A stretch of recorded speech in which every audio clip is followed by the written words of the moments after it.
All right, guys. So let's settle down some.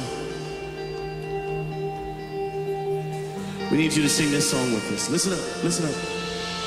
God of creation, there at the start, before the beginning of time.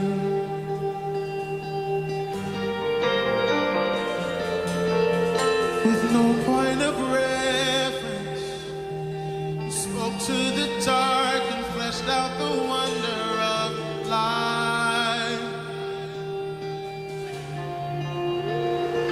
And as you speak, 100 billion galaxies are born. In the vapor of your breath, the planets form. If the stars were made to worship, so I can see your heart in everything you made. Every burning star a signal fire of grace. If creation sings your praises, so will I.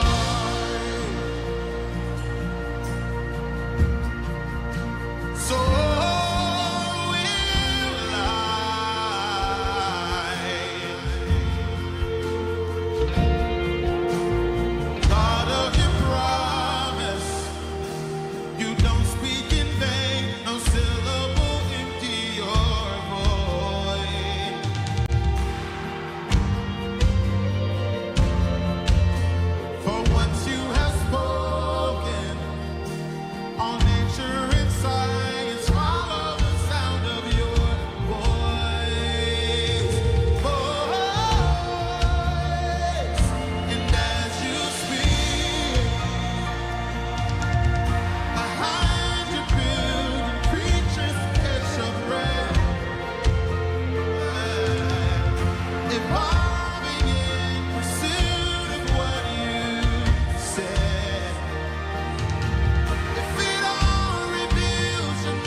I love you, Lord, for your mercy never fails me. All my days I've been held in your hand. From the moment that I wake up until I lay my head, oh, I will sing of the goodness of God. 'Cause all my life you have been faithful,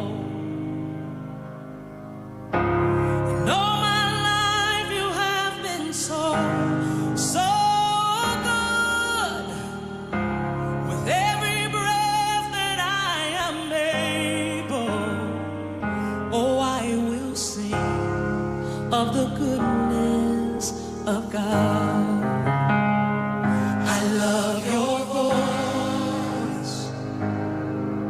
You have led me through the fire in darkest night. You are close like no other. I've known you as a father. I've known you as a friend.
song of ages to the Lamb. And all who've gone before us, and all who will believe, will sing the song of ages to the Lamb.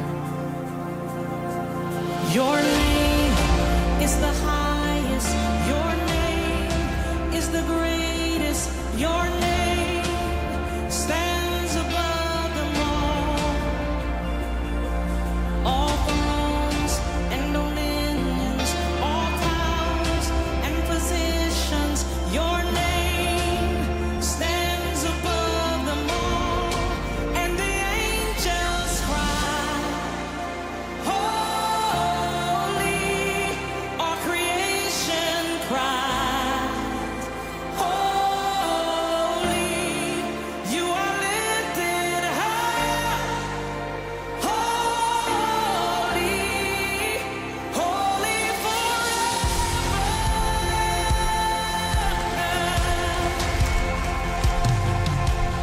If you've been forgiven, and if you've been redeemed, sing the song forever to the Lamb.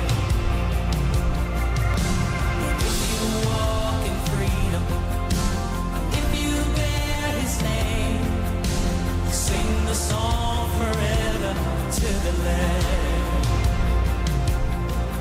We'll sing the song forever and amen. And the angels cry, holy, all creation cries, holy, you are lifted high, holy, holy forever. Hear your people sing, holy, to the King of Kings, holy, you will always be, holy, holy forever.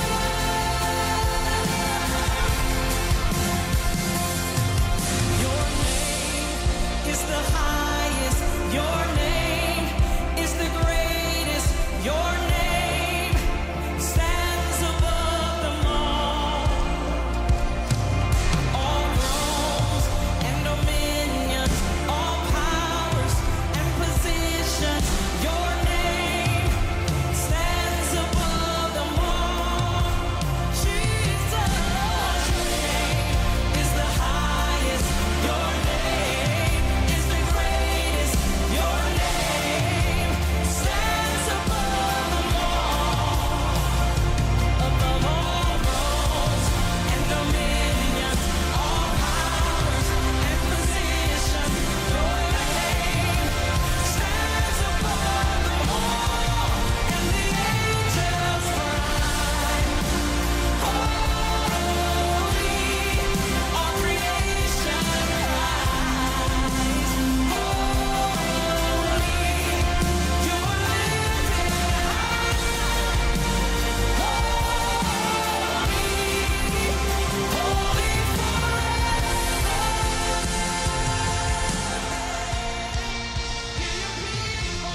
Azwanga bomwana papa awe kuwawa papa kisi asoni kuwawa papa awe kuwawa papa He was playing.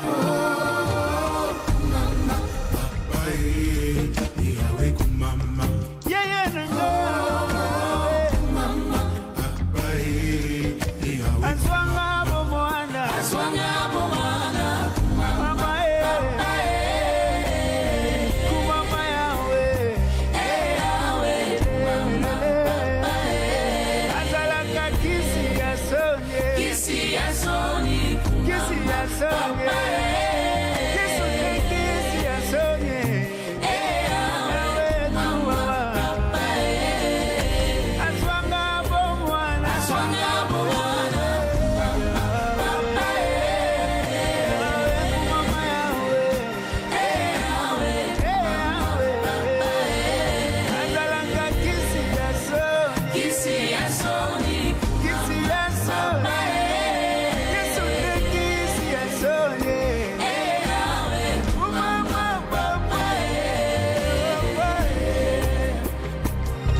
Yahweh kumama, Yahweh,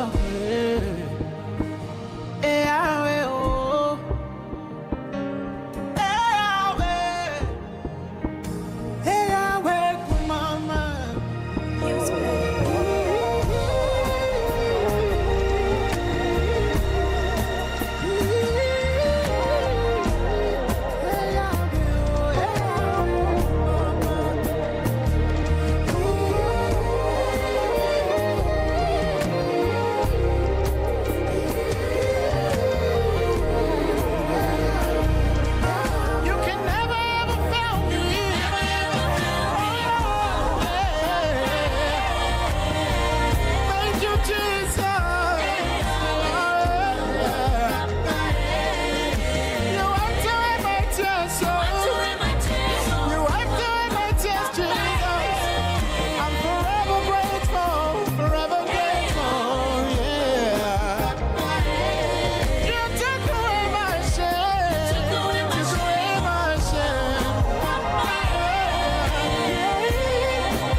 Wanatamani kunimaliza, Bwana ni Bwana. Oh, hallelujah. Nawe kanami ni usiku sana, usiniache gizani Bwana, msaada wako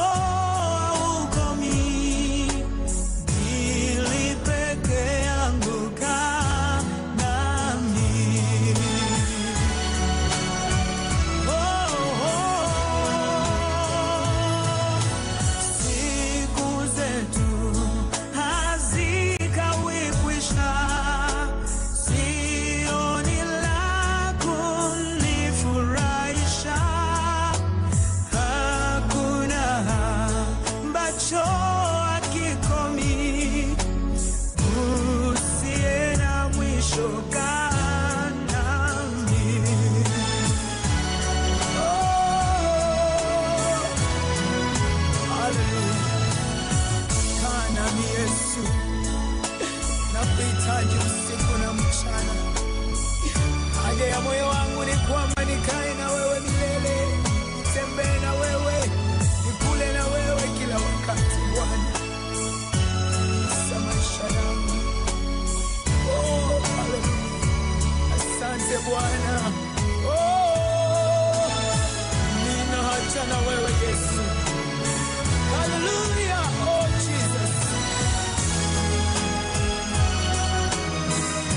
Hallelujah. Nina haja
Sunday morning rose up from the grave. Take a look at those scars on his hands and feet. He saved our souls for eternity. Worthy is the Lamb, glory to the King. Oh, let all the saints and the angels sing. Our God is an awesome God. He reigns from heaven above. In wisdom, power, and love. Our God is an awesome God. Our God is an awesome God. He reigns from heaven above. With wisdom, power, and love. Our God is an awesome God. Eyes on the sky, there will be a day. He will come and wipe our tears away. No more fear, no more pain, no more sorrow, sin or shame. The King is coming back again.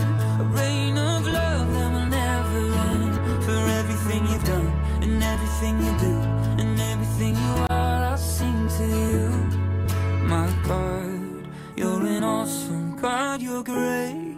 In all you do, I'm made to worship you, my God, you're an awesome God. Jambo la kustahili, sijui ningekuwa wapi. Ingekuwa sababu ya matendo, sijui ningetupwa wapi. Ingekuwa kulingana na jina, sijui ningeitwa nani. Ningeitwa marehemu, ningeitwa mimi tasa, ningeitwa siyefaa.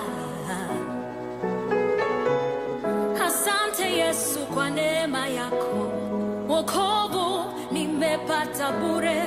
Asante Yesu kwa neema yako, kufa ningekufa.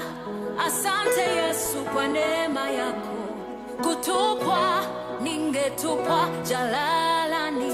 Ungenipata nikila uchafu msituni, ungenikuta nikila majani jalalani.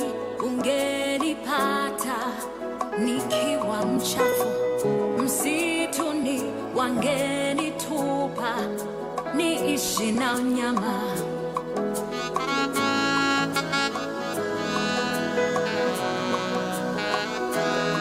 Mnyonge mimi wangenidharau tu, dhaifu mimi wangenikanyaga tu, sina nguvu mimi wangenimaliza tu.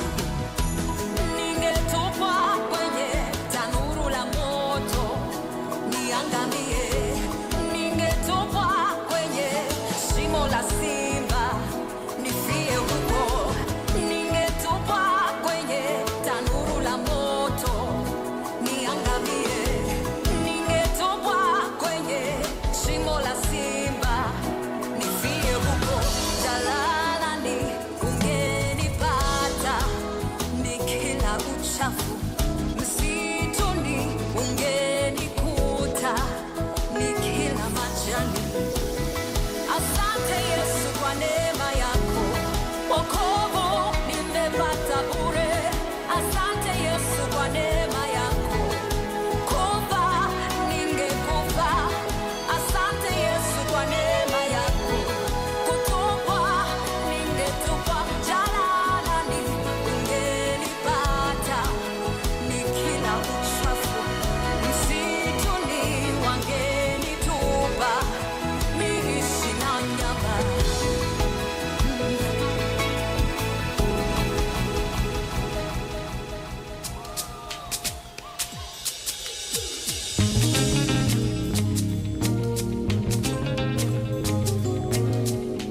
DJ listening. Thank you, Holy Ghost of God. Thank you, Jesus.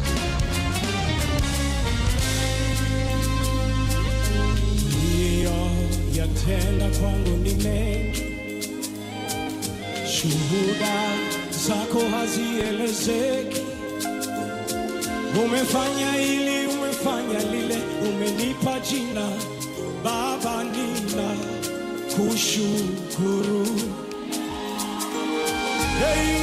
Uliyoyatenda kwangu ni mengi, shuhuda zako hazielezeki.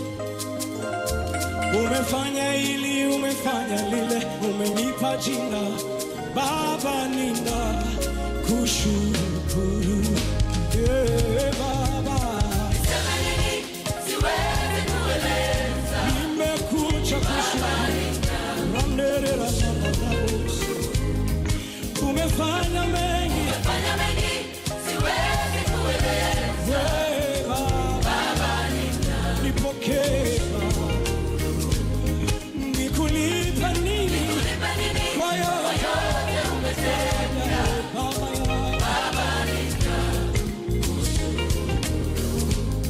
nikulipa nini kwa yote umetenda?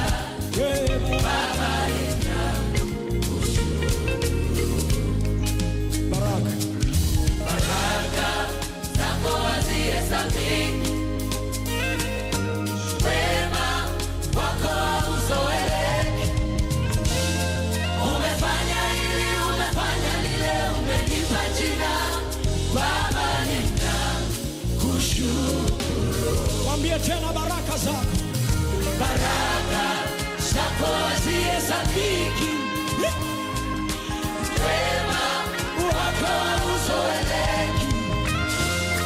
Umefanya hili, umefanya lile, umenipa jina Baba, ninakushukuru. Niseme nini Baba? Niseme nini?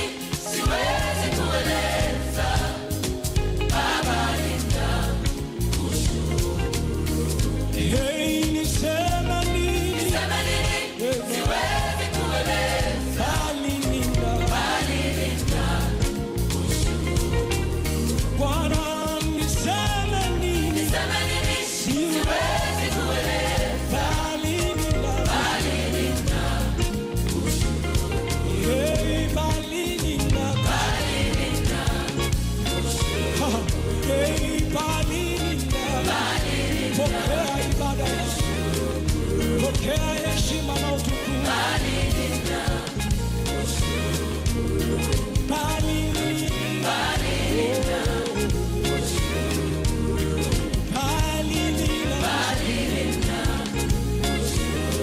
oh Baba, ninakushukuru. Oh Baba, ninakushukuru. Oh Baba, ninakushukuru. Oh Baba,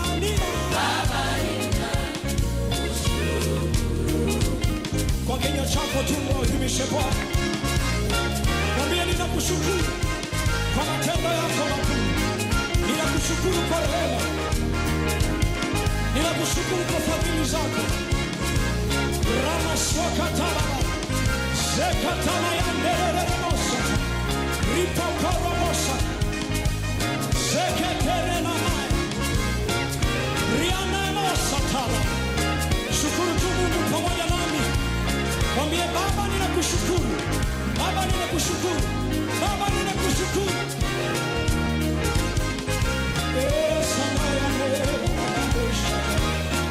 Umefanya hili, umefanya lile, umefanya hili, umefanya lile, umenipa jina Baba, ninakushukuru.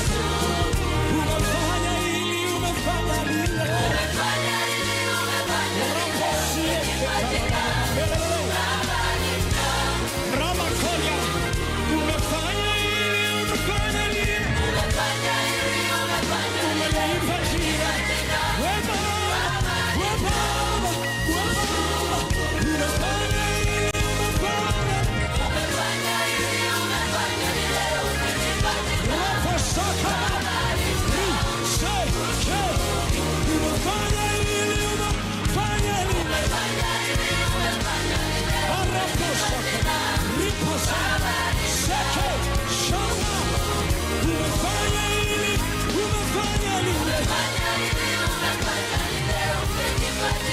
Come on. come on. Riposia kataya. Umefanya nini? Umefanya nini? Ninatangaza. Akupa jina. Akupa jina. Akupa jina. Akupa jina. Umefanya nini? Na nile Bwana. Ropo zeke. Tena mbele za Bwana ushukuru. Ropo zike. Shaka. Ria. Zeke. El Shaddai, uko na kile minadai, ulinipenda hata kama misifai.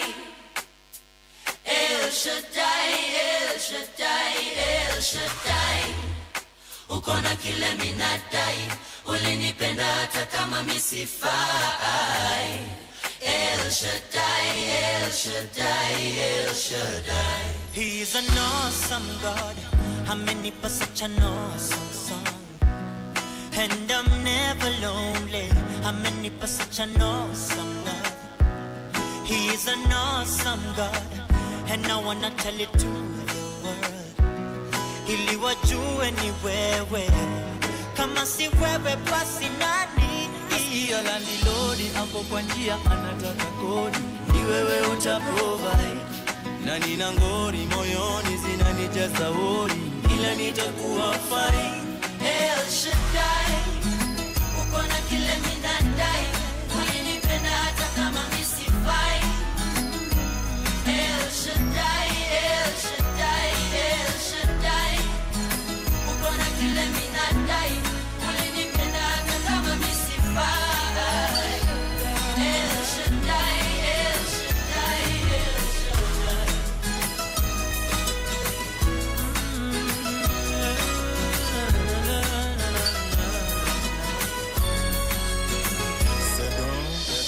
Every day is an awesome day. Na vile unanibariki hata mimi sielewi. And every day you come through in an awesome way. Kwenye dhiki nimepata rafiki wa kweli. Na kuna kaloni mahali kananijaza hori. Ni wewe utaprovide. Nina mahari natamani kulipia mpenzi. Sote tutakuwa fine. Na madaktari wanasema hali sio hali. Wewe unajua time. Na hisi nguvu zako kwangu. I will call you El Shaddai. El Shaddai, El Shaddai. uko na kile minadai, ulinipenda hata kama misifai. Kama mimi sifai. El Shaddai, El Shaddai, El Shaddai, uko na kile minadai, ulinipenda hata kama misifai. El Shaddai, El Shaddai, El Shaddai, uko na kile minadai, ulinipenda hata kama misifai. Amenivua maziwa na moyo wangu wakati sina budi ila nimsifu. Bila mifano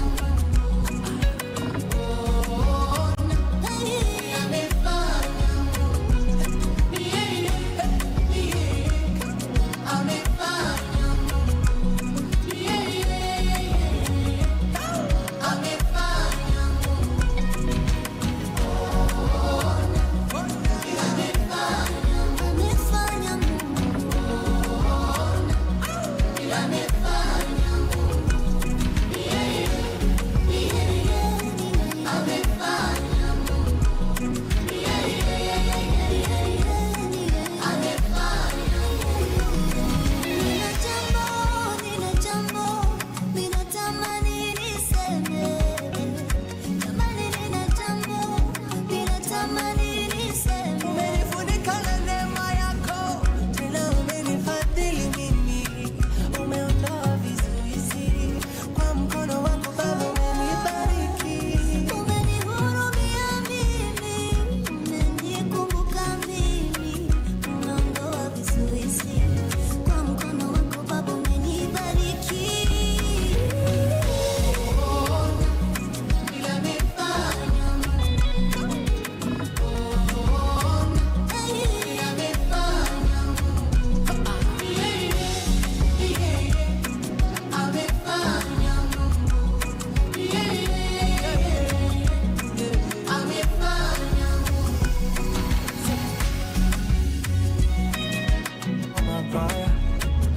tukoe majina mabaya, umeombewa mabaya, but remember God will never forsake you.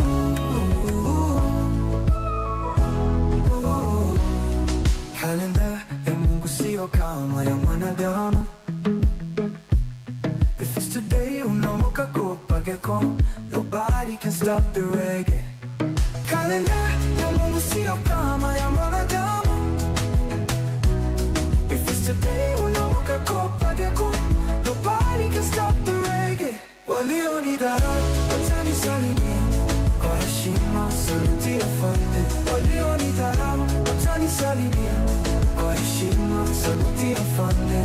Sikufi moyo ijapokuwa saa zingine ni ngumu, sikati tamaa bado, naweka imani bado nitafika. Kalenda ya Mungu sio kama ya mwanadamu. If it's today unaamka kupageko, nobody can stop the reggae. Kalenda ya Mungu sio kama ya mwanadamu. If it's today unaamka kupageko, nobody can stop the reggae.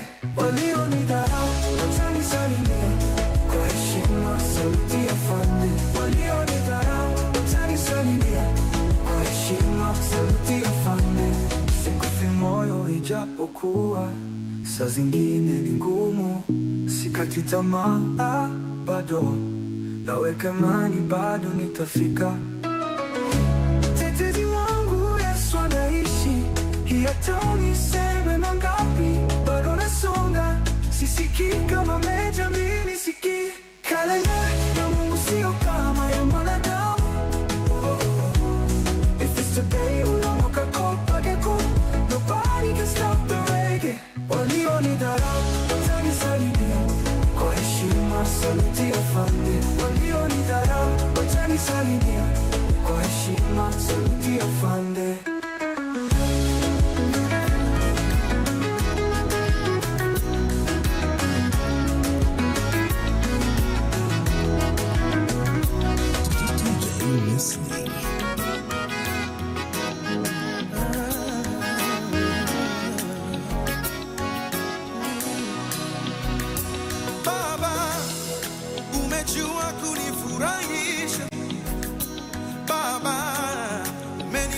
Machozi Dadio, umejua kunifurahisha Baba, nitakusifu milele Baba. Baba, umejua kunifurahisha Baba. Baba, umenifuta machozi Dadio, Dadi, umejua kunifurahisha Baba. Nitakusifu milele. Umerudisha tabasamu langu usoni, umerejesha na furaha yangu moyoni, umenijibu kwa wakati isiyodhania. Baba, umejua kunifurahisha, niliyeitwa laana nimefanyika baraka, niliyeonekana sifai. Umeniheshimisha, umenipa sababu ya kujitai na kukutukuza. Baba, umejua kunifurahisha. Hey Baba, Baba, umejua kunifurahisha. Baba, umenifuta machozi kweli Dadio. Daddy, umejua kunifurahisha Baba. Baba, nitakusifu milele Baba yangu Baba. Yesu umejua kunifurahisha, umenifuta machozi Baba, umeondoa machozi Daddy, Daddy, umejua kunifurahisha Baba. Baba, nitakusifu milele.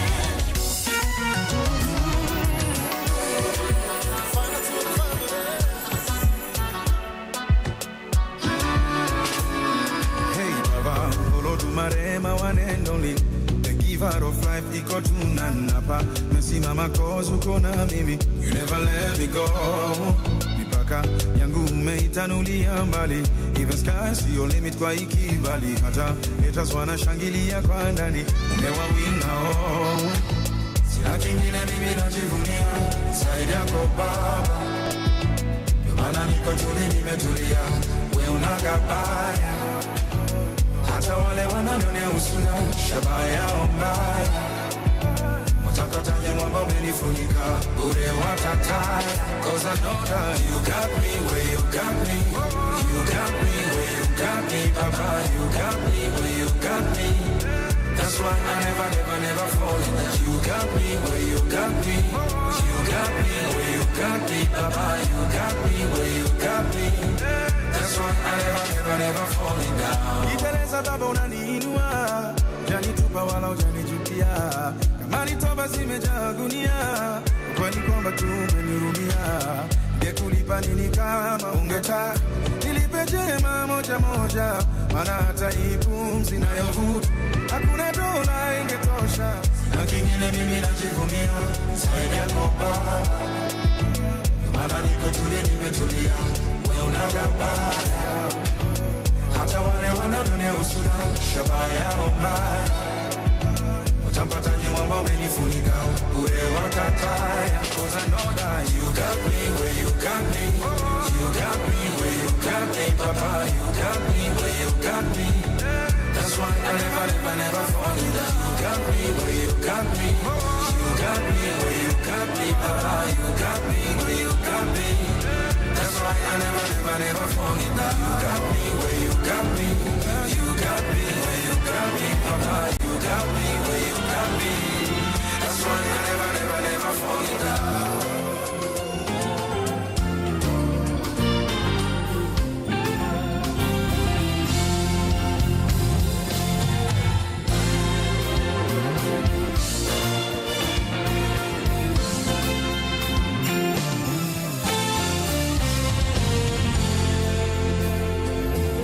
Sasa napakuna miungu mtaamini. Sitajitia unajisi chakula cha ufalme, na sitauza urithi wa wokovu anasa za kisasa. Nina uhakika waweza kuniponya. Hata usiponiponya sitaabudu masanamu. Naelewa maji na moto nitapita kwenye uvuli wa mauti. Nina wewe sitaogopa kamwe. Wanishika mkono, wautuliza moyo wangu. Sina mashaka, wanibeba mgongoni. Waweza tuma neno la uzima libadilishe yote. Hata usiyafanye hayo yote, bado nitaamini. Waweza tuma neno la uzima libadilishe yote. Hata usiyafanye hayo yote, bado nitaamini.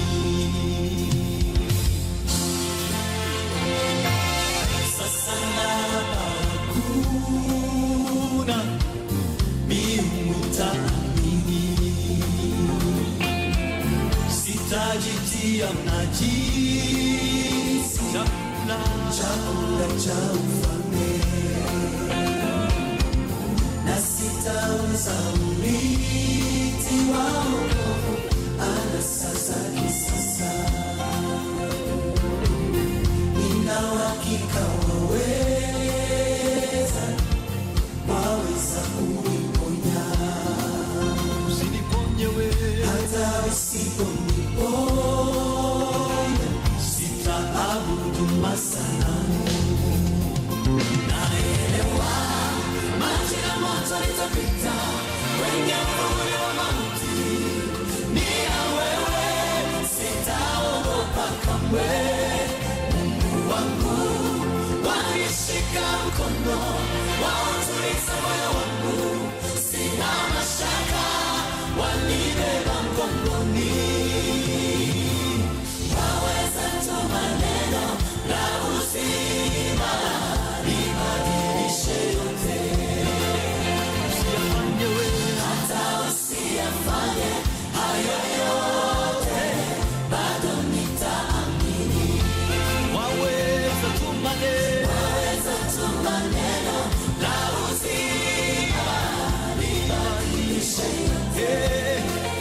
usiyafanye yo, hata usiyafanye hayo yote, bado nitaamini.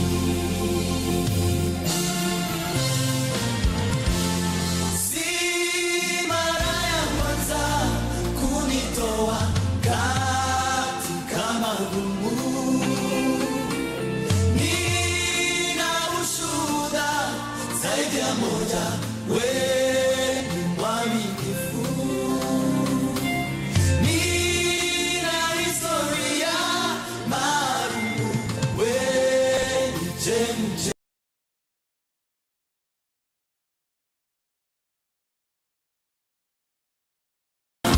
Katika magumu,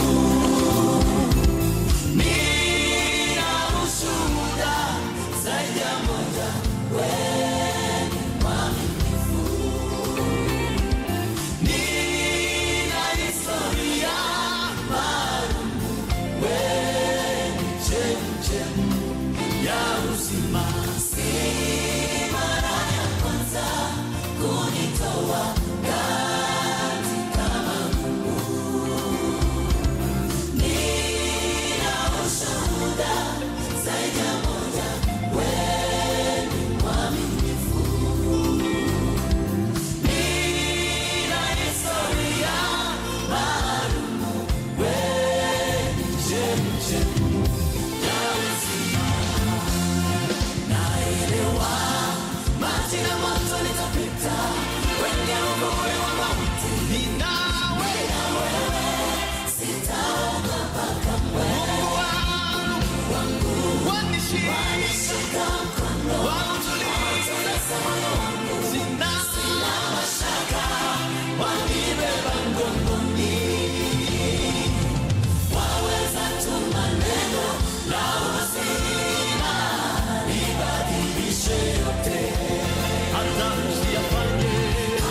usiyafanye hayo yote, bado nitaamini. Waweza tu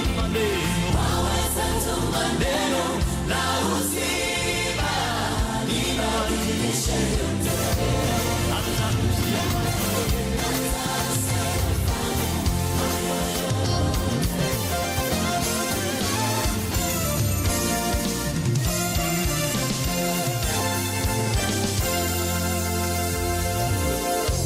nina siri na Yesu, yanifanya niwe jasiri. Kwa amani nayo dhiki, yanifanya niwe jasiri. Yaniburudisha nikirukaruka, hosana yaniburudisha nikirukaruka, nikimba hosana ame. Nina siri na Yesu, yanifanya niwe jasiri. Kwa amani nayo dhiki, yanifanya niwe jasiri. Yaniburudisha nikirukaruka, hosana ame. Yaniburudisha nikirukaruka, hosana ame. Nina siri na Yesu, yanifanya niwe jasiri. Kwa amani nayo dhiki, yanifanya niwe jasiri. Yaniburudisha nikirukaruka, hosana ame. Yaniburudisha nikirukaruka, hosana ame. Nina siri na Yesu, yanifanya niwe jasiri. Kwa amani nayo dhiki, yanifanya niwe jasiri. やってくる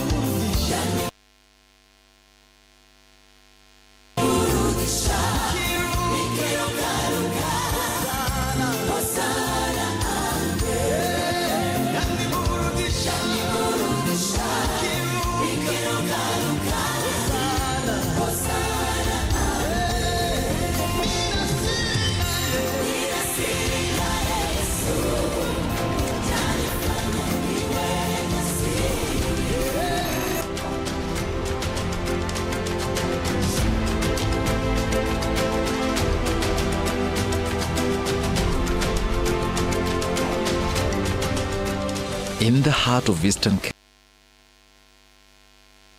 across the fertile landscapes of Meru County, where rolling hills meet endless skies, stands a beacon of knowledge, innovation, and transformation. Here, the morning sun does not only rise over land, it rises over ideas, ideas that are nurtured, challenged, and shaped into solutions that change lives. Curiosity grows like a seed in rich soil. Imagination rises like dawn light over the horizon, and knowledge becomes a living force, driving progress, shaping futures, and transforming communities. Through science, technology, and research, learning here goes beyond the classroom. It becomes discovery. It becomes innovation. It becomes impact. This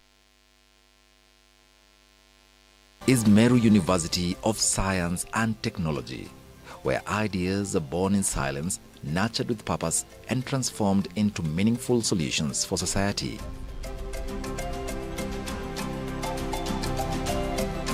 At the heart of this institution is visionary leadership anchored in excellence, innovation, and service to humanity.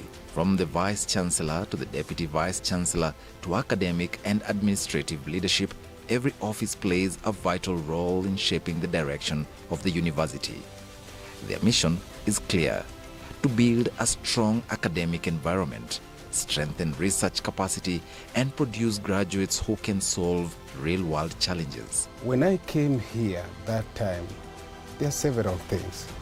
Of course, we all know that these universities used to have a lot of problems, the strikes, the many other things.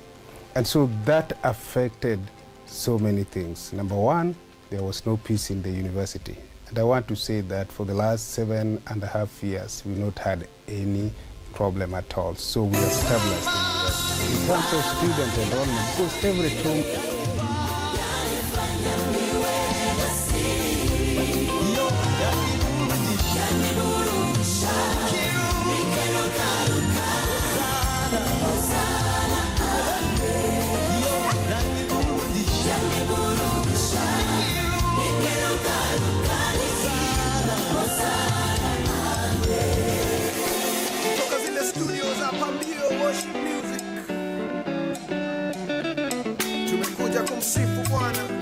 DJ listening. Baraka zishuke kama chomba, zikuangukie, neema izidi kukuongoza, usiaibike, dunia ikikuchokoza, kumbuka Yesu anaona, ukifilu naogopa, wacha kupiganie, kama siwe Baba, ningekuwa wapi leo, kama siwe Baba, nisingekuwa hapa leo, naona niwe Baba, najua niwe Baba,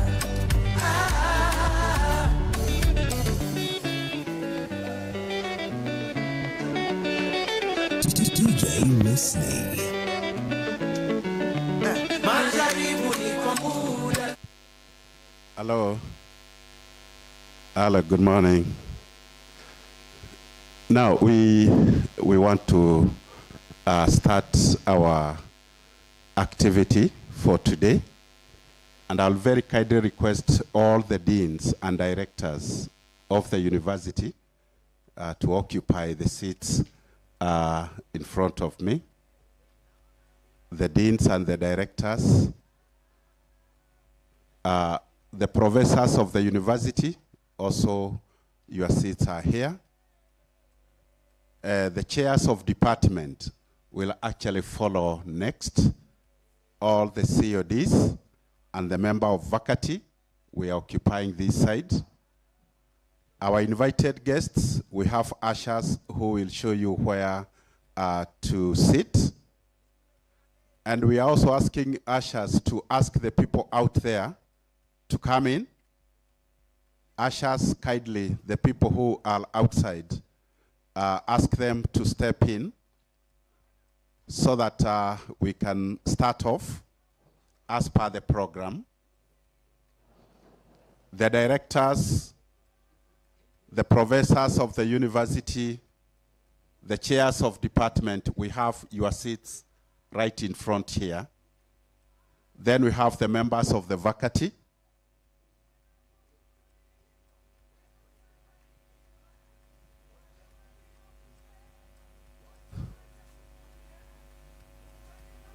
Coordinator Julius and your seats are here. On this side.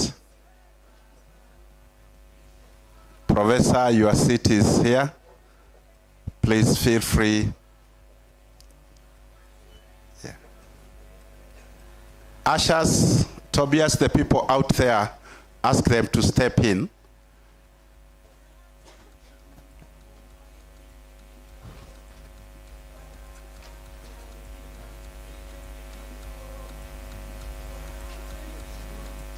Yes, welcome. We have the deans on this side.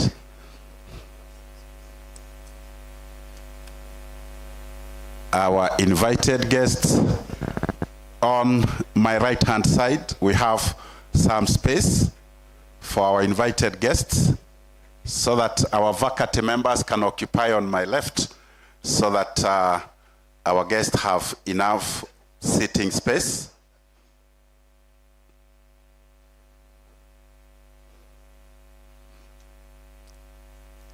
Prof, your seat is here. So we are about to start. We are waiting for the Vice Chancellor so that we can start off our program.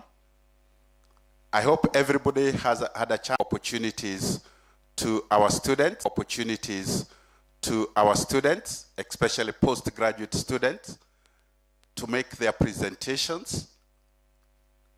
So we are asking members to settle down as fast as possible.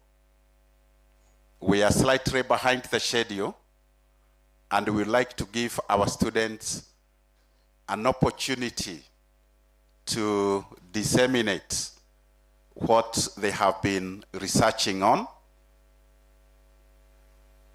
So ushers, kindly ask everyone out there to step in, because immediately the Vice Chancellor arrives, we start off the program of the day.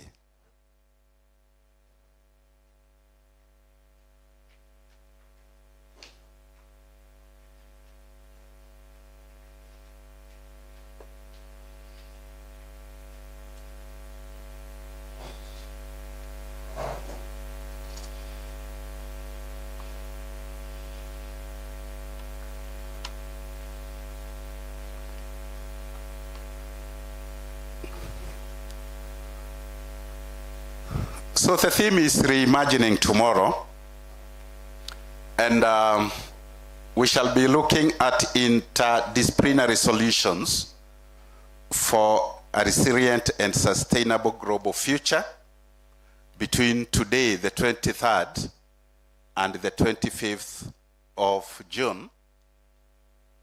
And we have a number of guest speakers. You can go through the list. Some have already arrived. They will be making their presentation physically. We also have a number who will be making their presentations virtually. So we shall be having many guests, both local and international.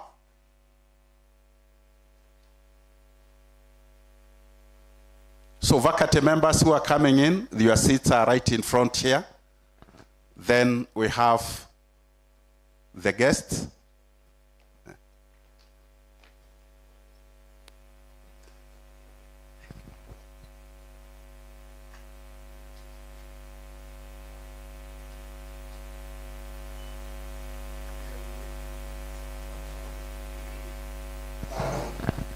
Yes.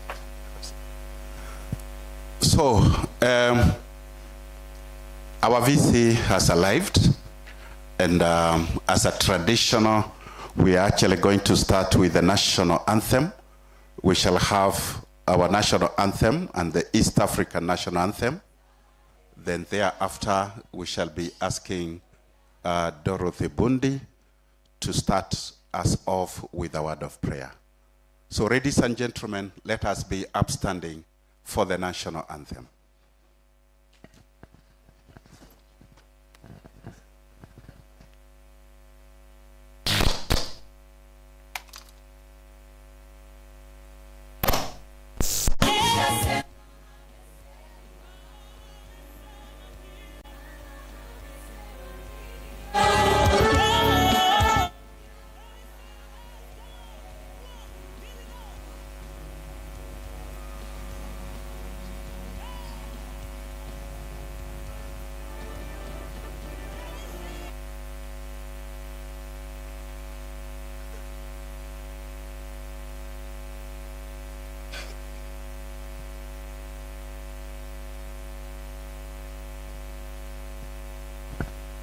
Those who are coming in, you can just take your position as we wait for the national anthem.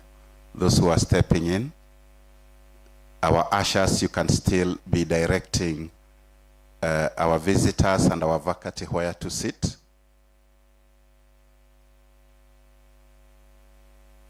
Karibuni sana. This is Mastic 2026. Where we shall be reimagining tomorrow.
Thank you. Take your seats. So, Dr. Dorothy, very kindly.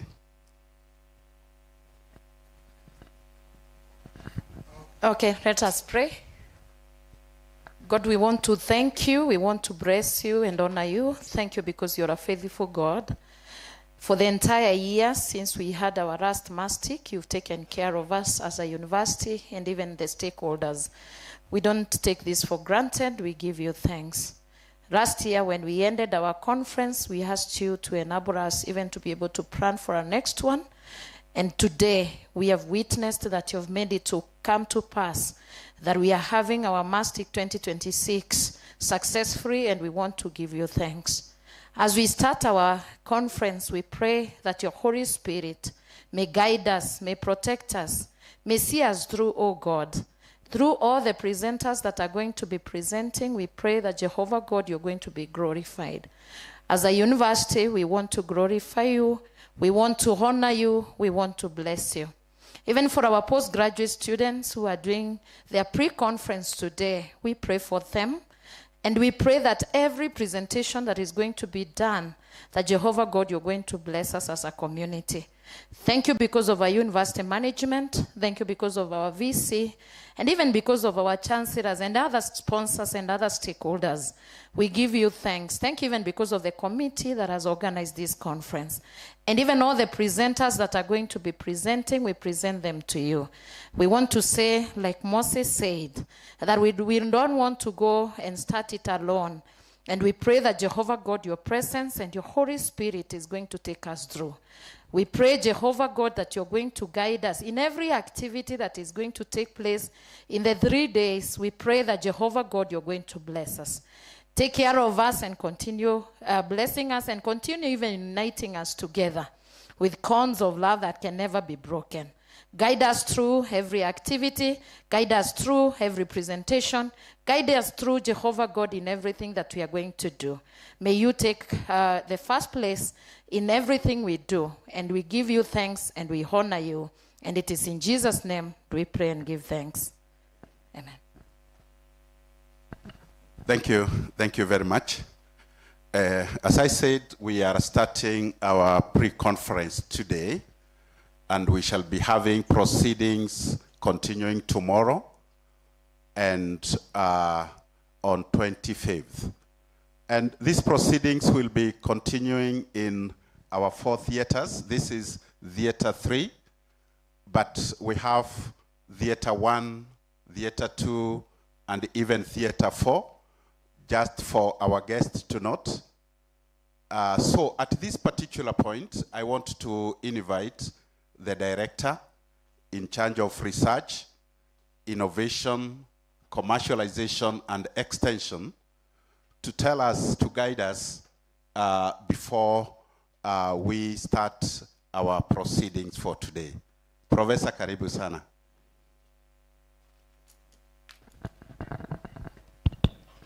Thank you very much, Dr. Karanja. Good morning, everyone. Good morning once more. So like we were told, we are urged that the ones who are at the back, you can take a step down so that the ones who are coming after this can get some space. So I want to welcome you to Mastic 2026, and as you know, this is our 5th international conference, and this is now a brand, and we continue to build it, and we continue to get our researchers to give us their outputs that we can share, and therefore this is a platform for sharing. So this time round we have assembled quite a number of keynote speakers, and our global footprint is really expanding. So before I start, I hope we are all settled and we are in the mood of the conference. Just turn to the person next to you and say hello to them. Tell them they were a very nice baby.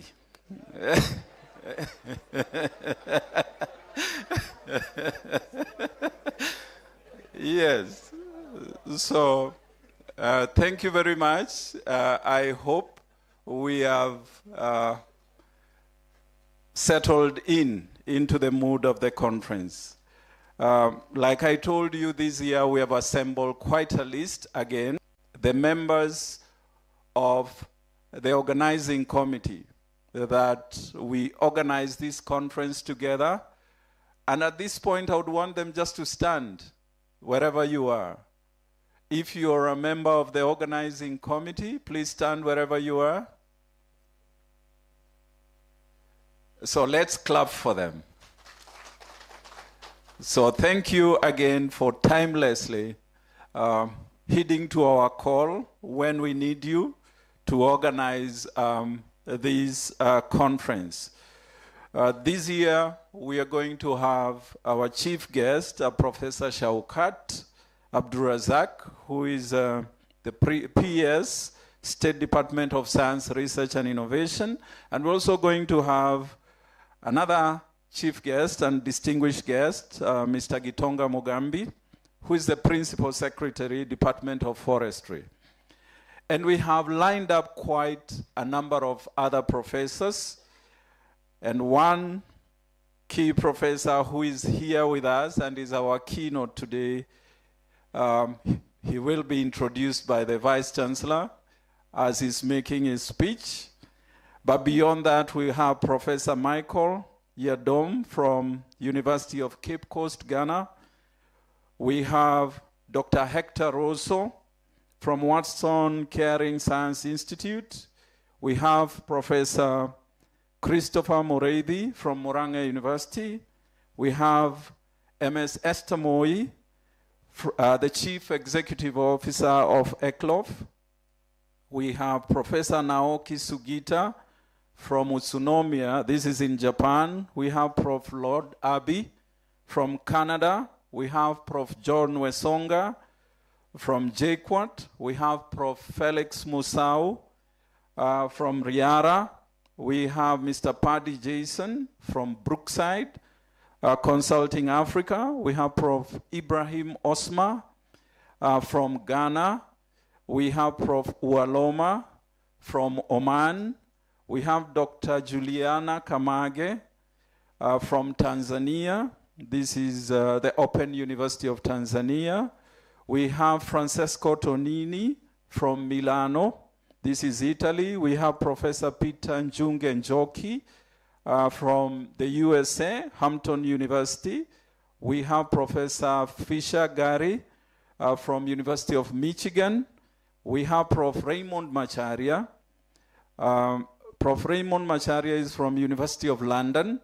We have Prof. Steve Karaoke from Technical Consultant. We have Prof. Chris Odindo from United Kingdom, De Montfort University. We have Ms. Lisa Goshen. This is the chairwoman of Africa America Beauty Alliance. We have Prof. Mildred Boveda from Pennsylvania, from USA. That one. We have Dr. Titus Mutura. He's the Director of Health Services, County Government of Meru. We have Prof. Ken Kumba from Director STI, and this is from the Academy of Science. And then we have Mr. George Okeo, who is the Chief Executive Officer of the Kenya Literature Bureau. We have Mr. Matteo Antonello. He's the General Manager of Spectra Agriculture. He's from Italy. And we have Prof. Erastus Kangede. So you see, we have lined up quite a host of keynote speakers. And we want to listen to them, and we want them to interact with us and share with us as we co-create and try and come up with one very powerful message that speaks to our theme this time, which is reimagining tomorrow. So without further ado, I want to still invite Dr. Karanja now to invite our DVC, who will invite Prof. to invite our keynote so that we can start off, and we are going to transit and give the floor to our session chair today, Dr. Cynthia Mugo. Dr. Karanja. Thank you. Let us give our director a clap. Thank you. He has taken us through, outlined the guests that we shall be expecting. And now, I would like to now invite the DVC in charge of academic, research and student affairs, Professor Thruanera, to take over from them. Thank you. Karibu sana, Prof. Thank you very much, Dr. Karanja and Professor Omamo. Our Vice Chancellor, who is here with us today, and our chief guest, Professor Estambale, our staff and students, good morning. It's a pleasure to see all of you here today for this Mastic 2026, which is our 5th Mastic. And Vice Chancellor, I would like just to introduce our directors and deans who are here. Let's start with the deans. Let's start the deans and directors. We appreciate you. Deans, kindly, directors. Let's give a round of applause to our deans and directors. Thank you very much. Our chairs of department who are in, kindly. Let's stand. Let's give them a round of applause. Our chairs. And Vice Chancellor, we also have our postgraduate students with us. All the postgraduate students, masters, PhD, can you rise up? Let's appreciate our students for making it. We also have, of course, our registrar, Dr. Karanja, who is the MC for today. Let's appreciate our registrar. And Vice Chancellor, this is the pre-conference that we always have for our students to showcase and share with us their findings. We are hoping that some of them will graduate this year. I can see quite a number that I know are going to graduate with their PhDs, others their masters, and among them VC are our staff members among the PhD students who will be graduating. So we are very happy to have them here. And because the VC is the one to make the speech, I want to welcome you to our graduation. Already the registrar has shared the graduation in October. We also have the mountain run, which we started last year. We have it on 5th of September. 5th of September is a Saturday. Last year we did it on a Sunday, and the feedback we got from stakeholders is that Saturday is a good day. And what we have been advised is that it will not be a one-day occasion. It will run for 3 days from Thursday, Friday, Saturday. Actually, it's 4 and Sunday. It will be a kind of a process. And last year, the turnout from students and staff was good. We are hoping to make it better this year, and we invite you to that particular occasion, which is a milestone for us in this university. Therefore, without much ado, I would like to welcome our Vice Chancellor to come over, make his speech, and welcome our chief guest today. Let's give a round of applause to the VC. Thank you, DVC. Ladies and gentlemen, good morning. Mko sawa? My name is Professor Biambo, your Vice Chancellor. So I really want to start by thanking you for showing up, especially our chief guest this morning, Professor Stambale. I met him for the first time this year, and I just like you, sir. And thank you for the respect you have given the university. Stambale is the chair of council of Bomet University, but a renowned professor. And when I met him for the first time, when we had a council retreat in Mombasa, you impacted on us. And I really want to plead to the professors who are here, the students who are here, please pay keen attention. Because Paul, I've not seen you for some time. It's great to see you. Of course, you owe me a cup of coffee and tea somewhere. I hope that will not be so expensive. How are you? Then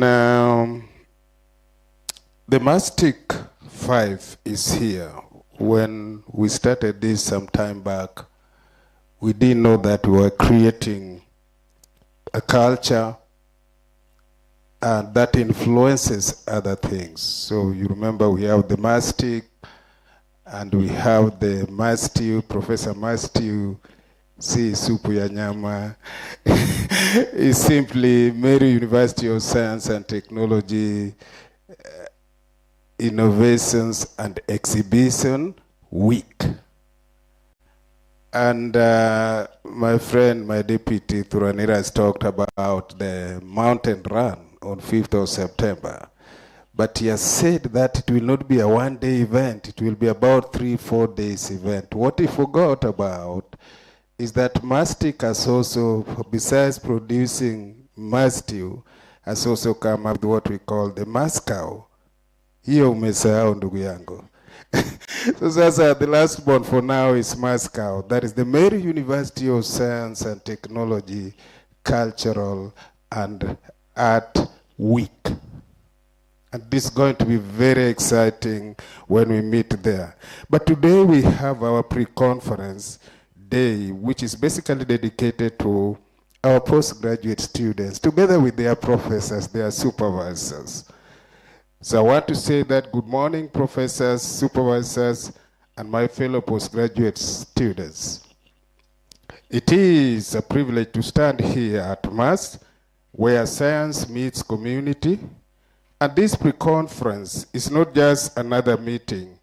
It is the bridge between your thesis draft on your laptop and papers, a patent, or a policy that changes Meru, Kenya, and beyond. To you, the postgraduate students, you are here because you asked a question that kept you awake at 2 a.m. For people like us in mathematics, I remember when I was completing my PhD just the other day in 95, and there was very difficult things. And then I could go and ride a bicycle in the forest that was in Germany, and then I come and sleep. And then at around 1 a.m., 2 a.m., Professor, I see the answer, I see the solutions, I wake up and draft it. And this is so common to all of you. If you can really take time to meditate on the problems you have and seriously focusing on things, sometimes you find you just see the answer and you wake up and you write. And that's what we have all gone through. Today, sometimes I see students, PhDs and masters, life is just normal, just normal. And so sometimes the results you get are not so original because there's no serious thinking. Wengine wakikuja kwa masomo, they add weight. It's no meditation. Unajua masomo ni kama hao wahubiri, ni kama mapastors, ni kama priests. Sometimes if you really want to talk with God, you have to hide in the forest. Wangapi wana believe hiyo? There's something called, religiously called fasting. And at times when you are so hungry, you are so starved of physical things for the body, then you start seeing things which we call in philosophy metaphysical. It goes beyond human understanding. Today, mimi naona tu watu wanakuja hapa wanaongeza tu. And universities are known for knowledge creations. And we create knowledge as professors through the students we have, and that is you. Those are you. So you have to take it very seriously so that we can discover new knowledge. So you are here because you asked a question that kept you awake at 2 a.m. Maybe it was about drought-resistant crops for our farmers in Igembe, those who are in agriculture. Maybe it was about AI for small clinics. That question is your currency. But let me tell you 3 truths we don't say enough. Number 1, your thesis is not the destination. Impact it is. The world doesn't need another PDF on a shelf. It needs your findings in a farmer's field, in a country policy, in a startup, So as you write chapter 4, also ask, who will use this result on Monday morning? Number 2, perfection kills progress.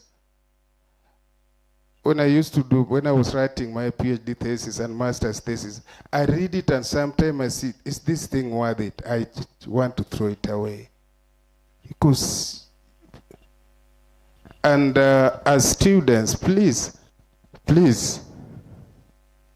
don't wait for the perfect data.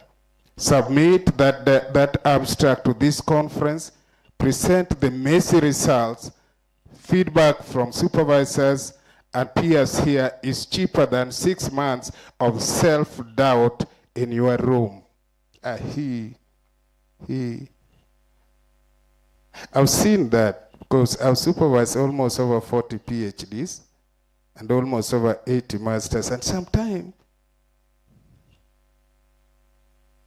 So don't be so perfect sometimes. Let's move on. And that's why we have insisted through the DVC ARSA here that every student that has gone through, especially chapter 2 of their thesis, the literature review, you must present something here. Because if you do the literature review well, it can also be something publishable. It can also be, somebody want to see if there's some gap. Very serious, critical literature review. And for fellow professors who supervise you, I challenge you, let the students do a clean, critical review of their chapter 2. And if you do it well, showing the gaps and what everybody in the world would like to look at that paper. So it's not just the original results you have got, but even just going through the whole literature search on that particular area, you can actually, you can consolidate those ones and see what you can do with it. Again, to you, my dear students, you are not just alone. Imposter syndrome is real.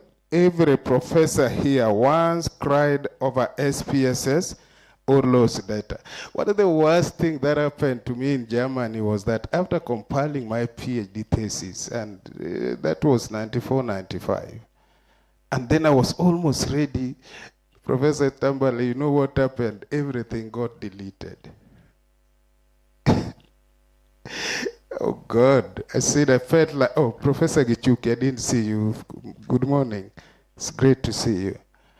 I felt like hanging myself. And then my supervisor is a German, and he had said the next day we had to meet at 7 with everything. I didn't know, I'm just a mathematician. I didn't know that you can go to the ICT gurus like these ones and they start looking for it where it was lost. So a friend of mine who was student together, a Musungu, a German, had to look for the ICT gurus. And they looked for it. And at 3 a.m., I had it. These are things that will happen to you. So from that time, I learned when I'm writing my thesis or a paper, I don't just keep it in one thing. You remember Professor Turanira? You have to keep it. Sometimes one of them I sent to my wife in an email, keep that. Yeah. So you have to think. You have to be alert because things can happen. I'm almost winding up. You are not alone. And I've said imposter syndrome is real. Every professor here once cried, and so you are not alone. The difference between doctor and student is not an IQ. It is finishing, so finish also your work. To the supervisors, Professor, you are the campus. Students come in with energy, but no map. You give them directions without stealing the journey. So them. And I think over the weekend, we fathers, by the way, happy Father's Day belatedly. Yeah, my children, I do not have them. They sent me messages and they told me, Dad, you have been our role model. You have been showing us the way we follow. And we wonder where you get the energy and sometimes to manage all of us with our wives, with our boyfriends, with our girls, all that kind of thing. A supervisor is a father of a student. Tuko pamoja? Yes. Is it Paul in the Bible who was telling, was it Timothy or wherever, charity? Do as I do. So a supervisor is a mentor. Professor Remy, a mentor. And we are fed up of professors and supervisors who are given students and they are not linked to them. They don't understand them. You have to create time for your students. Mentor them, encourage them.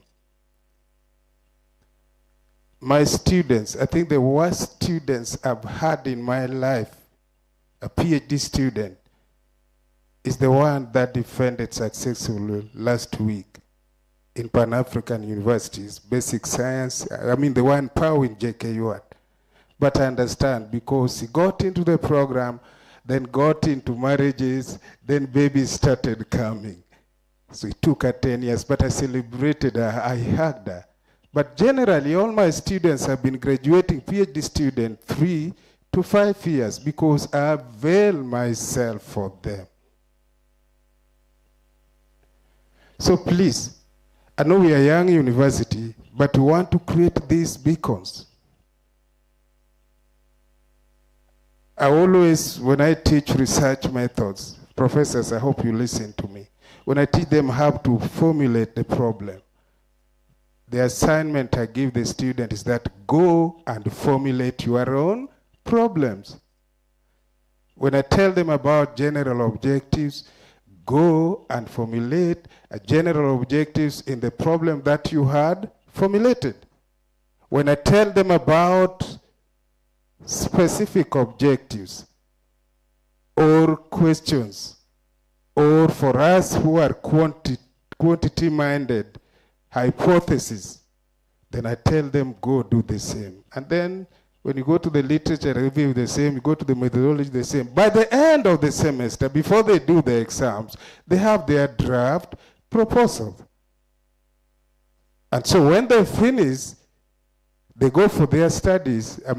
You just improve that, and then the students will be able to graduate. I'm fed up of professors in this country that enjoy that the students have taken 6 years, 7 years, 8 years without graduating. Please, it is wrong.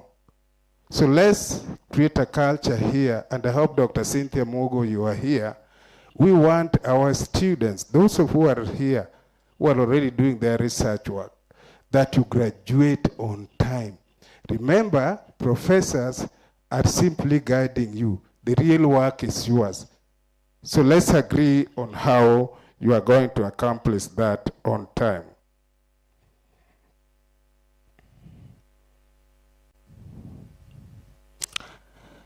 Today, I asked 2 things from my professors. Number 1, be a critic, but be a coach. That's like a father and the son. Red ink is good, but red ink plus 1 sentence of here is how to fix it turns a student from discouraged to unstoppable. We are very fond of keeping this. In fact, I developed ulcers. As a master's student, I was taught by 8 professors, and I was 1 student. And then you start doing each of them giving you X. You have got nobody to discuss. And please, you professors, be mindful, encourage people. Even as you put X, Professor Stambali, also put a sentence on how it should be done, Professor Mwenda. Tuko pamoja? So that you encourage them. Number 2, open doors, not just mark chapters, introduce them to 1 collaborator, nudge them to submit to 1 journal, co-author a paper. Your network is their shortcut to impact. Remember, when your student graduates, your CV also grows. Their success is your legacy. at must. And to all of us, ladies and gentlemen, the mass advantage, why are we having this pre-conference at Meru University and North Nairobi? Because solutions for Kenya won't all come from Nairobi. They'll come from here, from research on bees in Buri constituency, water in Tigania, where we are here, tech in Kianjai, our small town just above here. The MAST motto is science for development. Let this conference be here, your science, where science meets development. Talk to each other, the engineer in block A, in the engineering block, the agri student in the agri block, an irrigation drone. That conversation start over today.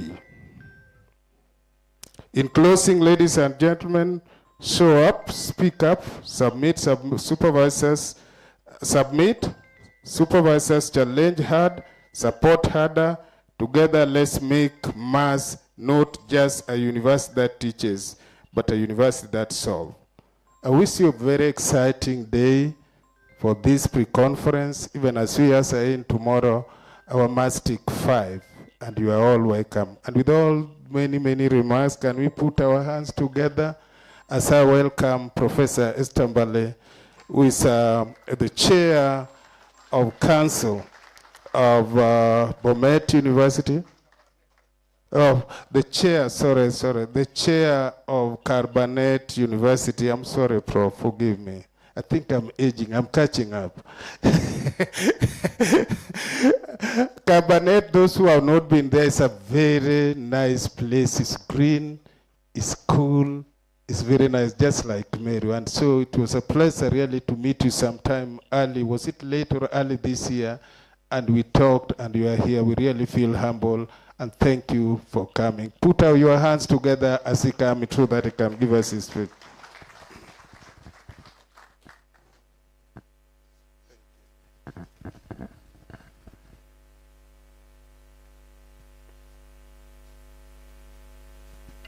Thank you very much, Vice Chancellor, management, invited guests, students and staff, good morning. I think I've been introduced, but I'll give a little bit more of that introduction so that you know exactly who I am. Thank you. Do I have the presentation? Okay. Yes, as you were informed, or you have just been informed, my name is Professor Benson Estambale. Professor Estambale, many people think that he's a foreigner, he's not Kenyan.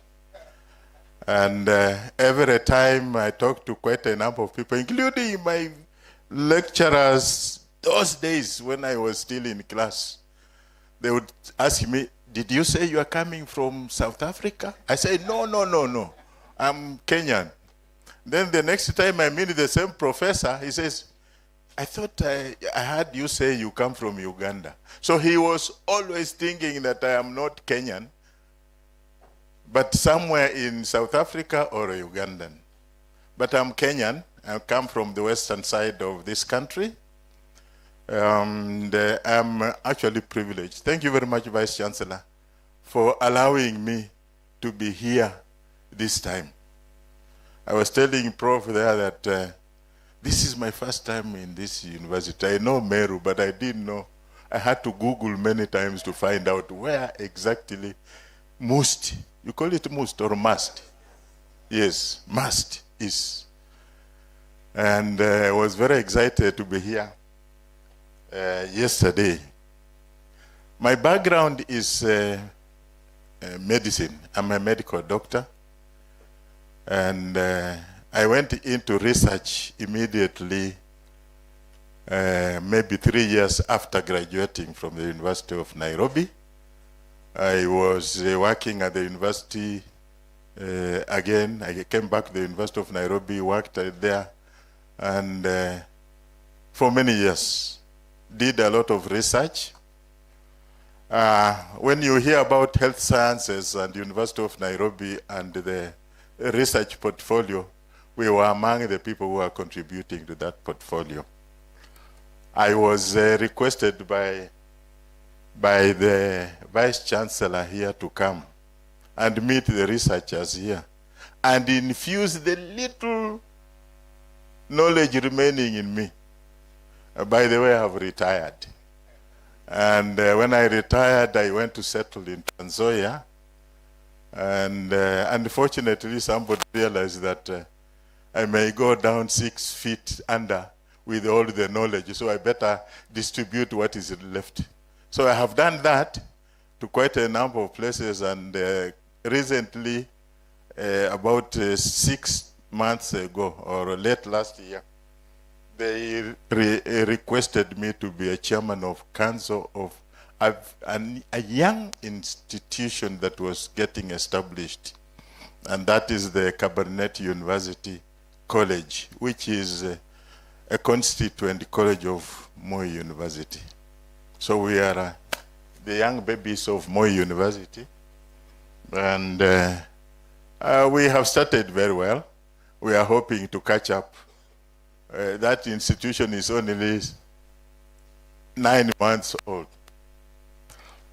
Now,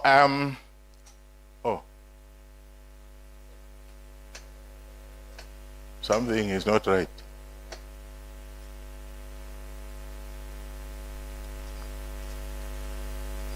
My presentation has gone into the ceiling, so it has to come down. It has to come down. And as they prepare for it to come down, I remember what you just said about losing your work on your laptop. This happens almost every other day. In fact, as I was preparing this, I decided I have finished, but let me send it to myself in an email so that if I have a problem with my laptop, it is possible for me to retrieve it when I'm here.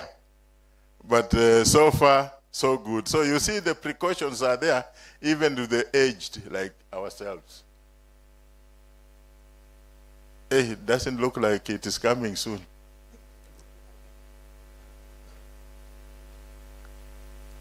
You know, there is so much up there.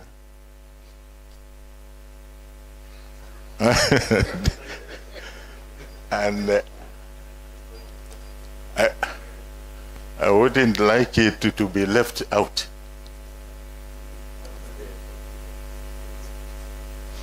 Yeah, but how?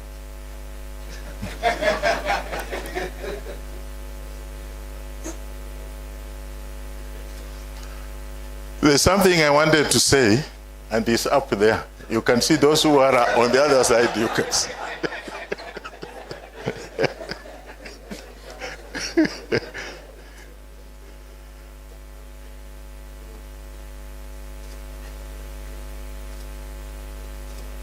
Hey, that's a challenge.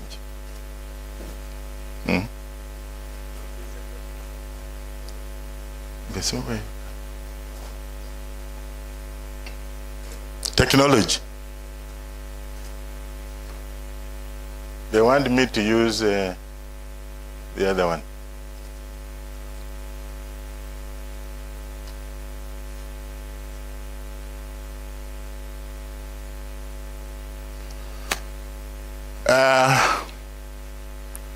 Maybe as they continue doing that, I think I got a call from the director, Amos, that you are being invited to come and make a keynote presentation at our conference. That is what I wanted. Maybe that, is it going to be okay? The second one? The second one? There will be a lot of, doesn't look very nice, but it looks like I may have to do it with this. I was requested to come and make this presentation, and I thought about it, I requested him to send me your theme. So I was sent the flyer, and I looked at your flyer, which had the main theme and 8 sub-themes. And at first, I thought these people are they were very thoughtful. And I think I'm right, because I've seen the committee members. I was right.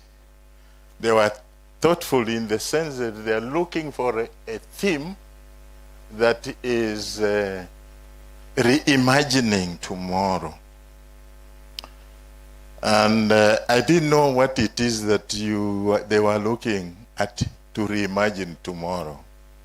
But they have qualified this with interdisciplinary solutions for a resilient and sustainable global future. Then I said, okay, fine, that interdisciplinarity is one of the issues they are really thinking of for tomorrow. So my presentation this morning is related entirely on your theme. And I thought this is good because it is a guidance to students. Having been a student myself, from undergraduate through to postgraduate students, sometimes we assume a lot of things.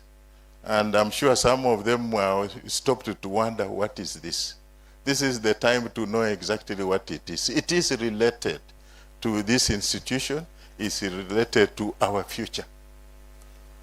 And I was told there will be a pre-conference. And you can see there I've said it is a presentation for academics, because we all require it.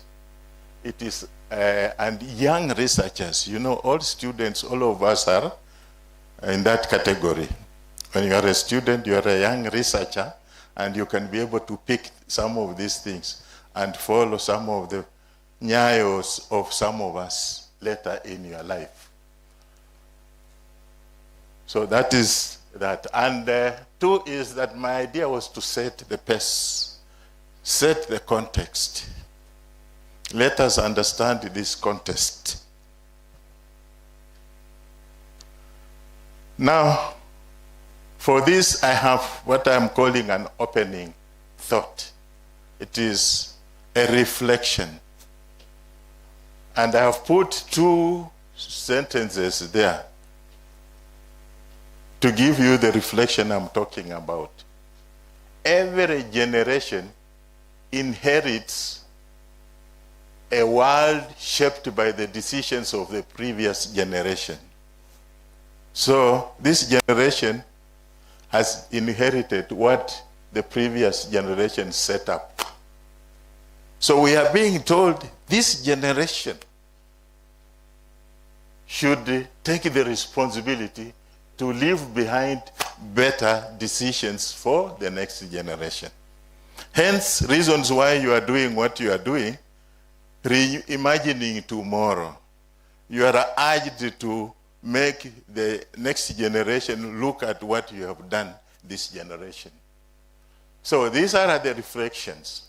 So as members, we think in terms of those points I've put there. What kind of future are we creating? What role should research play? Because basically it has to be through research. How can universities become architects of something that has disappeared? That is my trouble.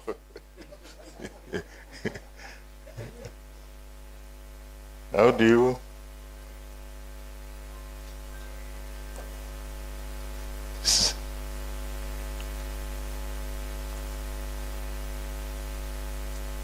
I think this should have been tested maybe early.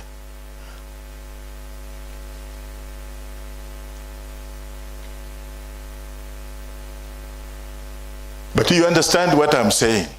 Setting the pace for you people from here. In fact, in your subsequent listening to presentation, you will see what I'm talking about.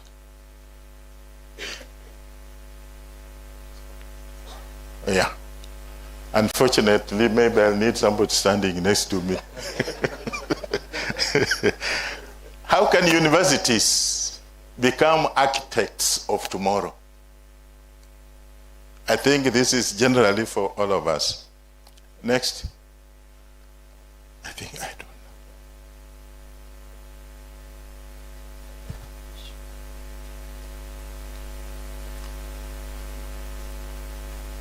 Chair of session, I think you seem, we may stay here the whole day.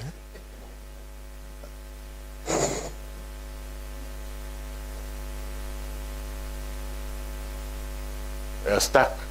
Oh, that was the next one. Are you able to see from behind? Unfortunately, it looks like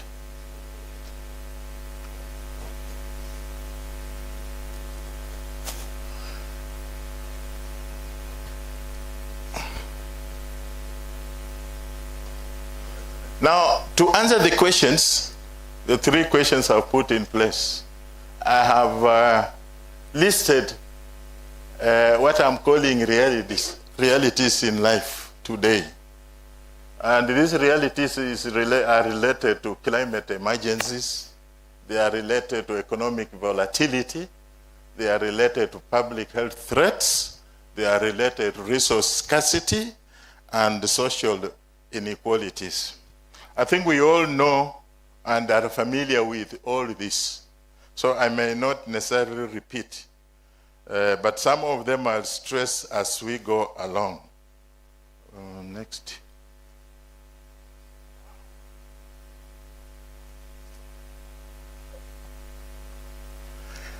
Okay.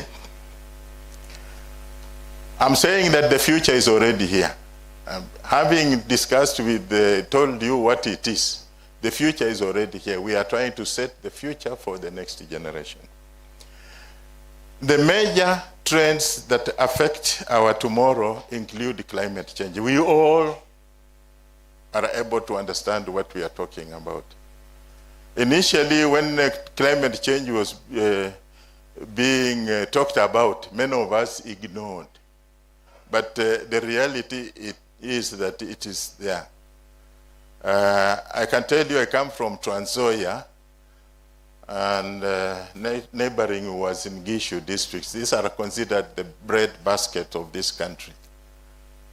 This year we have no rains, and therefore it's likely that next year there will be a lot of hunger. Farmers, including myself, have lost greatly. So that's climate change. We have never seen this as bad as now.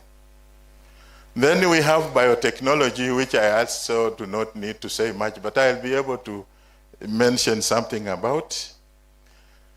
Demographic shifts.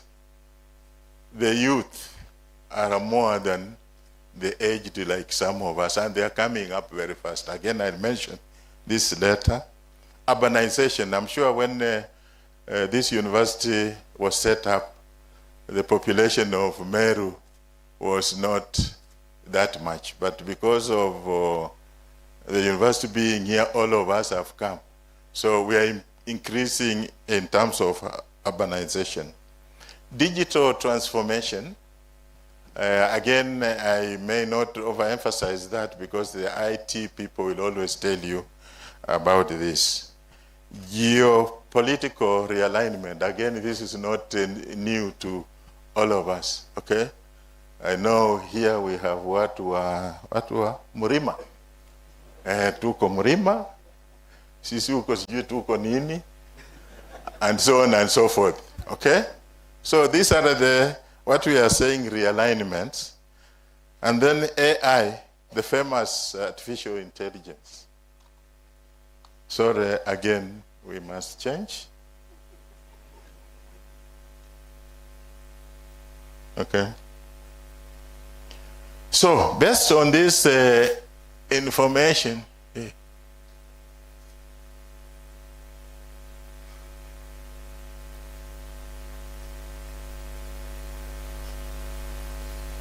okay.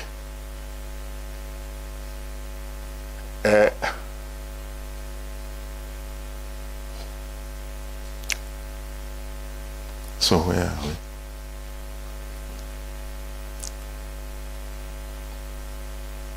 we? No. Just go up. Yeah. No, you have made me lose my direction.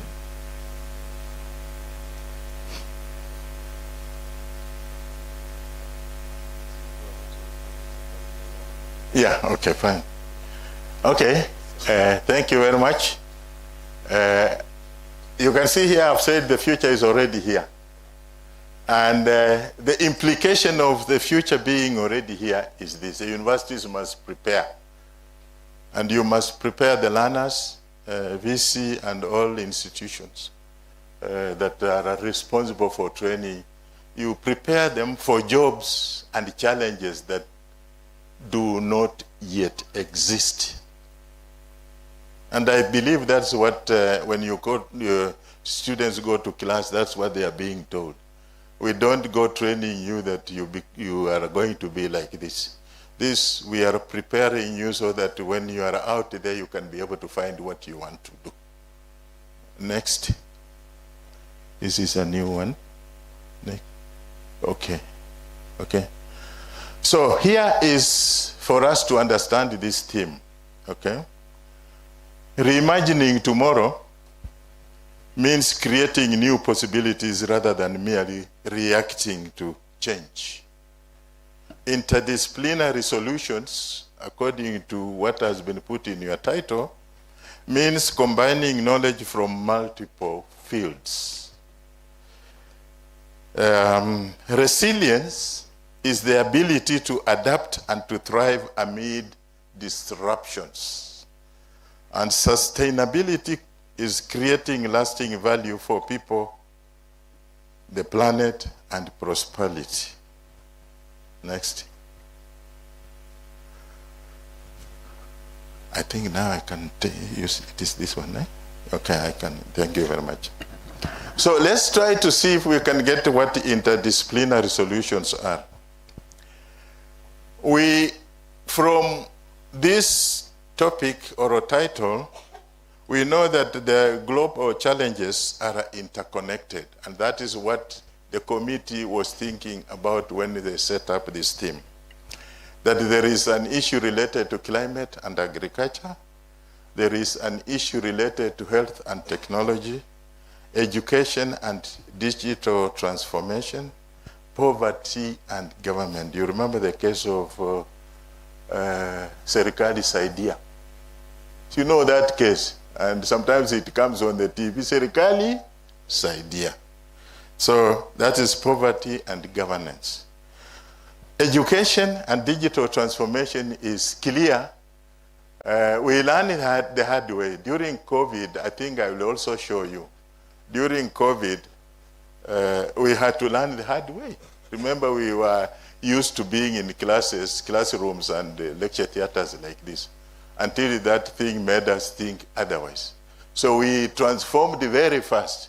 And we have realized that is one of the best things that ever happened to us as institutions. So complex problems require integrated solutions. What about interdisciplinarity?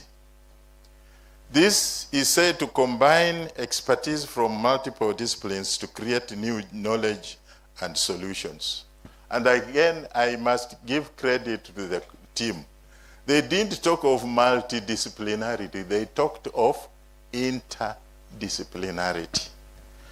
Very, very, very important. If you went multi, it means you are still going to work alone.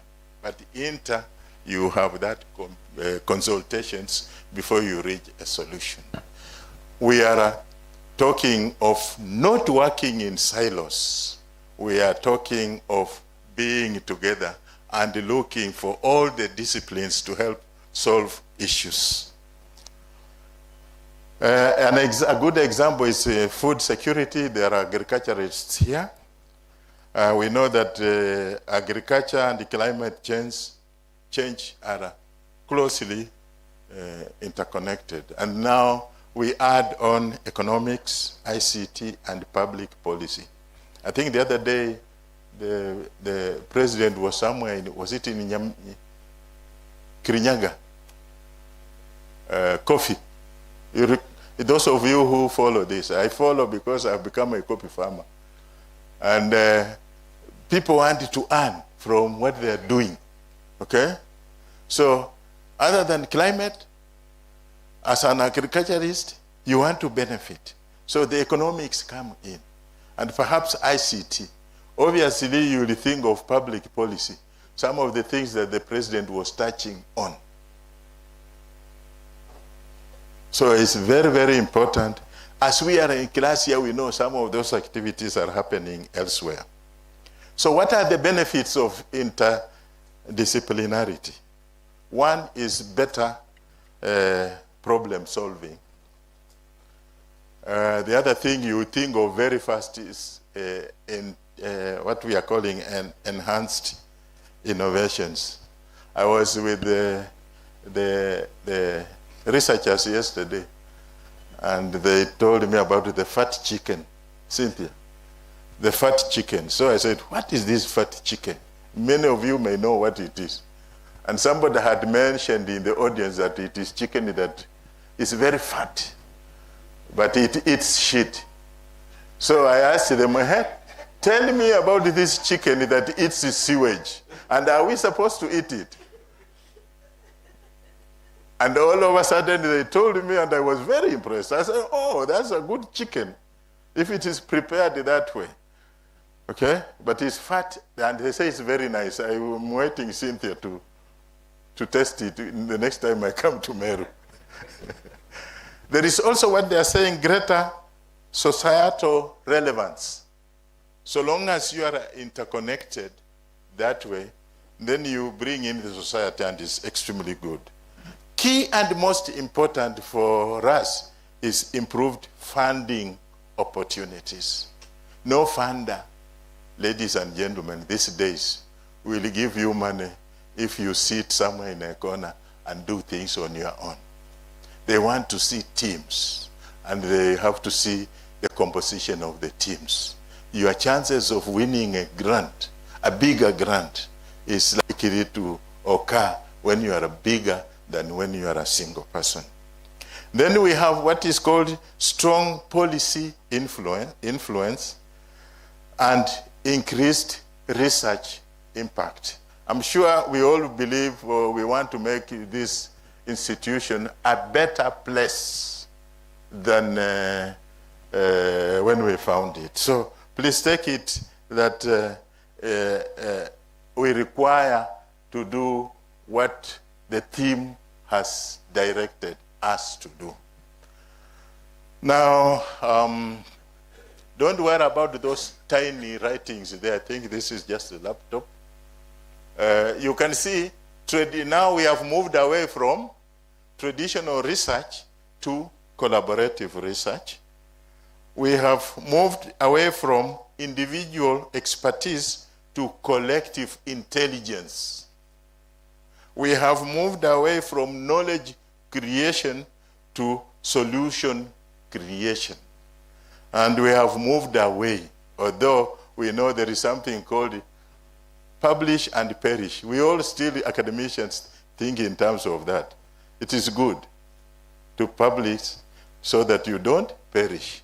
But the issue is societal impact is much better. And any donor would want to see what would be the impact of what you are doing to the society. So things are moving, and reimagining tomorrow is telling you to go that direction.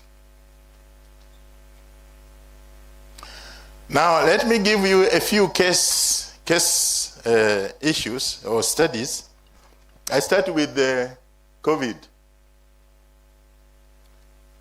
And this is 2019. If I can have some water. Just give me that one. Give me this one. This one. Oh, the one? Yes, yes. COVID, you recall the issues of COVID, and we are saying that this was a global case study The disciplines that were involved are listed. There was medicine, there was data science, there was genomics, for those who know a lot of these things, public policy and sociology. Everything was put up, and of course many others. But this, you can see the combination that is there. People are not sleeping. People started thinking of vaccines when the world was completely scared, including all of us. What lessons did we learn from this? That global crisis requires interdisciplinary collaboration. That's a lesson that we must take. Recently, you know the case of Ebola. And I'm sure some of you have been on the streets saying you don't want it here. Isn't it? It happened. And I'm told there were bonfires around that the people did not want Ebola. But that's part of what it is that we are talking about. You see, you have to include the society in any of this for you to be able to manage a crisis. So ignoring a society is the result of what really happened. In the really sense, that Ebola, even if they came and put some building around here and put it in, it is unlikely that it will come on the streets or on the roads. It will remain there. The way it was put is what was wrong. The way the Americans put it was what was wrong. Okay? But on a daily basis, some of these viruses are within our labs. We have level 3, level 4 labs. These things are there. So the government and the Americans needed to tell us rather than forcing things on people. So problem solving is very, very important as far as some of these issues are concerned. Then there is another one, and the agriculturalists will tell you. It is related to what we are calling smart agriculture. And I've put there nice looking products of agriculture that we all need to see. This is food insecurity amid climate change. I told you about what is happening in other parts of the country now. But disciplines that are very useful in agriculture are listed there. Agriculture, AI, meteorology, and economics. And the outcome of this is precision farming, yield prediction, and resource mobilization. You can see if you apply some of this, then you are not wrong. Case study number 3 is smart cities. The middle one is of interest to all of us in Kenya because we are being told to go to Singapore. And some people are saying, Wacha, we are supposed to remain here. It is being used as an example of what we need to attain, but to imagine. In fact, that should be somebody should make a presentation reimagining that we are in Singapore. Okay? And ladies and gentlemen, that is what is always miswritten, but it's because of that computer. This is Singapore, a city. It's not a big country. It's a city which is a country. So it becomes very difficult. Some people are telling you that that country is a city. And when you are told, you are convinced, it is true. But they have everything done perfect. Then I say Copenhagen, for those who have traveled, is also a city that is related to what we are going to talk about. And then our own, we can't forget our own. This is Konza. Konza City is coming up And this is where we can talk of, compare it with Singapore when it is through. So it's coming. Let's hope that Konza will one day be Singapore. The areas that are of interest are listed there: ICT, engineering, environmental sciences, and urban planning. That is what happened in Singapore. And the lessons we have here is that technology and sustainability must advance together.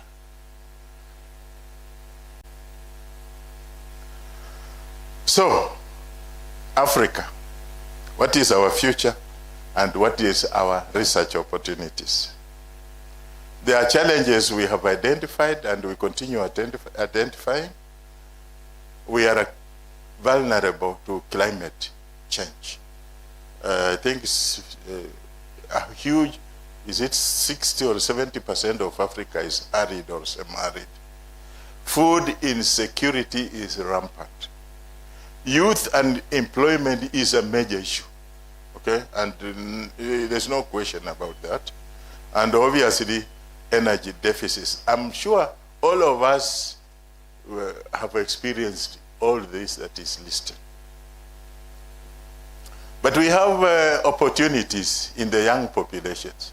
So if we impart this knowledge in you, you start reimagining.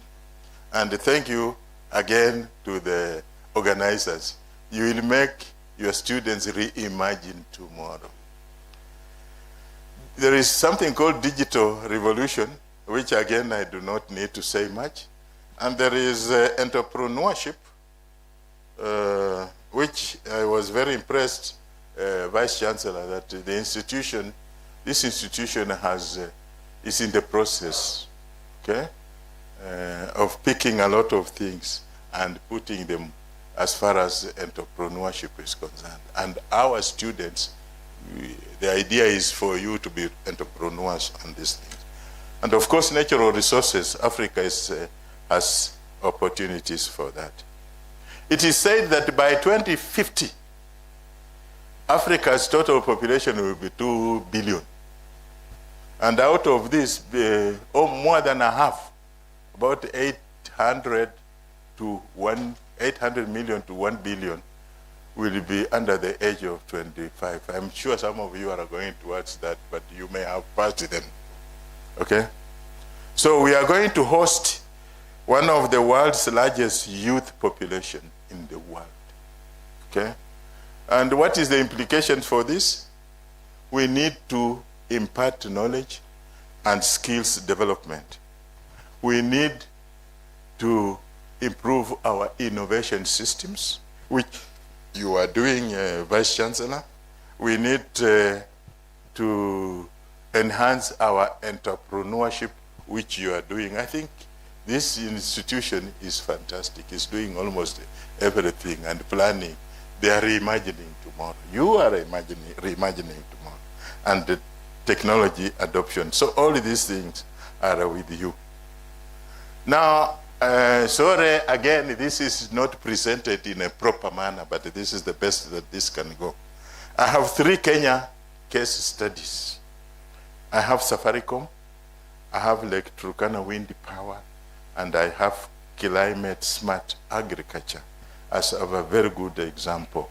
So everything looks like it is jumbled up. I was just putting this as a success. You recall that in Safaricom, one, it is not only in Kenya, it is also in the neighboring country, Ethiopia. Okay, there was an advert, and they bid, and they won. So they have taken a lot of our money there to try and develop Ethiopia. Unfortunately, but again, this is Africa. Africans must help each other. Okay? In doing so, Safaricom has improved. Safaricom has, it is true that we have a mobile money transfer system that is nowhere in the world other than here.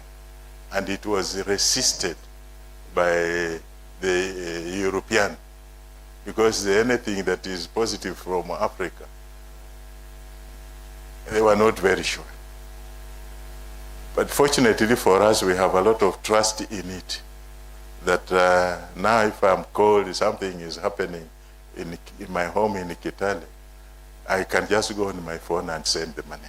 Isn't this wonderful? And the people I talked to wherever I went, they said, really, are you sure you are able to do this? We are able. So you can see it's a really positive thing that happened. Then we have wind power in Lake Turkana, and they are using the wind that is said to, there is wind there that is blowing throughout the year. So they are able to generate electricity. Then we have climate smart agriculture. Our agriculturists are doing very well. I'm not able, I think it is very difficult for me to follow what I've put here. But since I have the presentation given, the director will pick and you can be able to look through what I was talking about. Then we can't forget our indigenous knowledge. Recall that we have certain beliefs and practices that we do on a daily basis. And we have been told that we must leave the ivory tower, come down and live with the villagers. And thank God this place is doing that. So, very, very important. So, the universities of the future, that is reimagining higher education. Okay? Think in terms of the digital first, be research intensive, be entrepreneurial, be globally connected, and be sustainability driven. Is extremely important as a university. There are some institutions which have what we are calling Vision 25. I know we have Vision 30. Which is the next vision in this country? Is it Vision something after 2030? 2050? Are you sure? Yeah, okay. But there are some institutions which are already have said there. I know, yes, even within the East African region. So what would be the characteristics? I think you need also to set your own vision, and you can use to set it. Characteristics are that you should by then be AI enabled, flexible curriculum, industry integration, and that is, I think you are on the road to that. Lifelong learning, international collaborations, and green campuses. I think international, you seem to, Russians are doing very well. The list of the guests are coming for this meeting is part of it, and you can literally collaborate with them in the areas of interest. So it's always nice to link up, and meetings like this help you for those link-ups. So congratulations for that as an institution. And we want to encourage students to also, you are told to hang on the coats of these professors. Just stick on the coat like a tick on a cow, so that you can also get some little blood or transfused through you for you to be like them. So the key features of a smart, sustainable university is that they should have renewed energy systems. They should have smart classrooms. I think I've seen a few smart classrooms. It's not yet smart yet, but it's coming. Digital library. I was talking to the librarian yesterday. I was in Zimbabwe, and I was very impressed. They have even green libraries. and hotspots for students all over. You see students seated, and they don't not necessarily go into the library. They can sit outside there and work from wherever they are. I was very impressed, and when I asked, I was told, yes, we have put this because of a big population. The library may be big, but many of them would like to stay outside where the air is ambient. Then green infrastructure. I was talking to VC yesterday, and he showed me that you have planted a lot of trees. And this is very good. But on top of that, we need you to harness the sun. Yeah? And that is what is happening in many universities. And the innovation hubs, I think you score quite a bit. Cynthia, I think so. That is very good. Okay? Yeah. This is a beautiful picture, but that's my intention was to tell you about the contributions to the SDGs.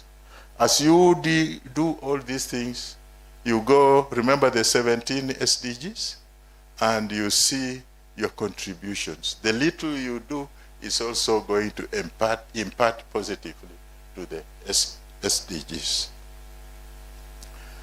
There is something called a triple helix model for universities, and that is university, industry, and government, which leads to innovation ecosystems. It is said that if you have this, which I think you have also, you are moving in the right direction. I tell you, many of the institutions are not moving like you. But please don't be complacent. Move, Vice Chancellor. That is the best. Okay? Many universities say they have reached there and the rest will be taken care of elsewhere. The outcome is said to be accelerated socio-economic development. There is AI and the future, artificial intelligence. I don't need to say much. I think there are people here who are AI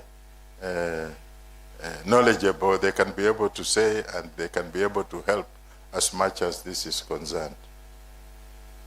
Young researchers, for you, I think that is the most important thing for us. Okay? You are supposed to be the researchers of the future. Okay? So you need to get what we are calling essential competencies. I think it is not very clear. You need to have digital literacy. You need to be creative. You need to have what is referred to as systems thinking, leadership, and of course collaboration. So this makes you a very good research, and you are said to be an agent of change. So this one, I think it is not possible for me to say much about because it is too tiny. I'm not even seeing there. It's very, very unfortunate. What I can see is, well, is practical advice, finding a niche. I don't know whether this institution has a specific niche. Do we have a niche? You do. Very good.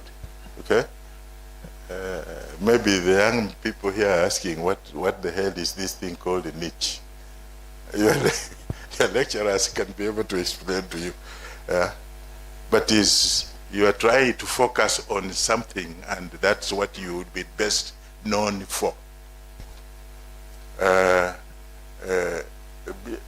Building networks, seeking mentorship, publishing strategically, and pursuing grants. That's what you are supposed to do as a successful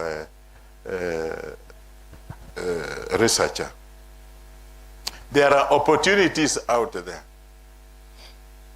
When I was in class, before I started doing a lot of research, I didn't know there was money out.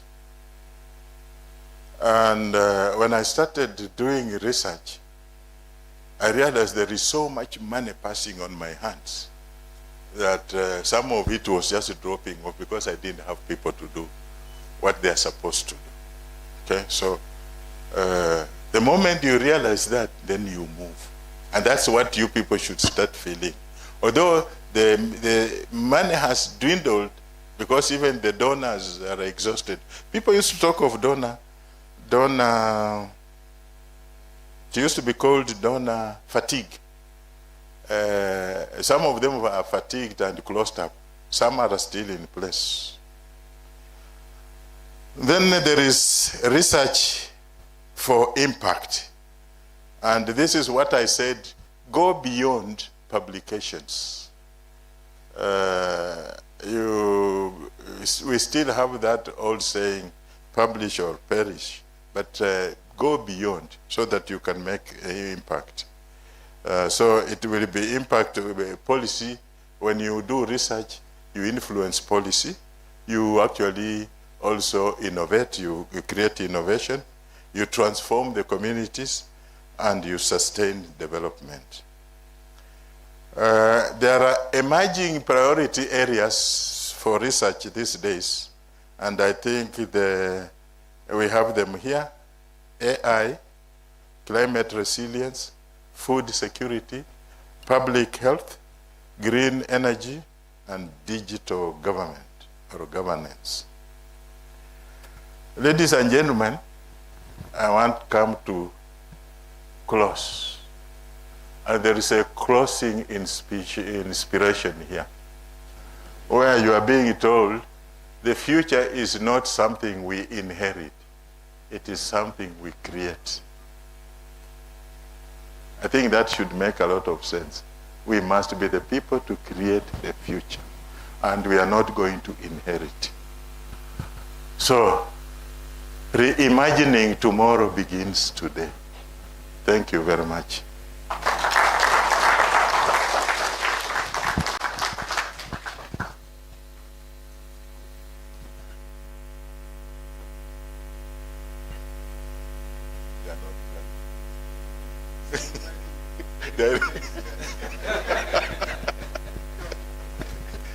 Cynthia, you're still reimagining.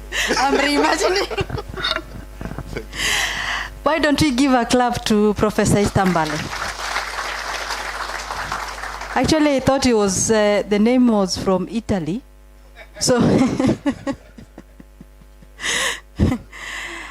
But we want to truly thank you, Prof, for sparing your time and coming to share your insightful thoughts. I believe we have all been challenged one way or another, and we have been told that the future is not something that we inherit, It is something that we create. And that brings me to our African perspective, where we expect our fathers to give us some inheritance, But some of us, we squander it, So we also, in terms of inheritance, we also need to know how we are going to use that inheritance. We are receiving a lot of knowledge, and throughout this period, we'll be receiving a lot of insights from our keynote speakers, our chief guests, and all that. And whatever we get, the next step is, what are you going to do with it? Sometimes we overload our minds, and we gather a lot, but we don't have an output. So we thank you so much, Prof. Thank you, Vice Chancellor. And we have reimagined the schedule again. So I'm being told that we are going, because of time, we are going to have a photo session, a group photo session. And then immediately after that, we are going to have our tea break. And I would like to give some instructions here of how we are going to do that. So right about now, in a few minutes, we'll have our group photo. Then we'll have our refreshment, which will be taken as follows. So we know we have our tags. So if your tag reads VVIP, Yosiangu, guests, rapporteurs, session chairs, deans and directors, we are informed that we'll take our tea behind the theaters. There is a beautiful tent which has been laid out there. Then we have our presenters. We'll have our tea at ECA 09 on this side. Then audience and staff will have our tea at ECA 05.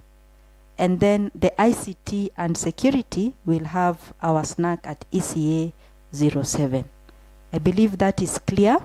So at this point, I don't know which direction you want to face, us to face. So this side, eh? So I'll request that we just, our guests to come in front here. Then we'll have all the participants and to come behind, eh? Or they'll stand. Okay, okay. Okay, okay. So we can all stand.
We have a distinguished professor in the area of medicine who was the keynote speaker in the morning. So please, you will be looking at our work. Be confident. We are not coming here to supervise. We are coming here to listen and give inputs on how we can do things better. I think you know the way we arrange for presentations. And if you are not ready, we go to the next presenter. We have a number of presentations. So I will let my co-chair to give some remarks as we prepare to start.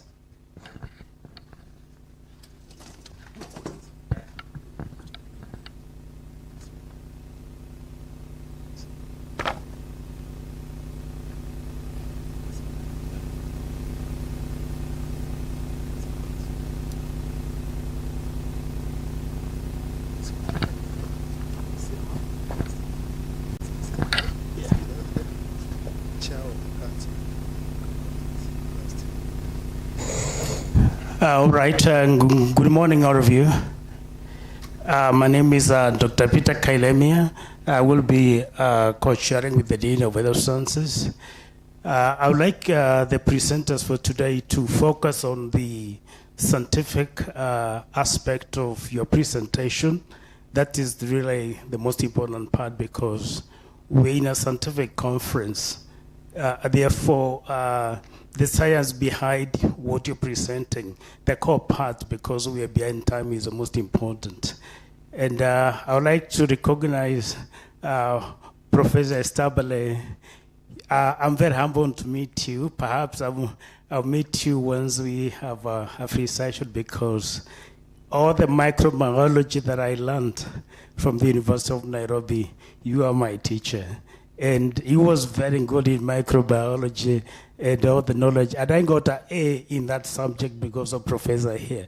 Thank you very much. Thank you, Dr. Kailemia. Also, we have our rapporteur, Dr. Millicent. Maybe you can say a word before we start. Good morning. Yes, I just want to welcome each one of you to our session today. I'm Dr. Millicent Kapigen from Nursing, the current chair of the Nursing Department. I'm very glad to see quite a number of my students. Call your friends, tell them to come. There's a lot we can learn from here. Thank you for my postgraduate students as well for coming, and also the group, the entire group from the School of Health Sciences. So welcome, feel at home, let's learn, let's ask questions, let's seek clarifications. You can see we have every person who can answer your questions, especially your professor here. We are really honored to have you with us, and so welcome. Thank you. Thank you, Dr. Kapigen. I wish to welcome our first presenter for the morning session. It was supposed to begin at 9. We are already behind the schedule, so please, we need to keep time, be brief, and go to the point. So we will need a timekeeper among us. I think that can be sorted here at this desk. So remember, you are presenting your abstract, so we don't expect to take more than 10 minutes. That actually it's pretty much. So we have our first presenter, Douglas, determinant of maternal adherence to postnatal care services in Nyambene Hospital, Meru, Kenya. The other thing, please, the next presenter should be prepared to set up so that we can have a synchronized movement without having any hiccups. So the next presenter will be Bridging. We'll be presenting an abstract titled Bridging Traditional and Safety, the Power of Case Reporting in Indigenous Medicine, Quality, Kalua Julius.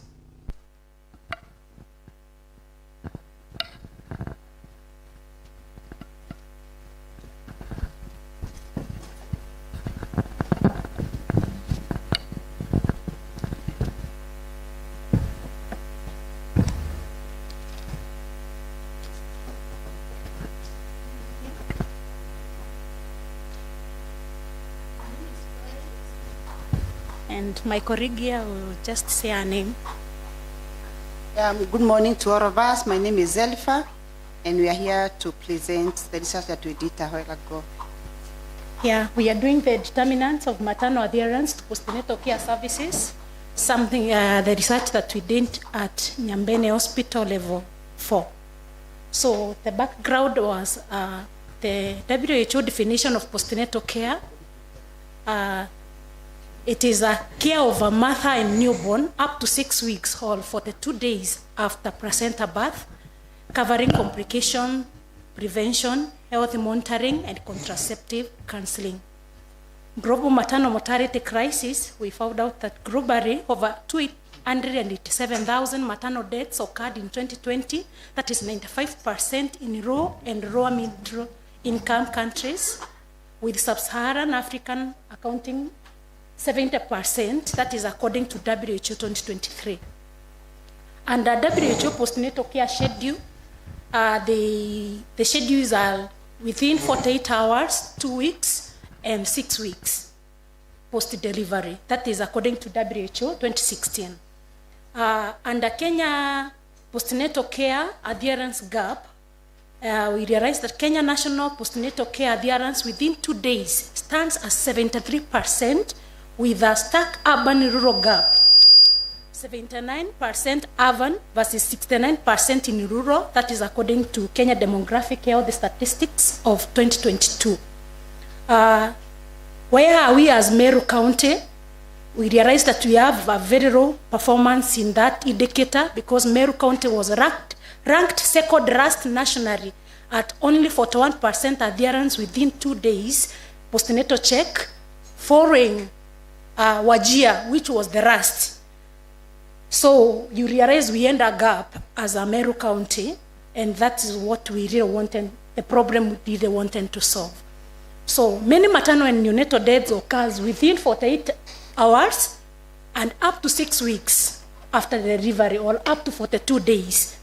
Kenya Demographic Health Statistics 2022 reported that 73% of women received a postnatal check within 2 days of delivery. Meru County ranked second last, as I have said, with 41% adherence and 59 default rate. So you can realize those who are adhering are lesser and those who are defaulting are more. So this means that there was a gap. At Nyambene Level 4 Hospital, 33% of mothers missed their first postnatal check visit, and they were at 56% missed the 2-week visit by May 2024. In 2023, 36% of mothers missed their first postnatal care visit, while 33% missed the 2-week visit. So you can realize, because the national target of postnatal indicator is 90%, and you can realize now where we were at Nyambene Level 4, we end a very huge gap. These adherence levels remain below the Ministry of Health target, as I have said, which is supposed to be 90%. Limited evidence exists on factors influencing postnatal care adherence at Nyambene Level 4 Hospital, and that is why we realized that there was a gap that we really wanted to study about. Our study objectives were: number one, to investigate the demographic factors affecting mothers' adherence to postnatal care services at Nyambene Level 4 Hospital. Number two, to assess the socio-cultural factors affecting mothers' adherence to postnatal care services in the same hospital. And number three, to investigate the health facility-related factors affecting mothers' adherence to postnatal care services in the same hospital. So our methodology study design was descriptive, cross-sectional study conducted at the same hospital, which is a Level 4 in Meru County, on 3rd to 28th March of 2025. The sample size that we had was 186 mothers. Sampling method was convenient sampling because mothers were coming to the facility and to the clinic at varying times and different times. Data collection and analysis, we used structured questionnaires, and we analyzed the data by descriptive and inferential statistics. That is our first factor that we were going to check if there is a relationship between the demographic factors and the adherence of the mothers in attending the postnatal care. So we, under the demographic, you can see we have age, marital status, education level, source of income, and religion. And the numbers we have highlighted with a right color shows that there is a significant relationship between the demographic factors that we have highlighted with the adherence of the mothers. And I don't think I'm going to read within because you can see very clearly, but what we came up with from these demographic factors is that the youngest mothers aged 12 to 18, which accounted from our sample, 28%, showed that the lowest early compliance. The lowest early compliance means at 48 hours, at 2 weeks, these mothers did not comply, did not adhere to postnatal check. Our second factor was socio-cultural factors. And you can also see the p-values, the ones we have highlighted, shows there is a significant relationship between gender preference, polygamy, women's economic roles, maternal seclusion, paternal involvement, family cultural expectations, and postnatal care misconception. And we concluded that paternal involvement and family cultural expectations were the most important factors associated with when they come for postnatal check. The next was the service charge. Is the charge really affecting the mothers from coming for these checks? Patient satisfaction, how they were served, was it affecting them? Personal adequacy, were there enough personnel?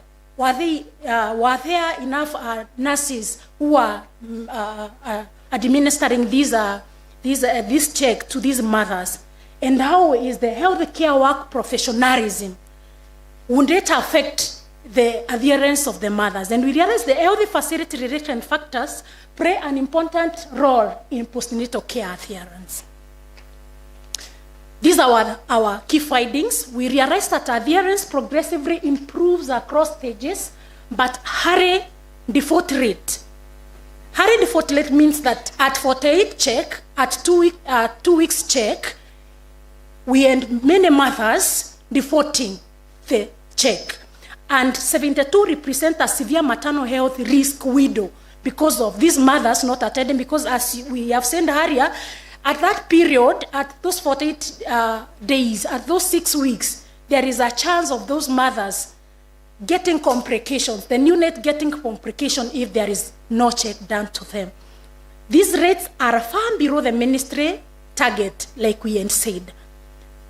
Postnatal check adherence is critically low in early stages, that is in 48 hours, in 2 weeks, and it is sharply increasing at 6 weeks, and we realized it is because the mothers are coming for immunization at 6 weeks. That is why it is increasing and it is sharply going up. Because at 48 hours and at 2 weeks, the mothers were saying that our children are not sick, we are not sick, we are not feeling sick. So why should we waste our money, our resources that are limited? Why should we waste our time going to the facility to go and queue? So they didn't see the need of going at 2 weeks and at 48 hours. But at 6 weeks, they realized there is a need to go there because the children were getting immunization. So it's like they were going for the immunization, but not for the postnatal check. So in conclusion, our conclusion and recommendations, it is postnatal care check adherence is critically suboptimal at early stages, like we have seen, 11% at 0 to 48 hours, 28% at 2 weeks, far below. You can relate. If it is at 11% and the national target is 90%, you can see the big gap that was there. Demographic factors like education, income, and age are the strongest predictors of non-adherence. Sociocultural norms, which involved polygamy, seclusion, lack of paternal support, also create barriers to these mothers seeking the postnatal care services. Facility level issues like distance from the facility, from where the mothers are residing into the facility, charges, wait time, patient satisfaction, consistently impeded utilization of the postnatal care check. So, what is our recommendation? It is strengthening training Train healthcare workers in a respective, responsive, and effective follow-up communication to improve service quality and patient engagement. So we were recommending that the healthcare workers do the health education to the mothers. Show them the importance. When they're coming for ANC services, tell them there is a postnatal check after you give birth, and the schedules are like this. Show them the importance of why they need these checks. Number 2, enhance education. Strengthen culturally relevant health education at all maternal care stages to build awareness and support adherence. We need to train them so that they overcome those tradition and cultures that inhibit the mothers from seeking help when they are at that period of a postnatal period. Because most of them, we realized that their the culture says that the mother should not expose the child to the world before they are finished their immunization. So you can realize that the mother cannot go and seek this service because they're in that seclusion period where they are not allowed to move the children out of their homes.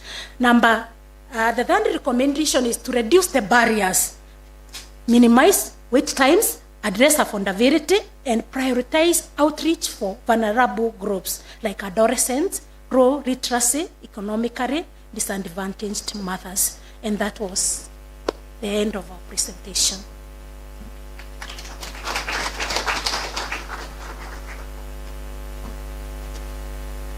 Thank you very much for that. You can sit down. What I would like to request is that you note your questions down for the first 5, for each of the 5 presentations that are done. And then once we have done 5, because we got quite a number, then we can be able to ask you questions. So please, the presenters don't leave so that you can pick their questions. The next presenter is Kaluai Julius on bridging traditions and safety. Kaluai, are you around? We are not going to wait for anybody. The next is Lynette McCarty, bridging technology. Is Lynette around? The next is Gaugalo Kubi. Are you around, Gaugalo? Oh. Okay. The next one is, how do you pronounce? Leonard Waki. Leonard Waki, you around?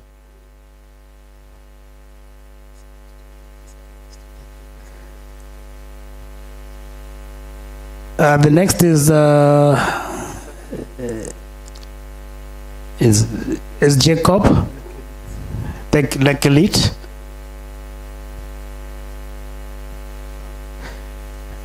The next one is Amos Mutida.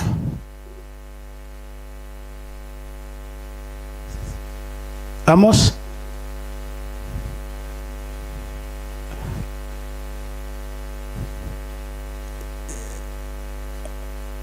Are you presenting Amos?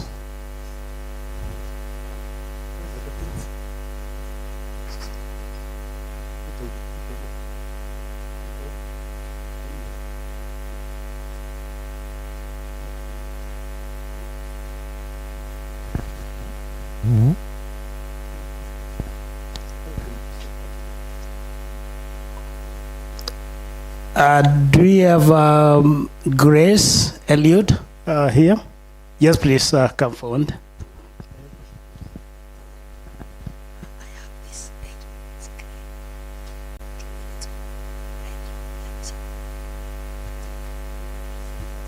Okay. Good morning. How are you? For all of us presenting today, you will be looking at this bulb. When it is green, it is within your 8 minutes. Blue, 2 minutes remaining. Red, time up. Thank you.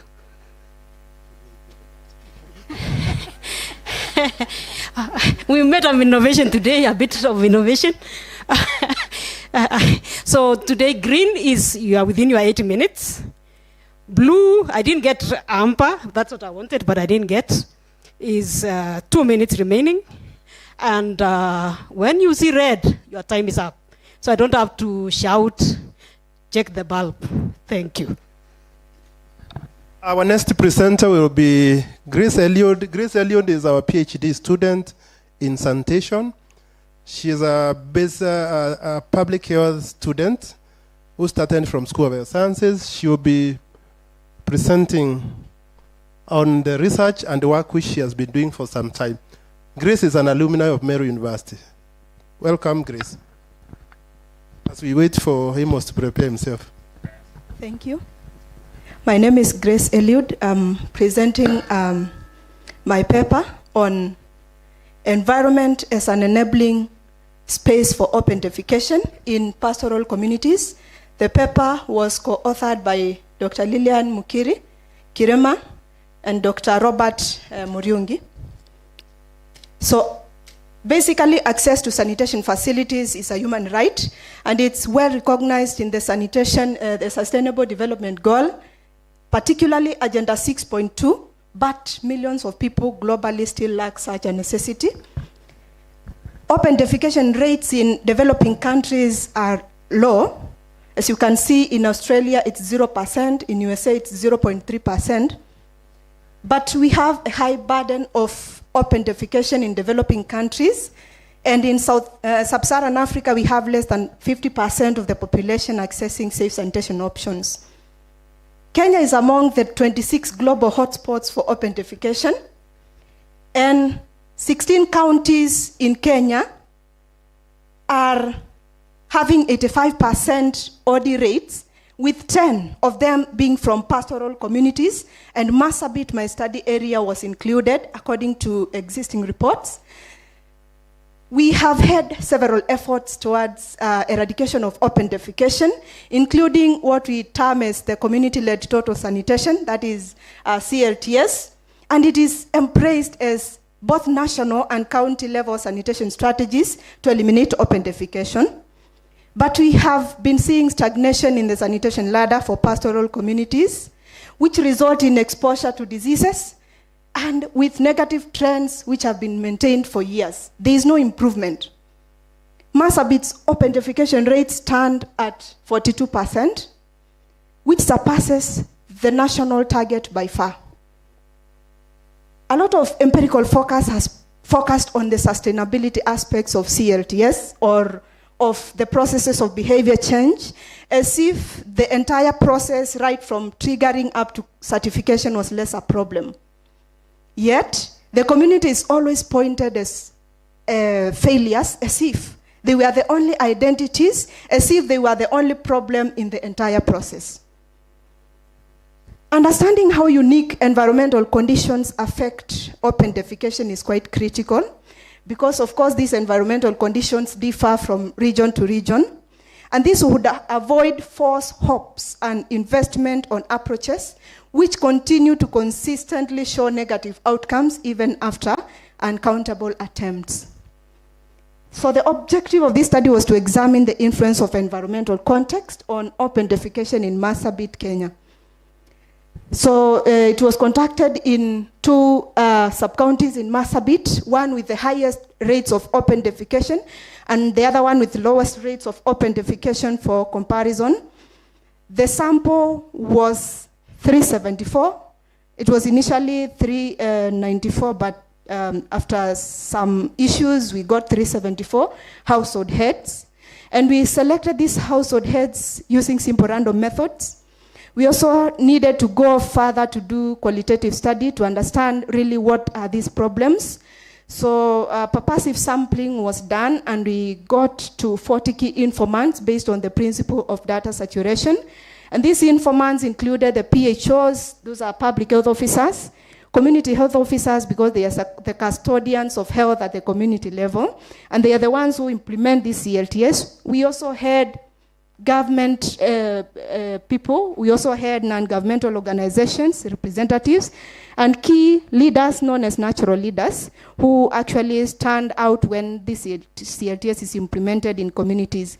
Data was collected using questionnaires, of course observation for households, That was quantitative and interviewed for qualitative data. The analysis was done descriptively and inferentially using logistic regression, while analysis for qualitative data was thematically done using the Max qualitative data analysis tool. So regression analysis was the type of relationship testing that was done.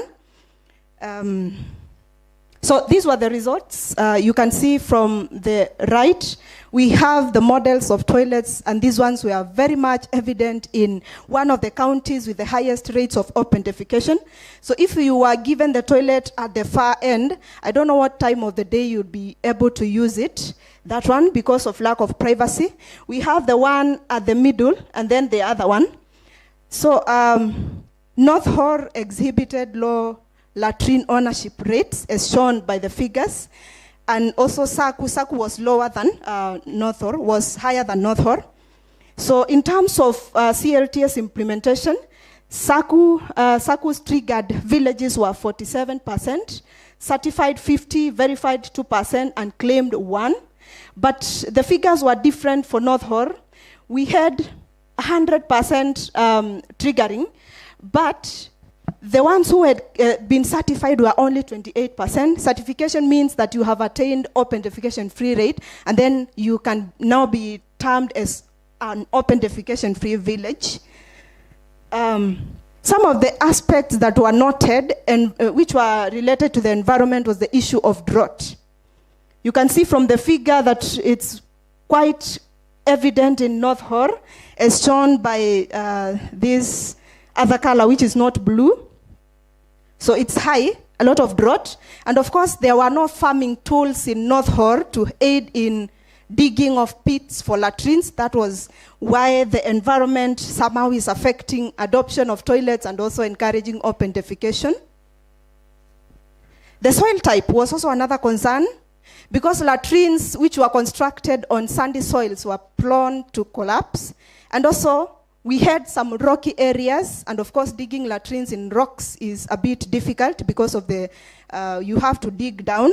And bearing in your mind that we don't have tools, then these rocks were more in North Hor compared to Saku, and that's why Saku was a bit higher in terms of adoption of latrines and eradication of open defecation. So there's a toilet here, the first one. That one was constructed on sandy soils, and it was actually collapsing. And then we have the other one, it's on rocky grounds.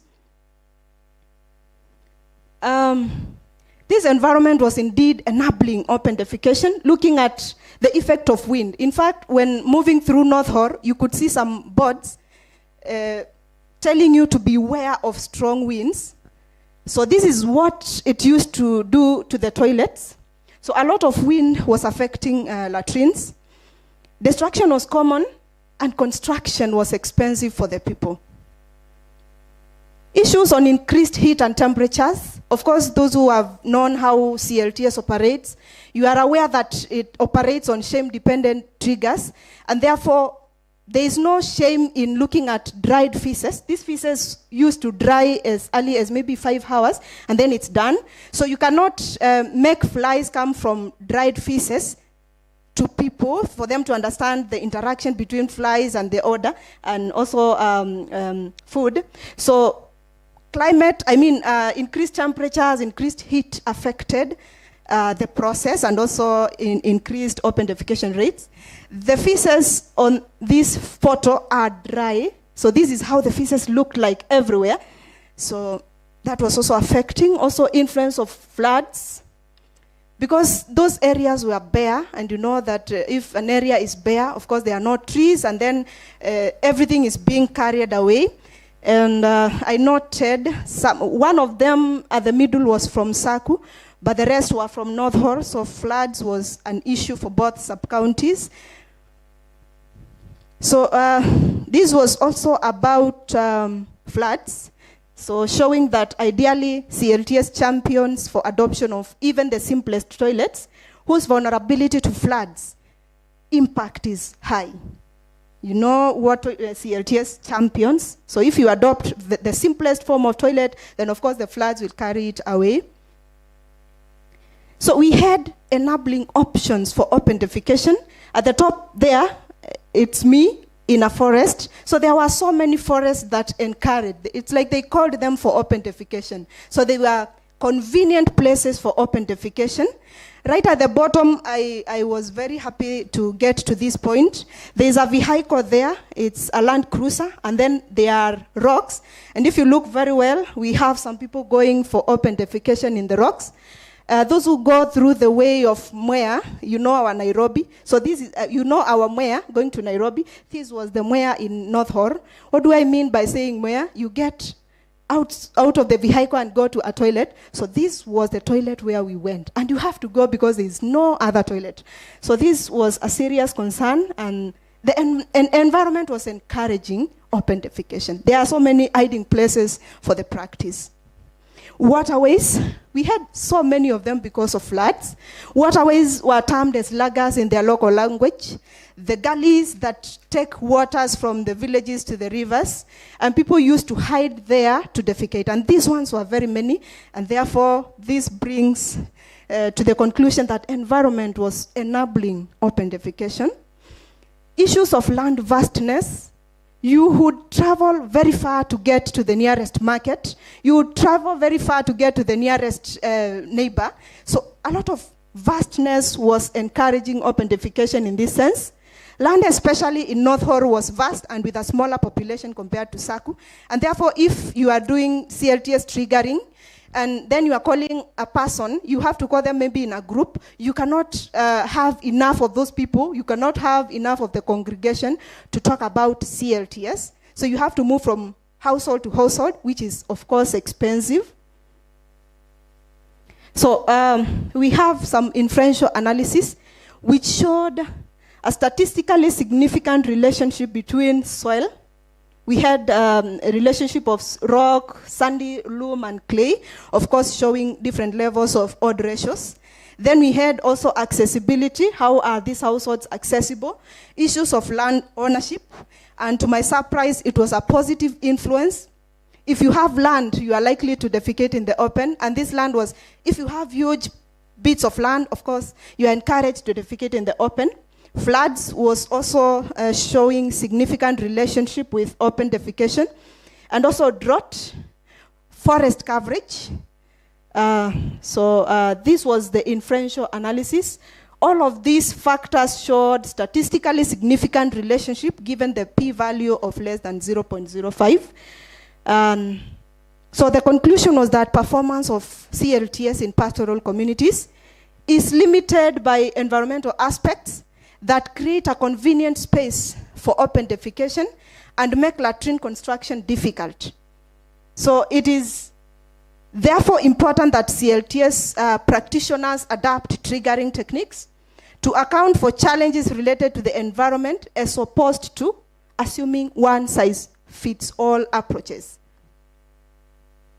Implementers and researchers should co-design operational behavior change frameworks that sustainably accommodate environmental context to promote open defecation-free pastoral communities. So these were my references and the end of my presentation. Thank you.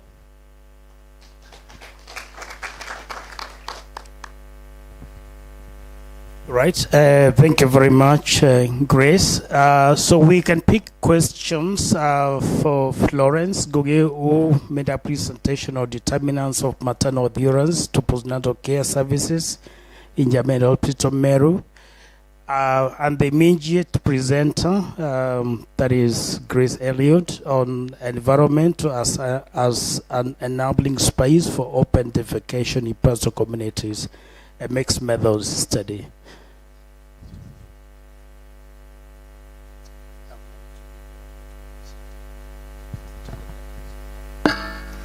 Thank you.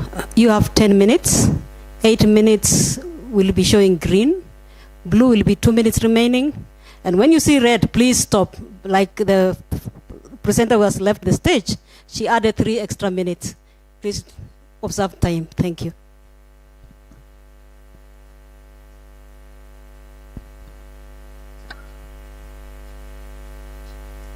Okay, I think where we are right now, it is a question answer session for the two presentations that we have listened to. So this is to the audience. Questions on and comments, additions on the two presentations.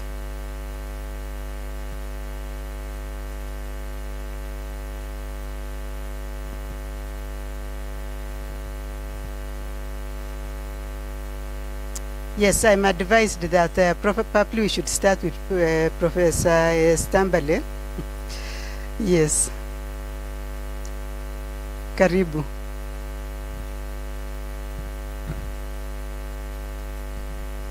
Oh, thank you very much.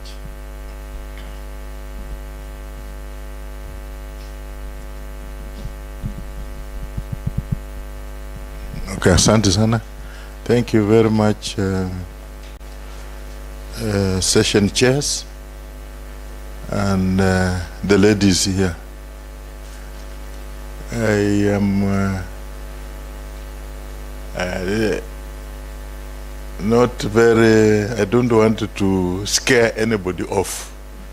No, that's the nervousness that I'm seeing in them. I am here to follow up what you are doing. And my comments, there will be no questions, but my comments is that the first presenters, I think you are doing basically very nice things in terms of what needs to be done. In terms of those adherence to postnatal care. Unfortunately, I've heard that Meru, I don't know the reason, but it's one of the counties where it is the statistics are not very good. And I'm thinking of many things. In terms of other statistics, in terms of maternal deaths, for instance, I don't know how it is faring nationwide related to what you have seen. But there are certain other factors that I think are very good, and you have picked them up, which you need to follow up. I don't know why the cultural, you are saying of culture that is letting people not go out at the early stages. I've not heard from you in terms of those recommendations what you are, what you would want done. It would be nice.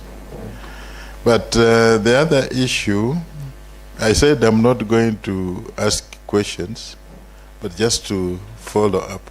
The other issue is related to the two of you, the presenters. Is it this is for postgraduate, or is just for purposes of knowledge?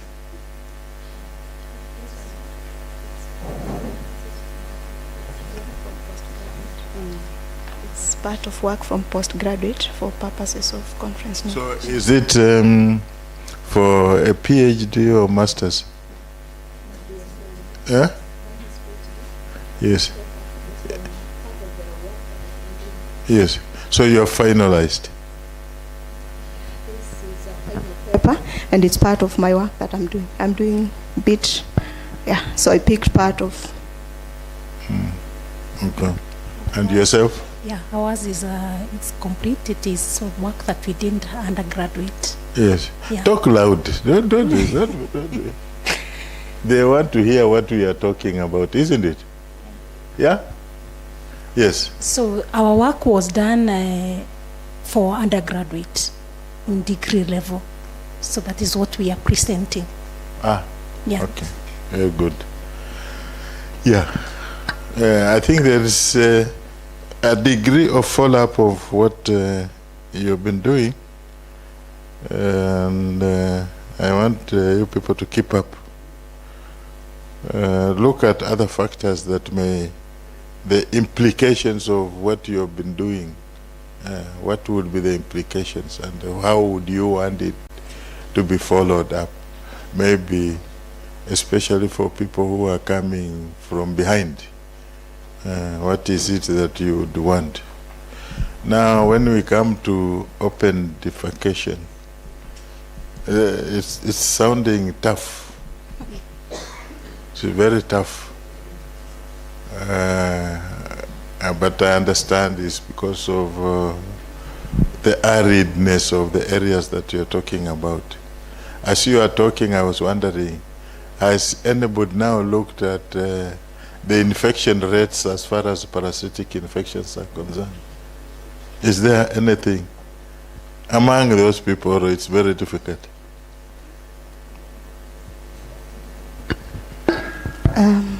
Infection rates, I think these are reports that we can get from hospitals, but as I said, it was part of a study, and there are other aspects that are not yet presented. So this was about environment, and it's very necessary to understand the infection rates as you also propose. So I think I have some findings on, and actually the county or the sub-county which had the highest and the lowest, and it's really connected to open defecation based on my results. So getting also findings from hospitals, secondary data, and also comparing with what I got from the field, it makes sense what you're saying. Yeah. Thank you. Yeah. Okay, but I think it's important because you need to know the community, although they are nomads. Eh? Yeah. They move up and down. Yeah. I know those areas, sometimes it's very difficult to catch them up. But it will be interesting for somebody who, if it's not you, somebody else to try and pick this up. Because you want to relate what you are doing to what they can also say in terms of the parasitic infestations in those communities. Somebody can be able to pick it up. I think those are just my comments. And I want to encourage you to keep up and pick everything, the things that you think will need more investigations. You pick them up or request that to be picked up by somebody else. Thank you. Thank you. Thank you. Muwapigie makofi.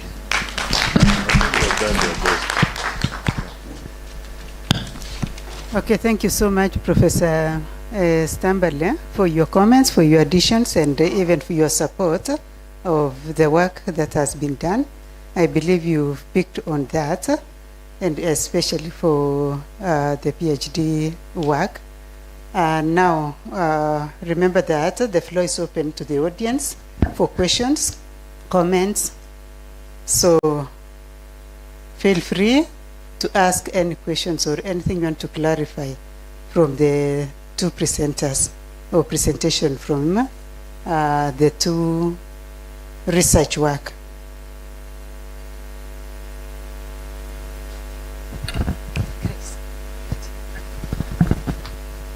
Thank you. I'll be very brief in my concern, not really a question as a prof had. Mine is more or less a comment. The first thing is that when I came in, I think the third presenter was already on the floor. My concern is that if you are doing any research, whether it's for your PhD or your master's or even undergraduate, one of the major things you'll be expected is to contribute in the knowledge which is already existing. And unfortunately, I came in late when you were already in the process. Maybe that would be there in your literature review. And if it's there, it's okay. If it is not there, then particularly for a PhD or master's, in your final defense, you have already done your final defense. Not yet. Not yet. one of the things you'll be asked or you'll be expected to say is what have you contributed in the already existing knowledge? And what is the difference between what you have done and what has been done before? When you go there with your content of what you have done for your PhD, you will be asked what have you contributed in this big basket which was already there. And those are some of the things which can delay your finishing.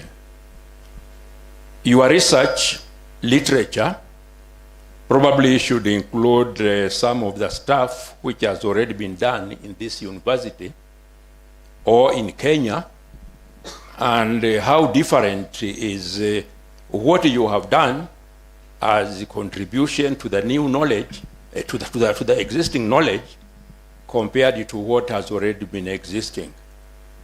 I think this work had something to do with the sanitation.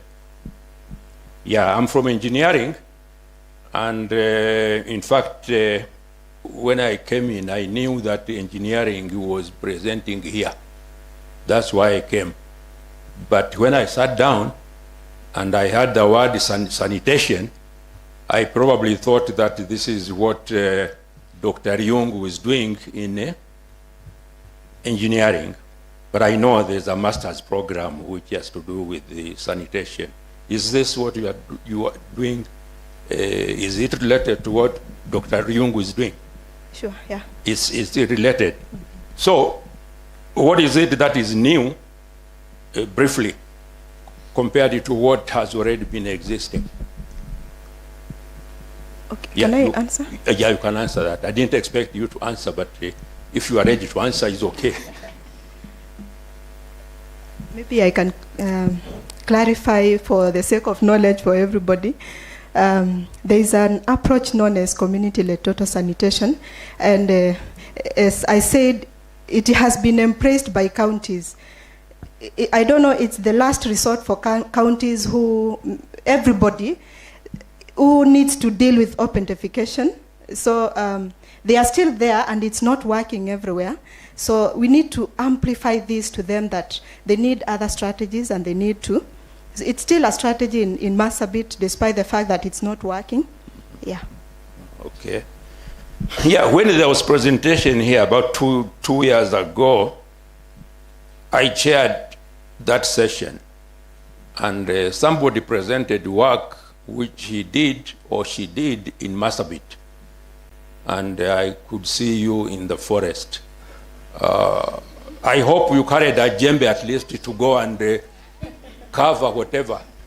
Anyway, that's just a by the way. Thank you very much. Thank you so much, Prof. And I'm glad that Grace is supposed to support her work and show some evidence. And now I invite Dr. Kailemia for a comment. Yeah, I'd like to make a comment that Grace, the use of mixed methods is important because these are some of the methodologies that have not been adopted. In our academia, we so much depend on the quantitative aspect of research rather than mixed methods or the qualitative.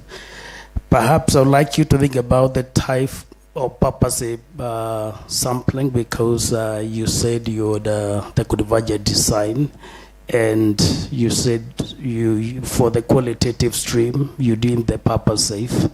But this being a PhD, then you need to go deep and ask yourself, what purposive sampling did you do? Because there are different types, and they serve different purpose. Maybe a question I would like you to respond. Now, the epistemological basis of using mixed methods is the integration of data, the qualitative stream and the quantitative stream. So we would like to hear how did you integrate data from the qualitative and the quantitative stream so that we have a convergence of evidence to show that either the evidence from quantitative and qualitative either agreed or disagreed, so that then it actually becomes a convergent and a mixed methods design. Thank you. Thank you, Dr. Kailemia. Grace, do you want to respond to that? I can respond, but it's a comment that I need actually to put into my work now that it's not yet presented. But for the quantitative, basically the quantitative was that data that was obtained from the households, and then qualitative data was data that was obtained from discussions. So we did analysis of what was obtained from the household statistically, and also thematically analyzed what was obtained from qualitative data, and compared the themes. I think I have a summary of the themes in comparison with what quantitative data that I got. However, to make it a bit more clear, I think I will need to include such in the next. Yeah, thank you. Thank you, Grace. And now I give Dr. Kubai to say something. Thank you, Grace, for that good work. However, I was left with a lot of questions. It's like this environment is so conducive for propagating ODF. In terms of behavior change, I didn't hear, what is the conclusion? Is the community ready to change in adopting CLTS? And if it's doing so, what is the rates, or what are the rates? That one is a very important for policy policy engagement and the information. Number two, we have communities, environment acting as a main enabling environment, main driver in this community. What is the policy framework? Because I believe you should also have evaluated the policy framework so that you can either remodel it or change it for better. And if there is a policy framework which is being implemented, is it working? Because the feedback we are getting is like, it's a norm. It's a normal way of life. So this study, what is it going to contribute to Marsabit stakeholders in terms of eradicating ODF? Because we know this is one of the requirement by WHO that we should have eradicated ODF by the year 2021? 2030. 2030. So please, I would want to hear your comment on that. Thank you so much. There are existing policies in Marsabit, and I have an outline of such, and I failed to include here because the work is a bit broad. But I'm also doing a policy brief to appreciate what is there and also to tell them what may not be working or what may need to be targeted when it comes to ODF in Marsabit. Basically, Dr. Kubai, that thing is a bit complicated, and it's not only a problem of the environment, it's a problem of so many other factors. I did contextual factors, so those factors are quite many, and this was just part of it. So for issues of policies, I will really need to also include what he has suggested further to what I have. Thank you. Thank you, Grace. You have a bit of work to do. And I think that is very good, so that you will be able to actually come up with a very well done work in the long run. And also, you may not really have to put in everything that we've said. Don't forget exactly what your focus is. So at this particular point, I just want to close this session. And anybody? Yes, thank you. I can see a question here.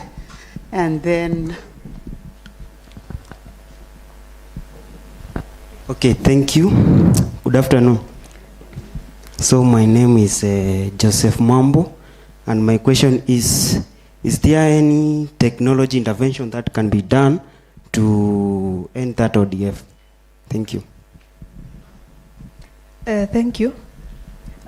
One time when I was doing the study, I happened to ask them, because I had mine, I suggested to them, of a certain technology, which if you are thinking of one, you can just follow me so that we discuss with you and I really tell you what the condition is there.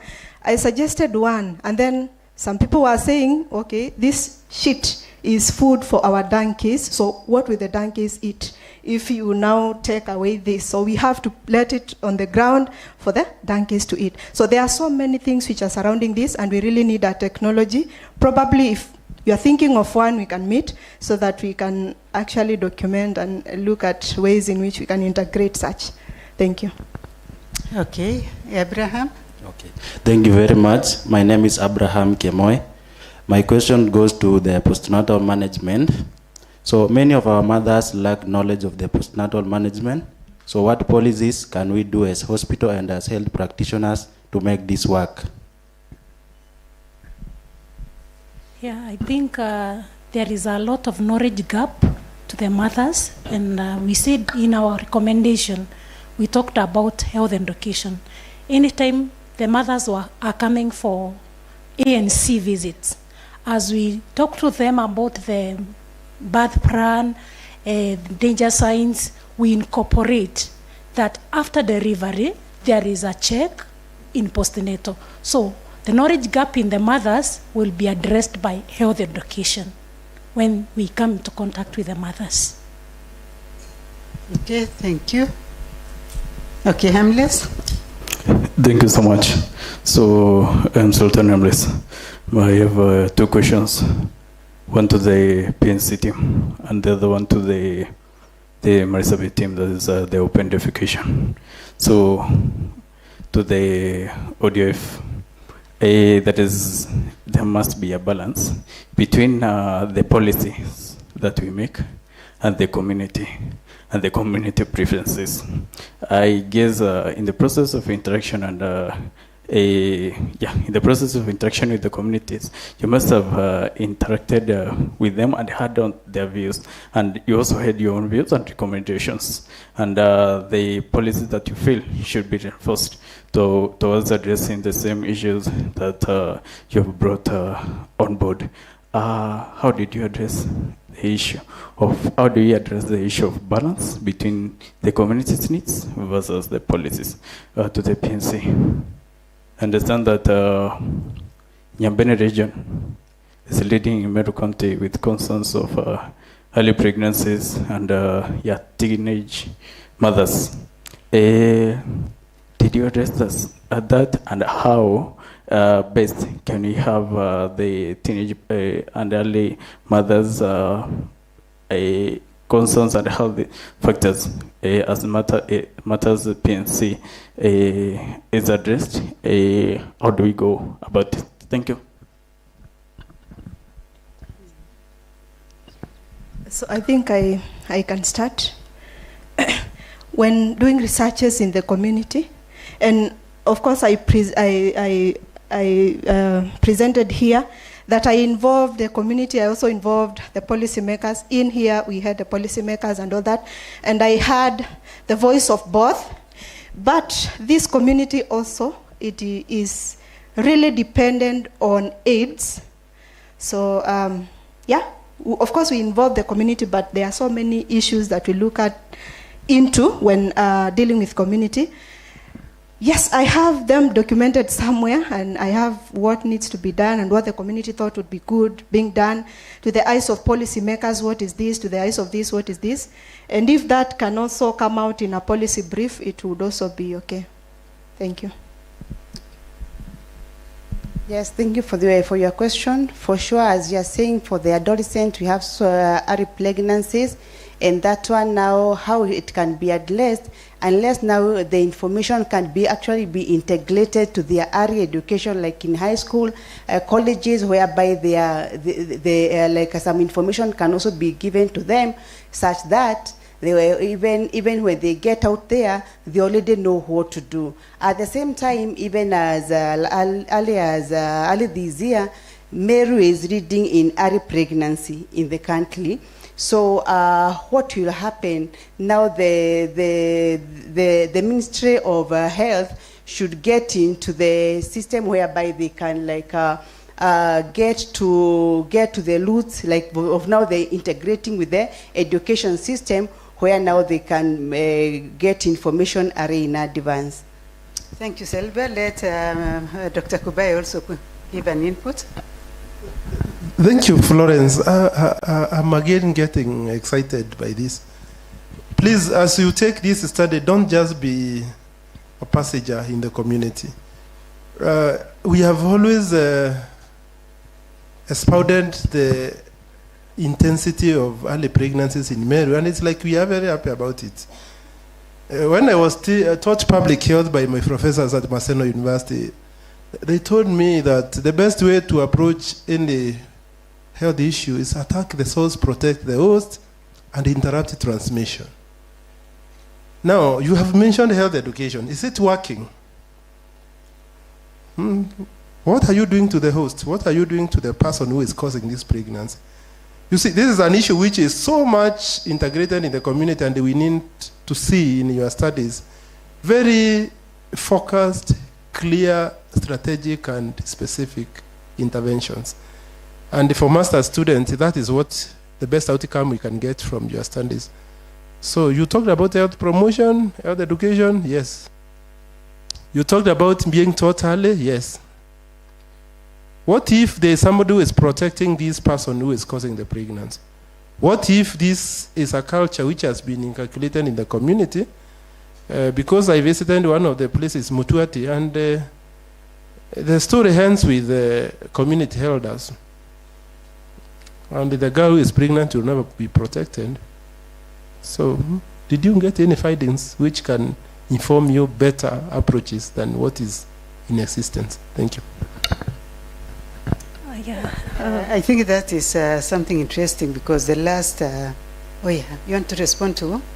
I wanted to respond by saying that we did not go into details of teenage pregnancy because our study was on postnatal check. So where we only considered the factor of teenagers, it's at age, demographic factors. And we realized, as you are saying, 20% of the figure that we were working with, 186, they were teenage mothers. But when we were talking to them, we did not go into details of teenage pregnancies, but we went into the line of why they were not able to adhere to the 3 checks of postnatal. So if someone else would want to further this study, I think it would be a good avenue for doing more study and research why these teenage pregnancies are really happening. And she is saying that we are reading in Meru County. It's one of the indicators that we are really not doing well in Meru County. So I would also recommend that someone else here could take the study, or maybe in future we would consider going that line and trying to attack the host, as you're saying. That's good, and I'm happy to hear that. But again, we have a real challenge in the area. I have worked in Nyambene, actually, level 4 for more than 10 years, especially in maternity department as an anesthetist. And even some girls who are saying postnatal, they can't even sign a consent. And we had to sign consent for them to be operated for cesarean section. So we need to really open up and find out what is this is happening. Because actually the person who leads to these early pregnancies are protected. The story is doesn't go beyond the hospital rooms. Thank you for that information. And I think the last visit we made to Nyambene, we were told of some very active campaigns, which they are involving the church, they're involving the community, and they targeted the girls first. They were working on the boy child as well. And the border guys, the drivers, the mirror placards. And so I think there is something that has been laid down. We were not given details, but I know there is something. And I think we have a question here. My question is targeted to the research on ODF. So my question was like, since your research mainly was about in the pastoralist area, in the Marsabit region, so I was wondering, like, if you decide to come up with new policies, so how will you take into consideration and factoring that they are pastoralists? So you can't sort of like come up with an idea like building like the Petra teens because they are pastoralists, so they won't be able to stay there for long. So how do you manage? How do you plan on coming up with solution while still considering the fact that they are pastoralists and it's like their culture? Thank you. So that is the question that everybody of us here is having. Yes, this is the problem that we have and what needs to be done. And for us to come with solutions, we don't only look at the technology. There are so many issues also tied to governance. It's not a must that it's the community who is failing, as I've presented. The environment could be enabling this. It could be governance. Sometimes I was doing something on financing to them, and then they would say, we are given maybe 100,000 for a region A. It's standard for this region. It's standard for the region which is diverse, which is remote. So that 100,000 shillings is supposed to do a complete CLTS, which is not practical. So as I'm saying, for you to also influence policies, you also need to look at all those dimensions, the governance, the financing, the technology bit, and all that. Because provision of, let me say that provision of toilets is not enough. Because you could have toilets. Actually, we had people who had toilets and they were not using them. I've presented some here. They don't have enough privacy, so you yourself can also not go to that toilet. Of course, other toilets which cannot be shared. There are so many issues which I want to document separately in a separate paper, but for this one, it was about environment. So we need to look at the whole thing, right from governance and everything, for us to say that we can actually influence such. Okay, we are actually coming to the end of this session, though I don't want to close out my repertoire here. So I'll just give her as the last one and close the session. Thank you. The comment is not a question as such, it's a comment to Grace. From your study, there is a lot of behavioral changes that are needed in that place. I remember there was a study that was carried out sometimes back in Makueni or in Ukambani about pigeon fees, the pigeon pea. And they introduced the one which was yielding more, but less stocks. And the traditional one was having a lot of wood. And the women refused to adopt the new one yielding more. So it's really a lot of changes in their mindset to change whether they want more. Here in your case is health, through better sanitation, which needs a lot of effort from the public health office for them to change. Maybe we'll go the one you achieved. Remember the 80s where you really force people to use the sanitation. Thank you. It's just a comment. God bless. Thank you so much for that session, and thank you for the participants and the listeners. And back to the chair of the session. Thank you very much to our rapporteurs. We wish to welcome the next set of presenters. I hope Lynette and Hemos, you are ready as we go to back to our master student, and you can see one of our PhD students has also walked in. So, Amos, you are ready? Please, who was helping him to set up the laptop? Hello.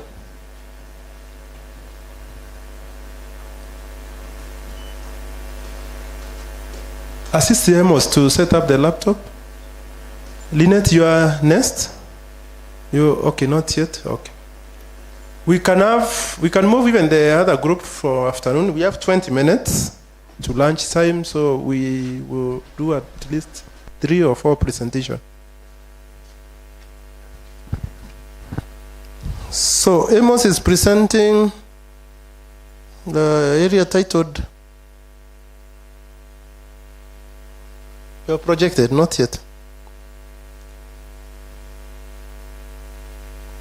Amos is presenting an abstract titled The Strengthening of Systems Through Integrated Digital Health Information System and GIS, based in decision support for resilient and sustainable health care delivery in Kenya.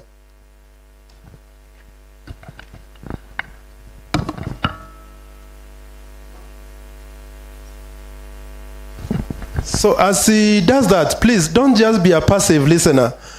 Ask these people how they are doing knowledge translation. Our research ecosystem, we really want to have a pipeline which is open. Is there any innovation you have seen in that work which Grace is doing? Is there any innovation you have found in guys who are doing maternal health? Like, we need proposals. How can they bring use of digital technology for the young girls who are suffering from teenage pregnancy? Can they be able to report, even using their mother's phone, that somebody is the one who caused this pregnancy? Until we open this space, these girls will continue getting pregnant. It will be hidden in the community because no community wants to be stigmatized that they are making their young girls pregnant. So we must bring new innovations in this. As you are saying, somebody will take up the gaps, but I don't believe they will take up the gaps if you don't give them insights on how to do it. So when we go to the community, let it not be passive data collectors and reporting to the university for purpose of graduating. We want to see the aspect of knowledge translation. You're ready? I'm saying you're not ready. That's why I'm keeping my audience busy. So let's hear a critique from the audience. And don't just sit there. Let's hear the recommendations which you can help these people to make their work better. So for Grace, there is the colonial mentality that toilets in Marsabit should not be dug beyond some feet. Did that come out very clearly? I'm not telling you to ask, but did that have any effect why these people want to do ODF?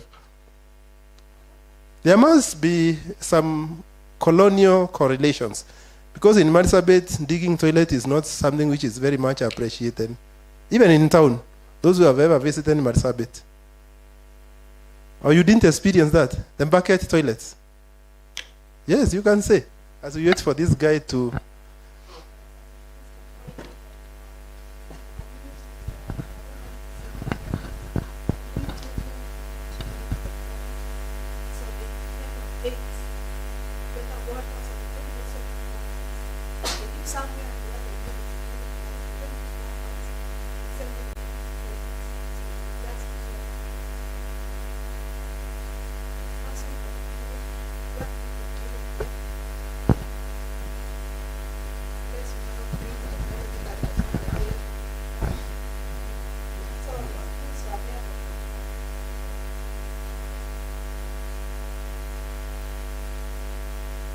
Technology has failed us. We are the ones who are failing technology.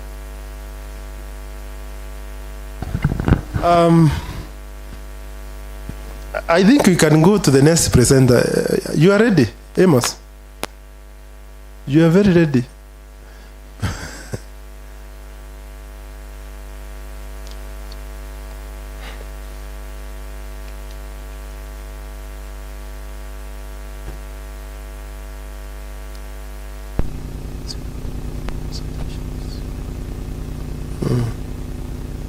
Yeah, you're kidding me there.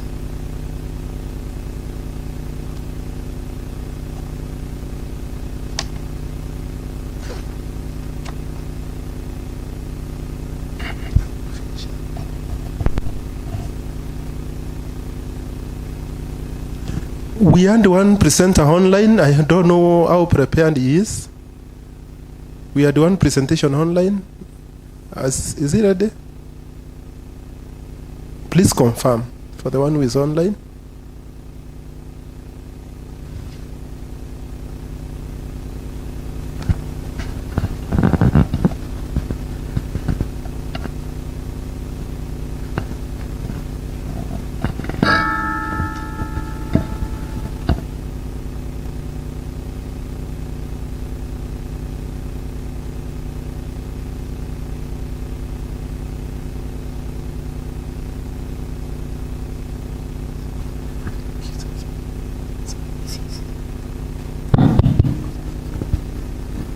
Hello, good morning. So my presentation is here with you.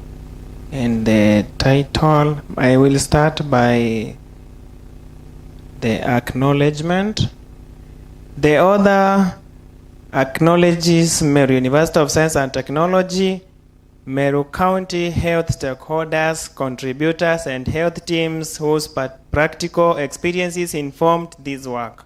Appreciation is also extended to academic mentors, health information professionals, and public health leaders advancing evidence-based healthcare management. Abstract. The title is Strengthening Health Systems Through Integrated Digital Health Information Systems and GIS-Based Decision Support for Resilient and Sustainable Healthcare Delivery in Kenya. GIS stands for Geographic Information Systems. Health systems remain central to achieving equitable, accessible, and resilient healthcare services because they provide the first point contact between households and the formal health sector. However, many health systems in low and middle income countries continue to experience fragmented health information systems, delayed reporting, weak data utilization, equitable resource allocation, and inadequate preparedness for disease outbreaks and environmental health threats. These challenges limit timely decision-making and compromise progress towards universal health coverage and sustainable development goals. This study examined the potential of integrating digital health information system, DHIS, electronic records platforms, and geographical information systems, GIS, into health management to strengthen service delivery, disease surveillance, and strategic planning in Kenya. The study aimed to assess how digital integrated improves evidence-based decisions, service efficiency, and community resilience. A mixed method design was employed. Quantitative methods included trend analysis of routine health indicators, service utilization patterns, and spatial mapping of disease burden, facility coverage in Meru County, and underserved populations. Qualitative methods involved key informant interviews, stakeholders, consultations, and document reviewers.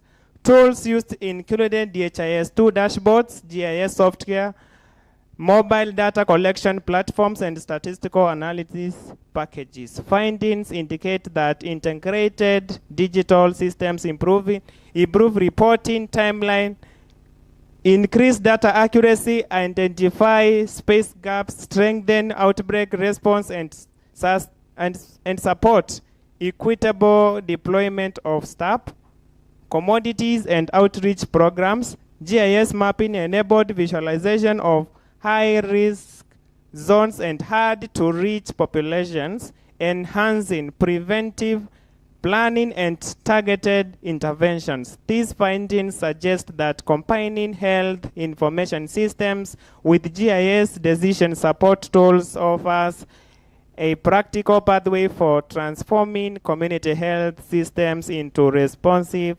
data-driven, and sustainable models of care.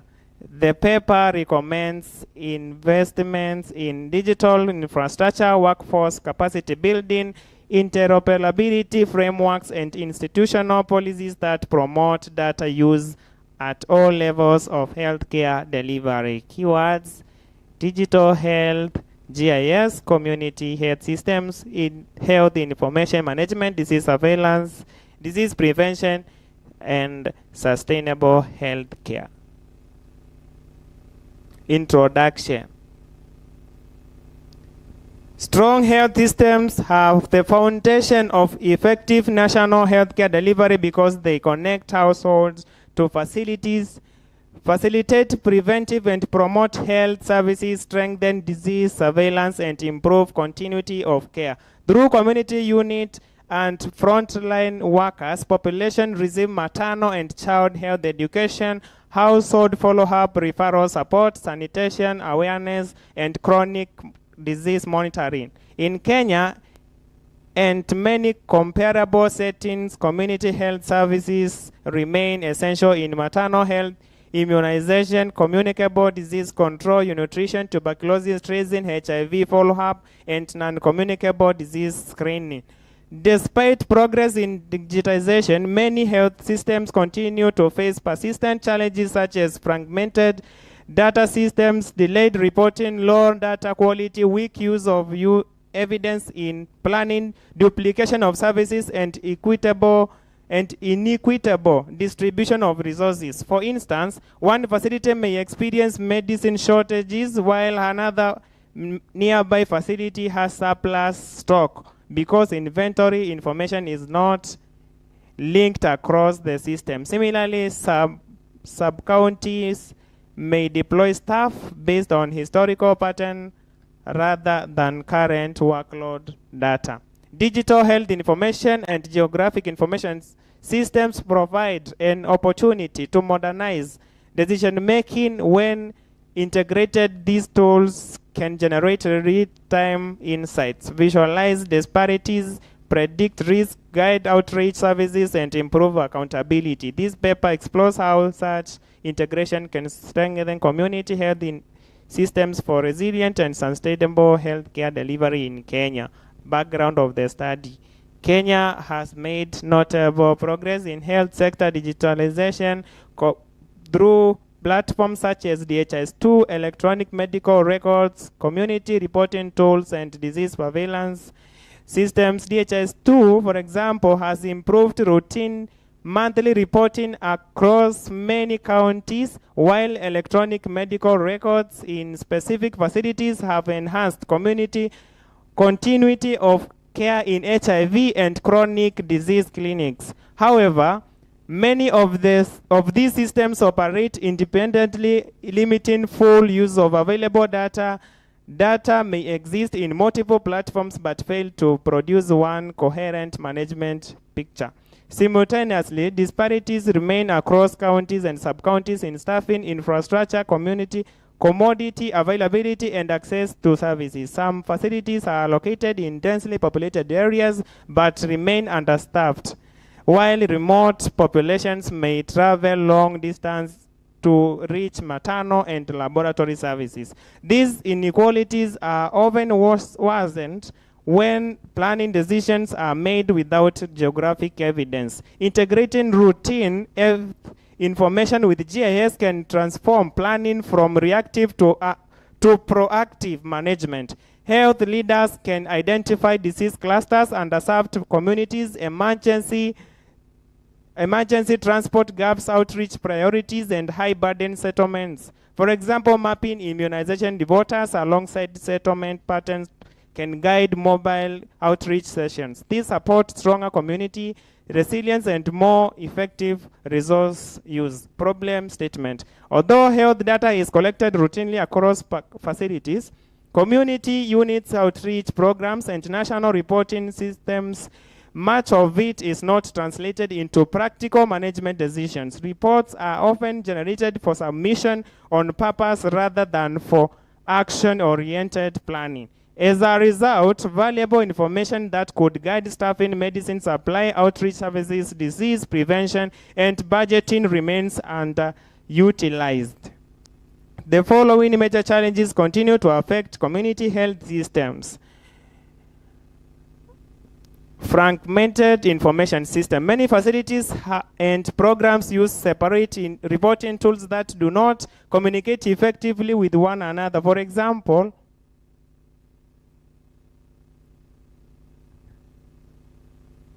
so we can I can go to the results.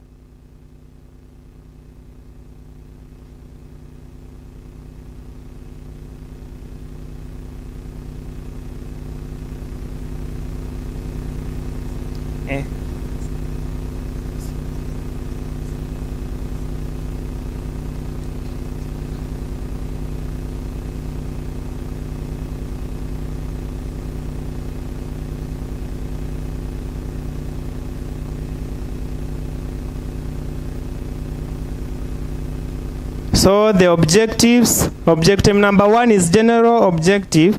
Tukianza hapo, to assess how integrated digital health information systems and GIS-based decision support can strengthen community health systems for resilient and sustainable health care delivery in Kenya. Number 1, to examine the role of digital health systems in improving data quality and reporting timeliness. Number 2, to assess how GIS mapping supports equitable service planning and resource allocation. To determine the contribution of integrated system in disease prevention and outbreak response. To explore stakeholder perspective on digital transformation in community health. To evaluate the effect of integrated system on accountability and supervision. To assess the impact on community management. To determine training needs among health personnel. To propose policy and management strategies for sustainable implementation. Let's go to findings.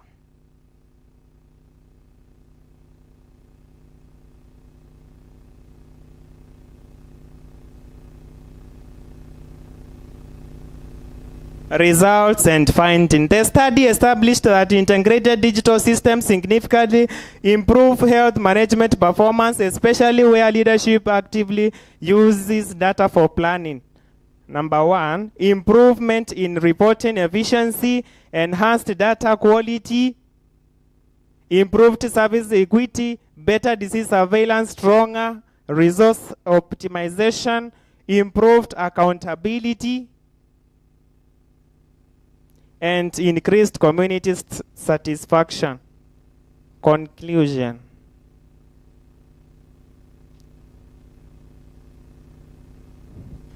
So, the conclusion, in integrated digital health information system and GIS-based decision support can transform community health systems into responsive, equitable, and resilient service models. They improve prevention, accountability, efficiency, and sustainability.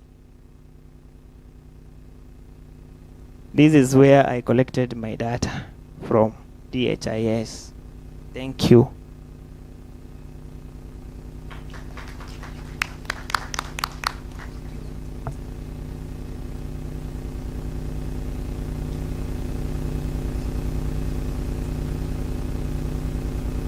Okay, thank you so much, and thank you, Amos. Am I right? Yes. Yes, thank you so much, Amos. And we want to invite the next presenter, as Amos takes his seat. Preserve your questions for Amos' presentation so that we can combine the way we did in the first session. I can request all the questions to be sent to my email at mutindaamos2020@gmail.com. Please. Yes, thank you. The audience, you've heard that. mutindaamos2020@gmail. mutindaamos2020@gmail.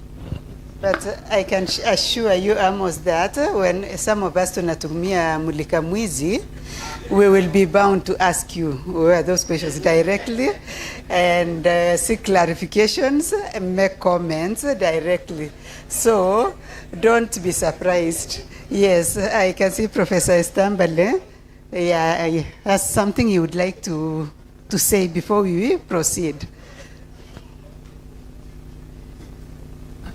I didn't, sorry. I didn't want to interrupt your process, but I want to first and foremost commend him for making the presentation.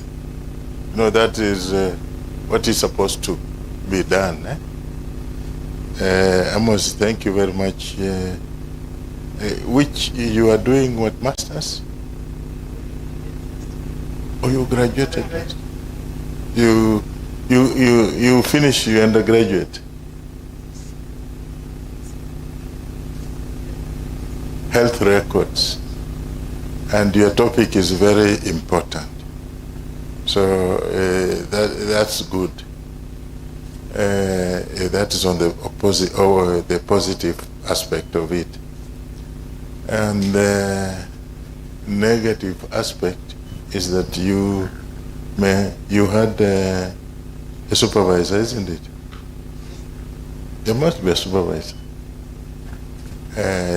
Did you didn't consult the supervisor of what needs to be done? You did.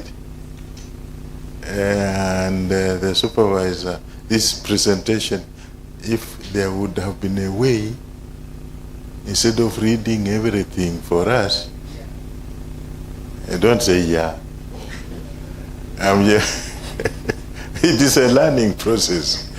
If your supervisor would have told you which salient points, I think I saw the interruption that you got here that summarized ABCD. I was trying to follow you, but the process is very long. Okay? That even with my keenness, I got lost somewhere because you are reading everything. When you come to such presentations, the supervisor should have told you these are the areas, you just pick on this and this and this and this, and you summarize, and people follow you.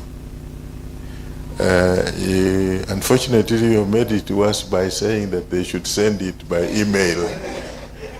It becomes very difficult because now you will respond by email. They may not be able to understand, but you have done extremely well as an undergraduate. And I see potential in you in doing future presentations. If you, next time when you want to do it, you talk to your, whoever it is. This is a learning process, but we all have seniors who can be able to help us, okay? That would be very appropriate. What are you doing now? Do you want to come back for masters or something? Or you are looking for a job somewhere?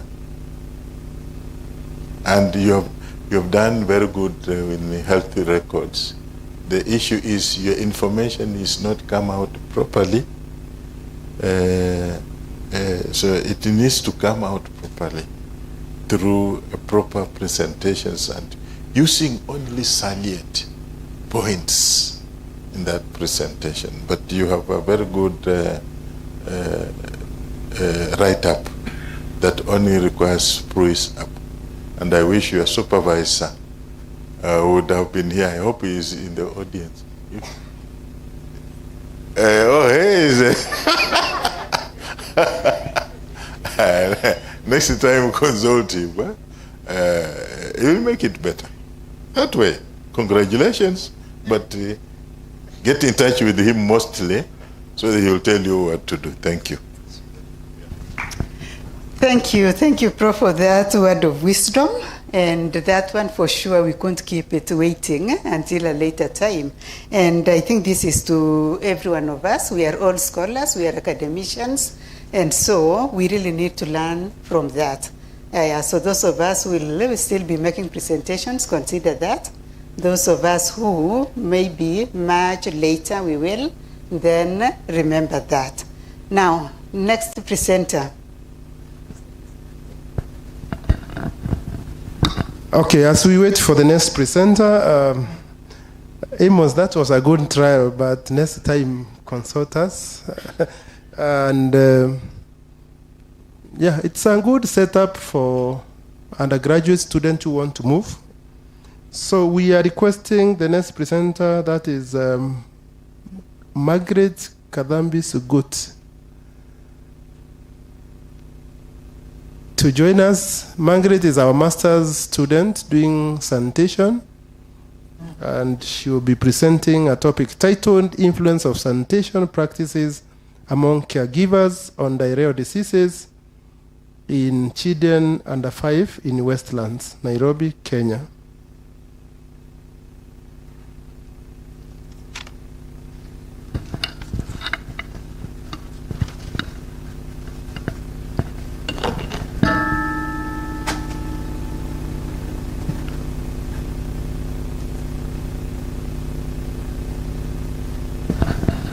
Where do we stand with online presenters? There are two. Please get in touch with them.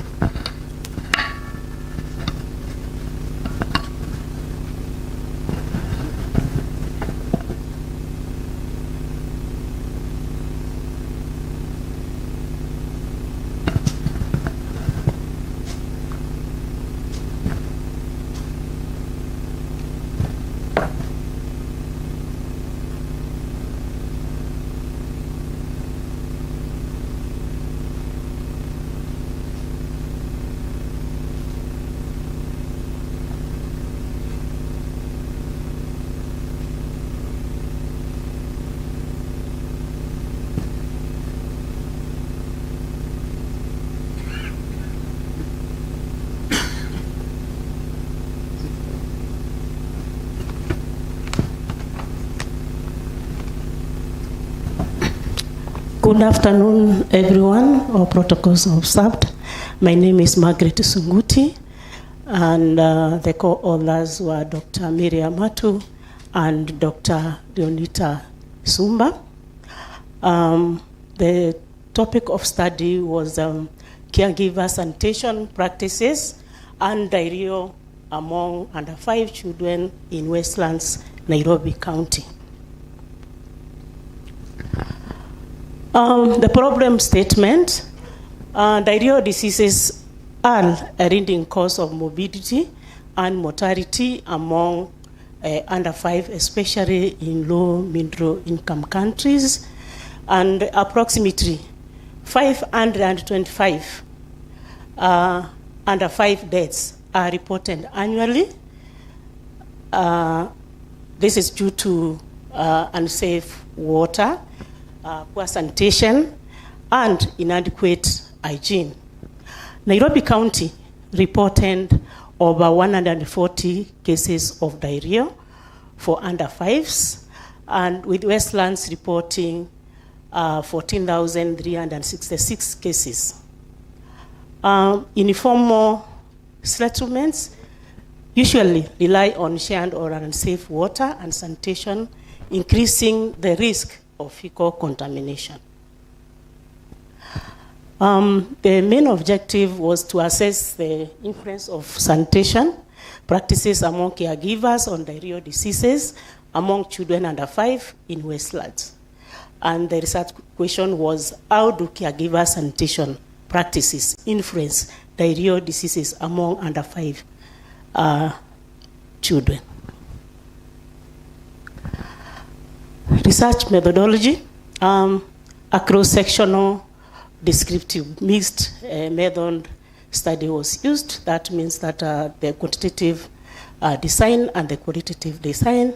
The study was conducted in Westlands sub-county, and the target sample was the caregivers of under 5 children. Quantitative and qualitative data was collected concurrently, and cluster sampling technique was applied, followed by random sampling. Data correction. Questionnaires and observation checklists were used for quantitative data. Key informats and FGDs gathered qualitative data. The inclusions were caregivers residing at least 6 months in Westlands sub-county, and logistics regression assessed associations between variables, and the results were presented in tables. These are part of the key findings. In the households, as you can see, household sanitation characteristics and accessibility, 66.1% of the households used shared toilet facilities, while 0.8% did open defecation. On the type of sanitation facilities, as you can see, most of the households preferred flush toilets, which and 63.4%, and pit latrines, 35%. On the child feces disposal practice, feces which were put in the toilet or in a latrine, most of the households, 75%, used preferred putting the feces in the toilet, while 0.5% were buried. As of already said, 66% of households relied on shared sanitation facilities, while 21% and private toilets. Poor sanitation increased contamination risk with open defecation reported in undeserved areas. This is part of the qualitative findings from the participants during the FGD sittings. Then there was heavy reliance on abandoned and improved shared latrines. Pay-per-use shared facilities increased finance abundance, and most of the participants in the qualitative, in the FGDs, they were saying that most of the children and the elderly, the under 5 and the elderly adults were not charged, but the rest, the toilets were being charged 10 shillings to 20 shillings. Improved facilities reduced exposure to infections, and limited and unreliable water supply restricts routine cleaning and maintenance of sanitation facilities, and also unsafe child feces management was a major drive of diarrheal disease. On influence of sanitation practices on diarrhea, those were the results. Use of pit latrine was associated with a low risk, that is 32% of diarrhea among under 5 children, with an adjustable bond ratio of 0.68 and a p-value of 0.25. Infrequent toilet cleaning increased diarrhea risk, with weekly cleaning, that is 65%, and monthly cleaning showing significant association. Most households relied on shared pit latrines, often used by more than 15 households, increasing the likelihood of environmental contamination. User fee for public toilets limit access and consistent use, particularly among adults. Those are part of the qualitative findings or the FGDs, whereby the participant said that user fee for improved water toilets limit access and consistent use. Water rationing and long distances to sanitation facilities increased household exposure to fecal contamination.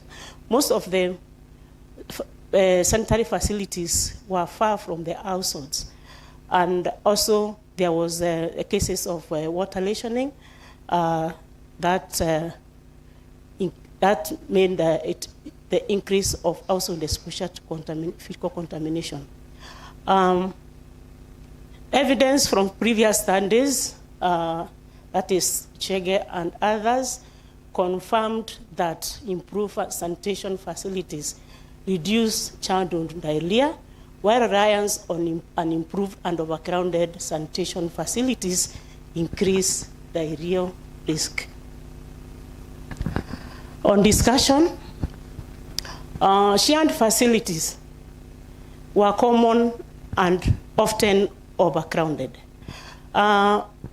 The area of discussion, that is Westlands, whereby we have the affluent, and also we have several informal settlement, whereby there is overcrowding, and that meant the shared facilities to be common among the households, and which were also overcrowded. Poor sanitation maintenance increased exposure to fecal contamination, water scarcity, limited effective cleaning of sanitation facilities, and the findings were consistent with the previous studies linking sanitation conditions to child diarrhea. Conclusion, inadequate sanitation conditions and poor sanitation maintenance practices significantly contribute to diarrheal diseases among children under 5 years. Recommendations. The county government, the CBOs, need to strengthen the community-based sanitation programs and invest in affordable and improved sanitation infrastructure.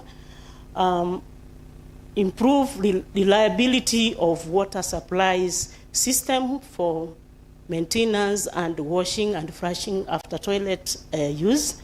Also to promote safe disposal of child feces, as you have seen that most of the diapers were just thrown in the garbage just outside the household.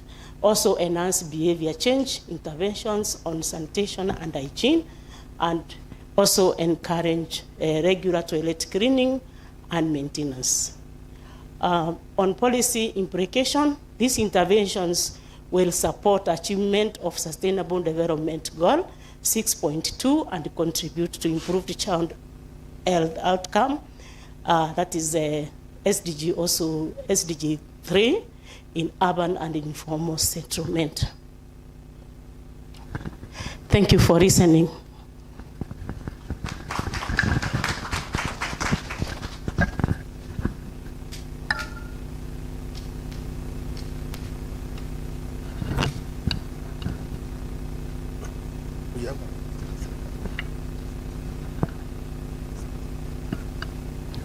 So we can have our next presenter. Then we pick the questions. Yes, that is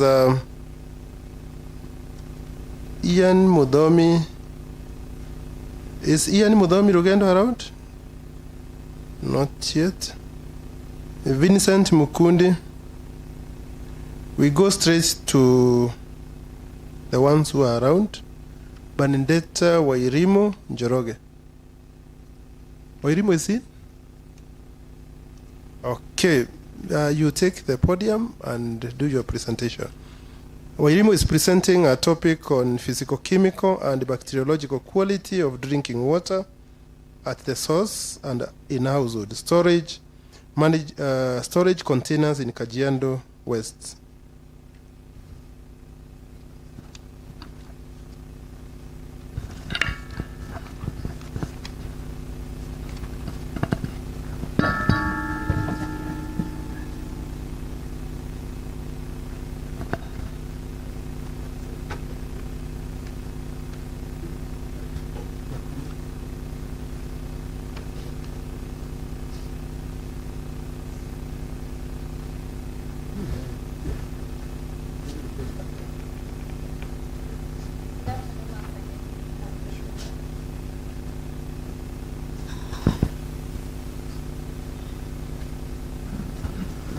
I hope you're all well. I am Lucy Wairimo, with my supervisors being Elijah Walubuka and Dr. Patrick Kubai. I'm also an esteemed alumni of this prestigious university with a first-class degree in health systems management. So my thesis topic is influence of household sanitation practices on incidences of waterborne diseases in Ngong Mathare informal settlement in Kenya. We are aiming towards clean water and sanitation for all. So onto the global and national WASH context. On the WASH access, we all know that it is a basic fundamental human right. And according to the studies, we get to see that there is actually 2 billion people worldwide lacking water and 3.5 billion lacking sanitation. Also, there is mortality rate, which is high under 5-year-olds. There's also an urban burden whereby we have overcrowding in these informal settlements, which also overburdens the settlement utilities. This includes the toilets and sanitation facilities. So there's also the poverty cycle. We have the author there, whereby the sickness reduces worker productivity, as we all know. And then according to the Kenyan context, that policy says that more than 75% disease burden results from poor hygiene. Onto the problem statement, the health literacy we see from the results and from what has been seen from other studies is that there is relatively high community awareness. That is the knowledge. The knowledge is there, but there is also a gap. We'll get to there. So actually it is here. The structural knowledge application gap. Yes, they know, but on to applying, there is still something that needs to be done. So the dilemmas include, there is food, which you have to buy. There's also water, which you have to boil in terms of treatment or other treatment methods, which they cannot afford because many of them survive as without a monthly salary, thus surviving below 20,000 monthly.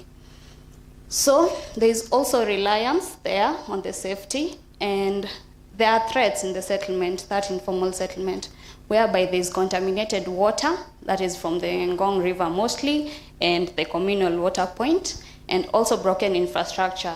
This refers to the toilets. They are either falling or they have no the structure covering the outside.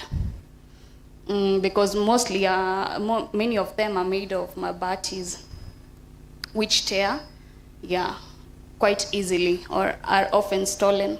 So we have the rising child diarrheal infections, which have also been seen. On the objectives of the study, the main objective was to assess the sanitation impacts on these waterborne diseases that included 3 and 1 diarrheal infection. And then the specific first objective included assessing the facility designs and maintenance patterns. Secondly, observed hygiene versus hygiene and washing behavior, water handling and waste disposal.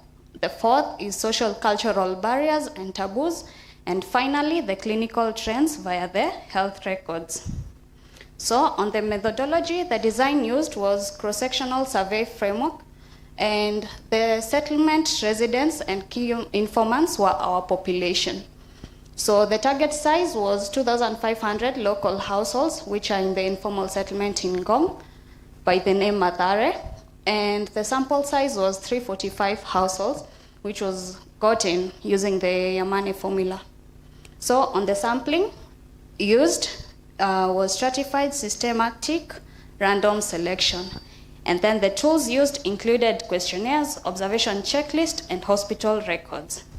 The results on the first variable included that unsanitary toilets correlate with infections. This comes from the leakages from the toilets and ponding that is found on the toilets.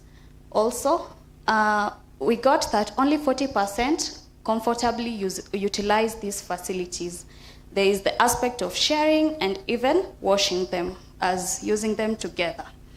On the containment failure, we have 70% report structural leakage risks, and tin sheets, as I was saying, the mabatis override safety designs. So we get to see there's a problem in privacy whereby 60% lack functional door locks.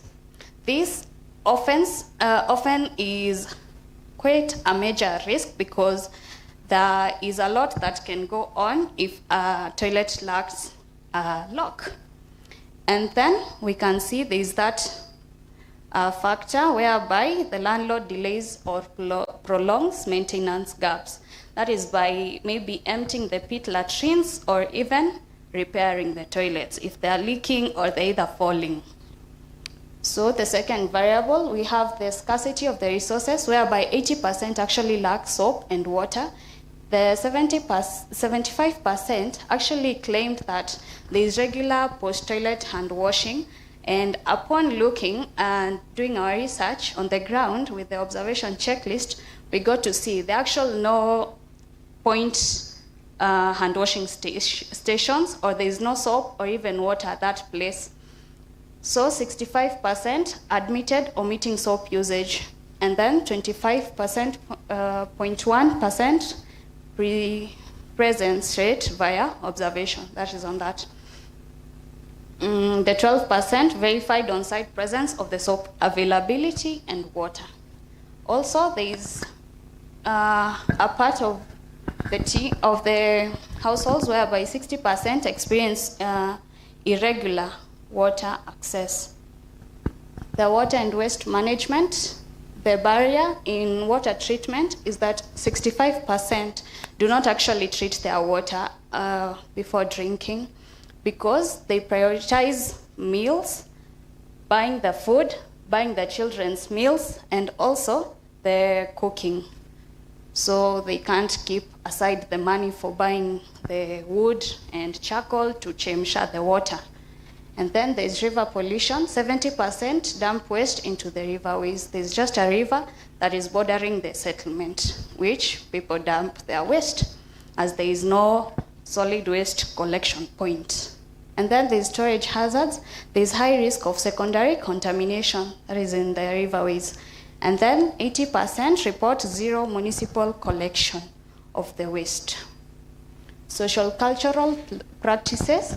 We see that flying toilets were often chosen as a form of modesty, while the unlocked public latrines were rejected because of the risk factors that were there. And then we have the 81.1 who survive under 20,000 Kenyan shillings per month. There is open defecation, which was strongly checked by witchcraft taboos. They feared this because they fear if I defecate outside, then my feces will be taken and used for witchcraft. So there's that fear of witchcraft. And then fecal theft, stigma blocks public waste visibility.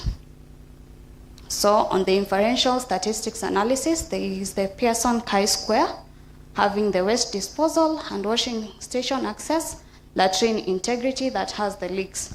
This, we can see the significance is there, and there is structural integrity and river dumping habits, whereby there's a correlation. So on the three variables, we have waste management, personal hygiene and soap, and sanitation maintenance, which was looked at in terms of binary logistic regression. The health facility records, this was a retrospective study done on them, whereby we got 479 documented local diarrhea cases, and there is the under 5, which involves the children, having 66.4 of these cases. And then the lab confirmations, we have 100% cholera, and then 85% typhoid precision. On our core conclusion, there is structural breakdowns which override high literacy. So our key reform is community-based health, waste collection, infrastructure. Those are part of my references. And then I'd like to mention that this study demonstrated that a high level of health literacy was undermined by structural and economic barriers, which led to a continuous cycle of new infections. So therefore, this study recommends implementation of a community-based health service program and improvement in municipal solid waste collection at county government of Kajiado. And therefore, this study contributed to the development of community-based health interventions in specific settings based on the SDG 6 and SDG 11. The keywords of this thesis include WASH, informal settlements, waterborne diseases, household sanitation practices, and Ngong Mother informal settlements. Thank you for listening in to my presentation.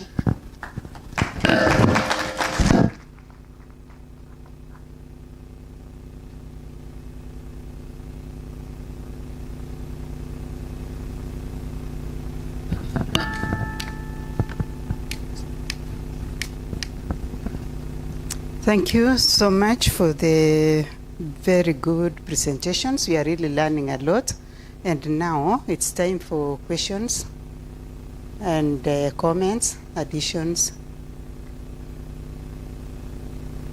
So the floor is open for the audience.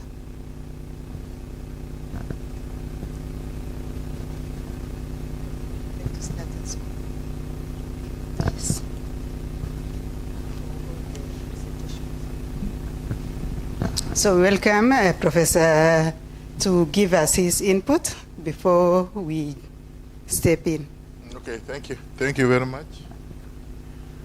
I had given comment on Amos. So Amos, I may not have much to say, but you did your best. The two, Wairimo and Margaret. Amos, you have seen how they have presented, isn't it? Yeah. And that is at a higher level. That's masters. Both of you are masters. They have done very well. summarizing the whole year's work. How many years have you done? This is your final. Yeah, they are summarized. But now if we need the papers from them, hopefully, we can easily, if I'm interested, I can go and I'm given and then I read it through. Maybe, but I was trying to follow initially what you are presenting, Margaret.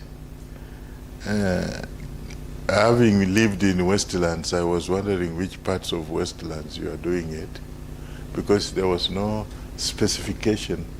But you said it eventually. This was in informal households, or a sector, households in, just have a seat. You said it, I could understand, because Westlands is quite a place, very affluent, extremely affluent. It's one of the affluent areas within Nairobi. But as I was trying to follow, I eventually got what you are saying. So I'm hoping that that is qualified at the beginning in your write-up, when you are now making a description. In some cases, especially for both of you or of the rest of you, if you are doing it, you have to describe the study area. And that is easier for somebody now reading through. You take them in their mind there, and they can be able to see through your description of the study area. And that was done eventually, and I got it when you are giving your results. I think that's very good. Yourself, I think, I also got it, but I also got a little confused. Ngong Madare, you qualified it. I was wondering, Ngong is so opposite of Madare, the way we know Nairobi. One place is far away, so how can it be Ngong Madare? Maybe the river is flowing through Madare from Ngong. That's what I initially thought. But you eventually qualified that by saying a little bit of that village called Madare in Ngong. I hope that's what you meant. Yes. You can see I try to follow that. So your results are coming out clearly based on the description that I already have in mind. In terms of the technical, the academic aspect of it, I'm not going to touch on that. I was just trying to look at the presentations, and I've easily got what it is that you did.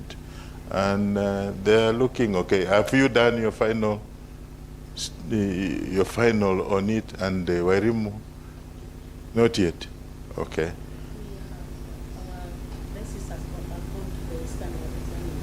Okay. Oh, good. I'm wishing you well. I think it will be fine. Yeah, I think that's all I need to say. And congratulations, you have done very well. Amos, when you come and join, try as much as possible to do what they have done. I think this was a very good, oh, it's yours. This was a very good, the two presentations were clear and okay. Thanks. Thank you so much, Prof, for those words of wisdom. And so now we open the floor for the audience for questions and comments.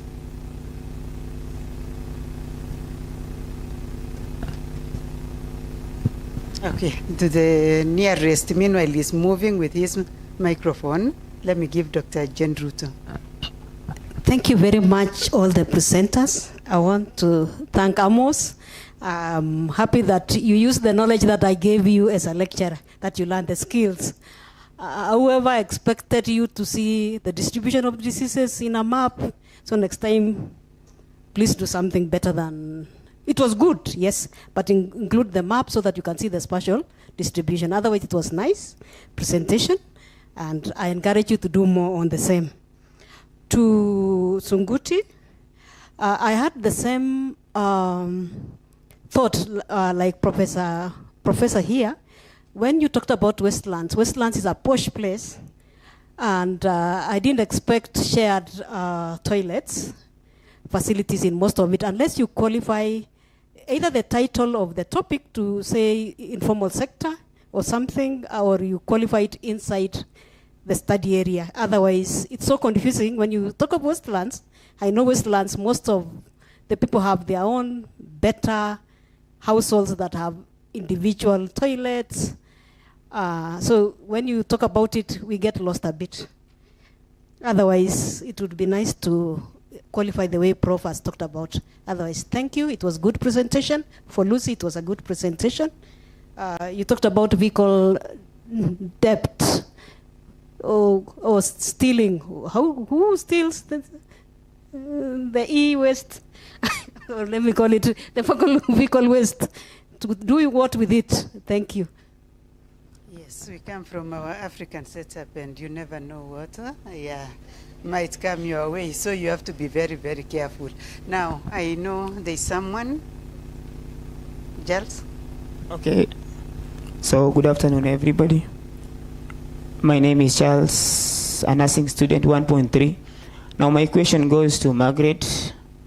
You have presented to us sanitation as the main as a cause of diarrhea in the children under the age of 5 that has resulted to increased mortality and morbidity.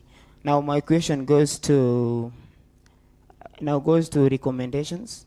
You have recommended to us one of the recommendations that the government should key in order to strengthen the community-based sanitation programs.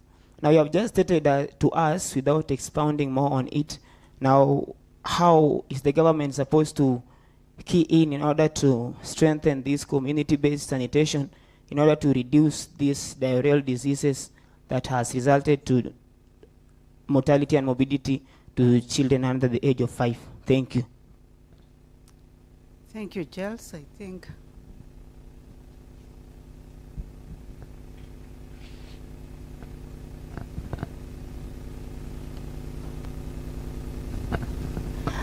okay.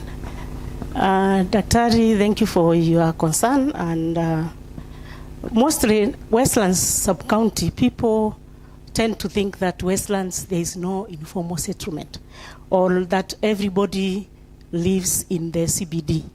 In fact, the affluent area is along the CBD, that is Parklands, and the part of Isleage. The rest of the CBD, 3/4 of Westlands, they are informal settlements. We have like 5 informal settlements in Westlands, and that's where the population is, and that's where most of the shared facilities are situated.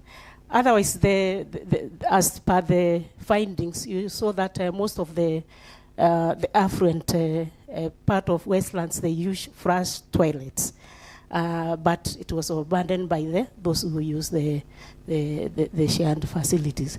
On the recommendation to invest on better infrastructure by the government and also the CBOs, most of them shared facilities in Westlands are owned by landlords, and you usually know landlords and their tenants. So I was recommending to the county government through this data that I've corrected, to make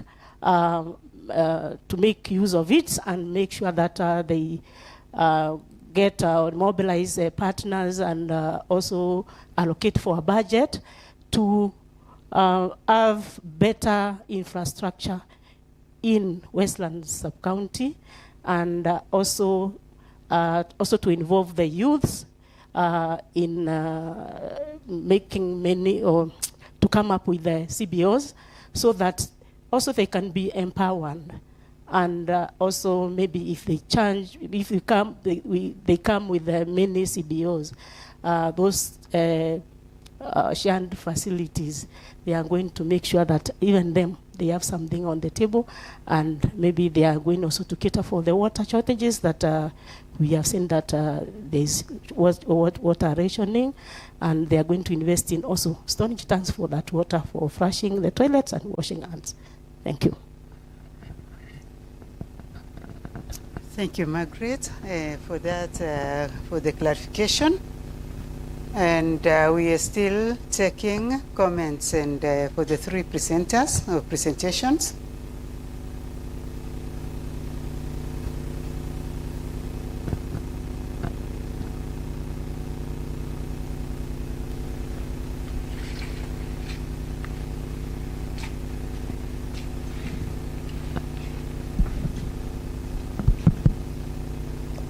My question, okay, my name is Makoen Keru, and my question mainly is towards Amos about the, you have said mainly about the GIS. So like, is there like a specific problem or niche you are aiming to solve with the GIS that the, you know, the current softwares and like the DHIS2 and the EMR that they can't actually really solve?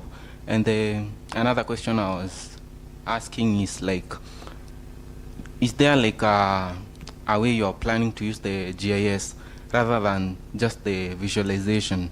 Are there like specific ways you plan to do some spatial analysis, because GIS mainly is used to like for the imaging? So is there like something else you want to do rather than just visualization? Very good question. We'll give Amos a chance.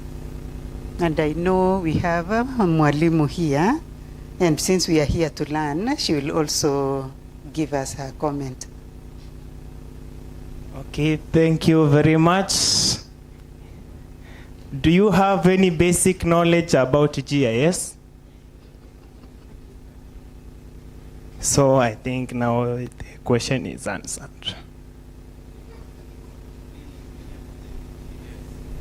They work together. They work together.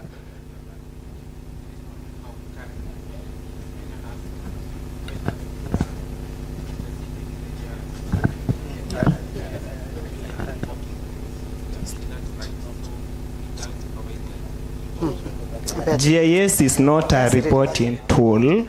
Just relax.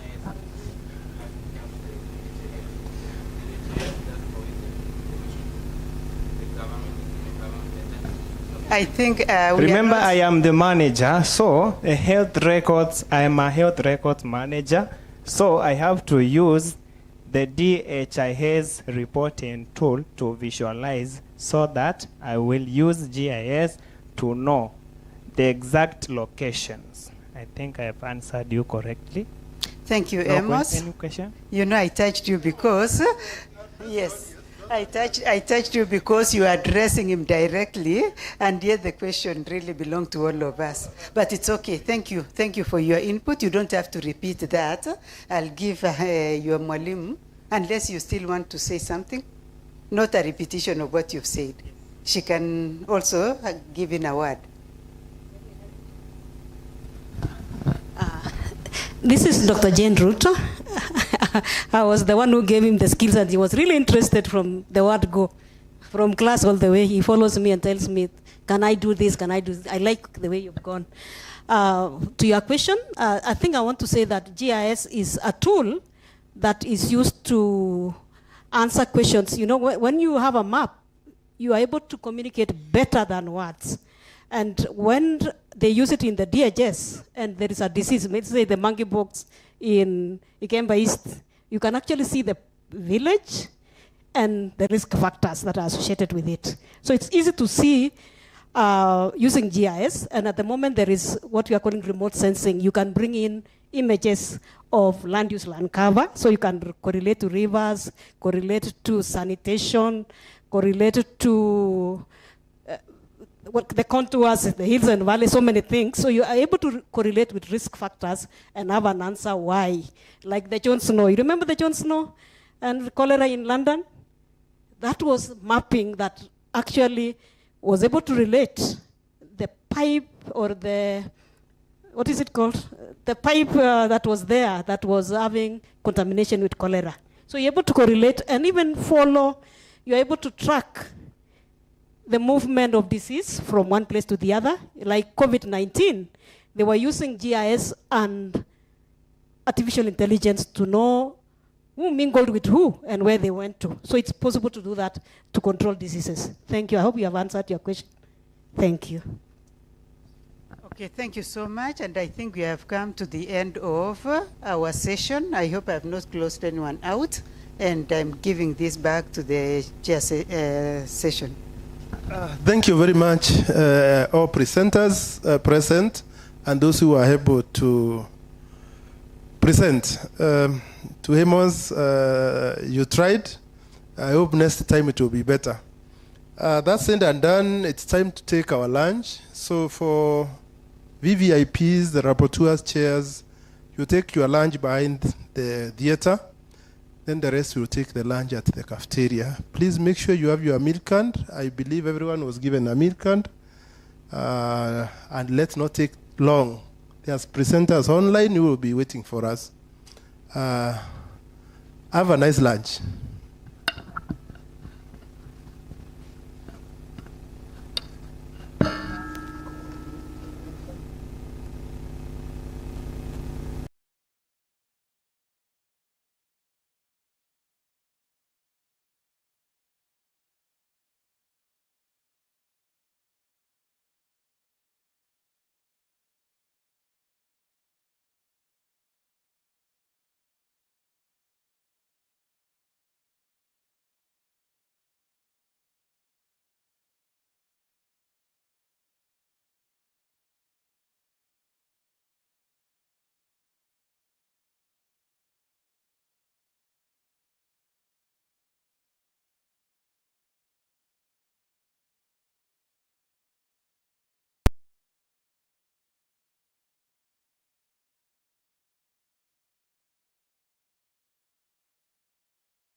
My name is Herbert Oitindi Kibebe, and I'll be presenting on hyperglycemia and breast cancer, the role of glycated hemoglobin, that is HbA1c, as a biomarker. So this is part of my postgraduate PhD work, and I've picked 2 of the objectives to be able to participate in this conference. So you're saying to understand the association or the relationship, we have to look at the dual disease burden. And you're saying that breast cancer globally remains one of the leading causes of mortality globally. And it is something that affects women in low middle income countries, where Kenya falls under. And you're saying also at the same time we have type 2 diabetes mellitus, which has a surge, creating severe and overlapping disease burden in resource-constrained regions, Kenya being one of them.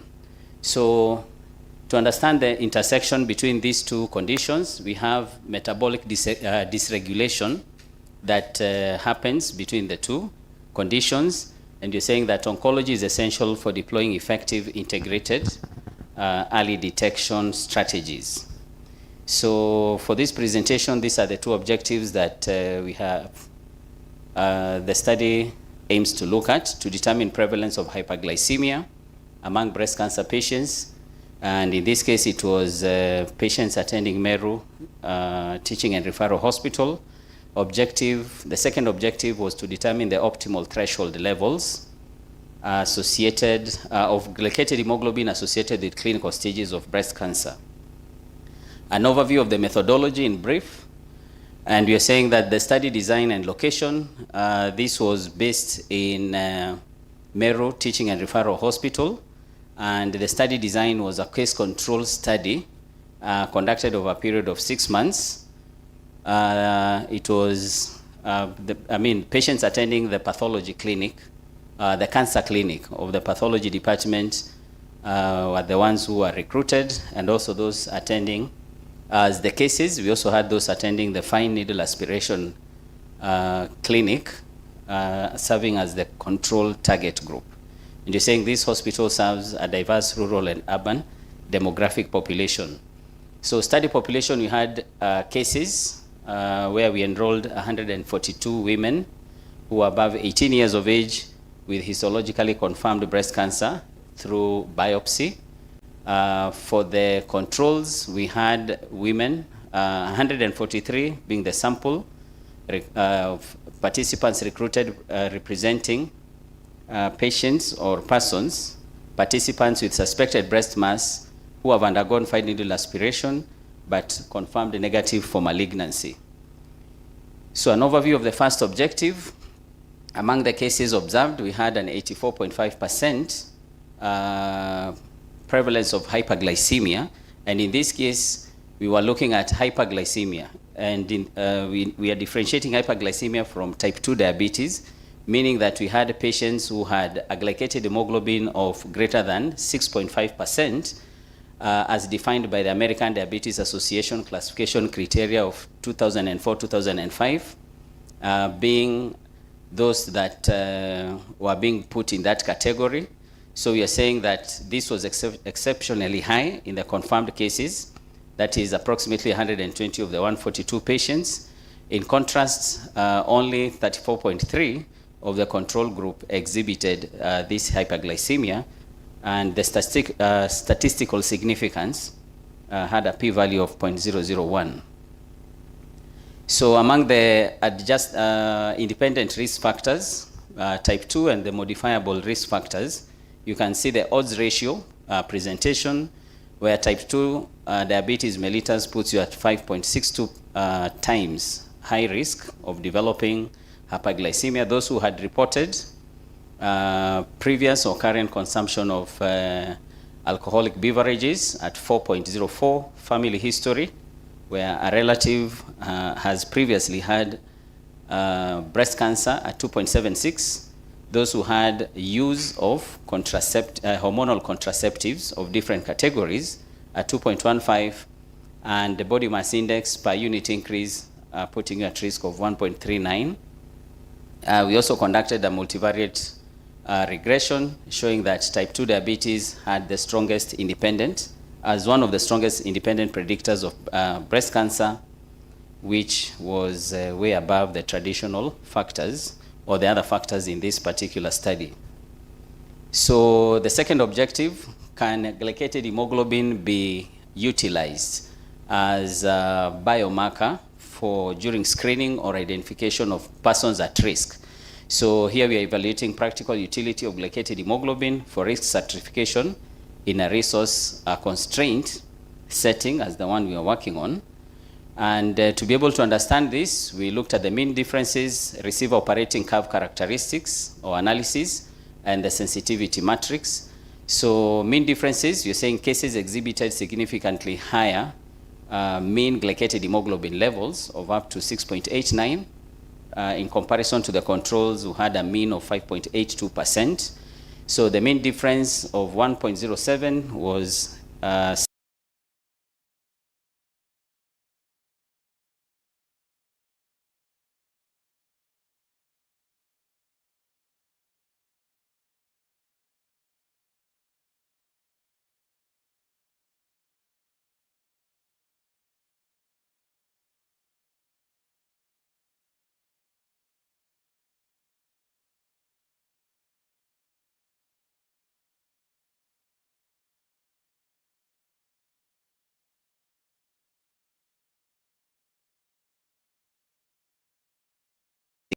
significant likelihood for a person with a glycated hemoglobin of more than equal to or more than 6.5% to be diagnosed with breast cancer in comparison to those below the threshold. And again, this is on the baseline, the basis of the ADA diagnostic threshold that has been utilized for diabetic patients. So we looked also at the glycated hemoglobin levels distribution by the stage at which a person was categorized to be at, and this is among the cases. And we had stage 1 to 4 classified as early, the early stages, localized, regional, or one that has undergone metastasis. And you can see that stage 4 demonstrated relatively higher levels of glycated hemoglobin in comparison to other stages. So here there could be also bias because of the small number of cases that were identified at that stage. So what are the trends identified at that stage? So what are the trends across the stages? So here we conducted a one-way ANOVA analysis to demonstrate, showed that there is directional trend towards higher glycated hemoglobin levels with advanced disease stage with a significance of 0.055. So stage 1, 2, and 3 were clustered closely together, indicating similar metabolic profiles during early to regional progression of breast cancer. So comparison between stage 2 and 4, there was significant variance. So with post hoc TACI testing, we identified statistically significant difference between these two stages with a p-value of 0.031. So the suggestion here is that glycated hemoglobin may not sharply differentiate early stages and may act as a profound marker of metabolic disease in late stage metastasis, as observed in these findings. So this is just a demonstration of what we had seen in the table before, just showing the metabolic burden spikes in metastasis. So what are the biological mechanisms associated with the relationship between hyperglycemia and development of breast cancer? So we have what we refer to as metabolic reprogramming, where we have chronic hyperglycemia providing abundant glucose, which fuels rapid tumor proliferation. We also have insulin and the insulin-like growth factor axis, where hyperinsulinemia has been observed to stimulate cancer cell growth through powerful receptor signaling. And you're saying that this is just a histological slide providing a clear view of aggressive cellular architecture of breast carcinoma thriving in a metabolically dysregulated microenvironment. So when you look at tumor, the tumor microenvironment, histologically, more or less similarly, this is what you'll be observing. So what is the conclusion? We're saying that glycated hemoglobin is a highly practical, low-cost biomarker, potential biomarker capable of supporting accurate risk stratification, and also at the same time will integrate diabetes cancer screening in resource-limited settings. So what are some of the recommendations for practice? The study recommends integrated screening, so prioritization of care models that combine diabetes and breast cancer screening at primary health facilities would help.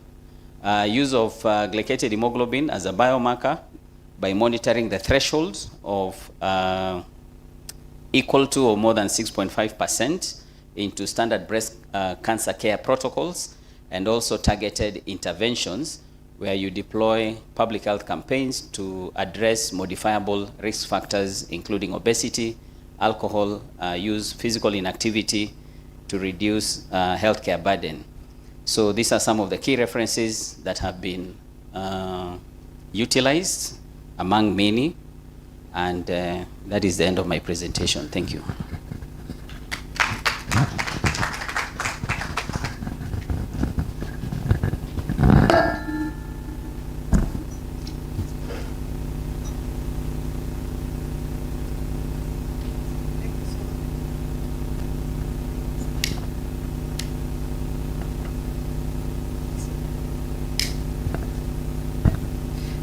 Thank you so much, Mr. Kibebe. And we want to welcome our next presenter. We will again put together presentations, and then when we go into question and answer session, and comments, we do 3 at a time. So let's welcome the next presenter. Kimathi? Welcome, Pokimadi. Pokimadi is our Master of Science in Sanitation student who will be presenting for us a presentation titled Influence of Technological Factors on Promotion of Safe Fecal Management in Isiolo Town, Kenya.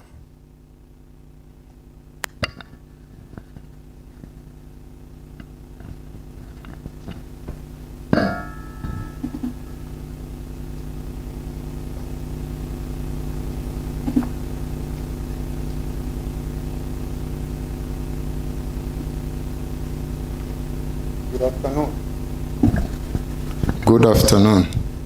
My name is Paul Kimadi. I'm presenting on the influence of technological factors on promotion of safe fecal management in Isiolo Town, Kenya. And those are my supervisors.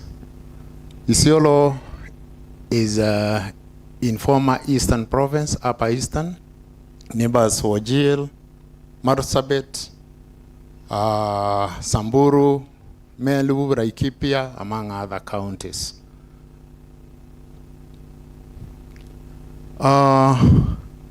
It has to do with the sanitation, and the SDG 6.2 is grounded on safe emptying, conveyance, and disposal of waste. This is where we mostly have issues, especially when it comes to disposal. Most of the people don't care what happens when you flush your toilet. You don't even care where it goes. And that's why it is very important that it's part of the SDGs that are supposed to be achieved by the year 2030. Globally, 3.6 million people lack safe sanitation. That is as per the UNICEF. And the strain that we have in the urbans, because this study focuses on the urban area, is because of the population growth. The population growth has exceeded the facilities that we have, and therefore the infrastructure cannot accommodate the sewerage systems in the sub-Saharan Africa, it only covers like between 10 and 15%. In Kenya, it's about 25%. And it is not sustainable. Most of these regions, we do not even have drinking water, let alone the water to flush the toilet. About 2.7 billion people depend on on-site sanitation because it is affordable and simple to construct. The bottleneck is that waste accumulation remain unaddressed. You can imagine every one of us in a day, we defecate like 130 grams and 1.4 liters of urine. That if left, and especially the people who do the wiping as opposed to the others who do the washing, then you realize the waste accumulation is so high and something has to be done about it. The study objective is to assess the influence of technological factors on promotion of safe vehicle management in Isiolo town, Kenya. The problem statement, I've already talked about the SDG. Universal access to sustainable sanitation is challenging, and this is as per the advocate of international development. Urban barriers, we have technical complexities of emptying, conveying, and disposal of the waste that now make it very difficult for the urban people. And especially in urban areas, they do not have a region where they can continue digging more petrol trains because of the scarcity of the land, and therefore majority end up emptying the toilet, as we'll find later in the report. The health risk, if not properly managed, we end up with diseases like typhoid, hepatitis A, cholera. These are the issues that we are likely to have. Research objective is to assess the influence of technological factors on promotion of safe vehicle management in Isiolo town, Kenya. The standard area, the research design is convergent mixed method design, where we using it was using the qualitative and the quantitative. And the standard area is in Isiolo town, Isiolo Central, Wabera, Burati, and the Burapesa ward. The sample size, 393, obtained using Yamane, 1967. However, as you will find out later on, the researcher did not achieve that one, and did 95% because of other reasons that were there. We had people who had moved around doing the similar researches, and they wanted to, they were from SHA, and others were from the KRA, and people said when they found out some questions concerning their income, they said, oh no, this is what we answered the other day, and our SHA contribution went up, so that is why we did not achieve the 100%, but at least we got the 95%.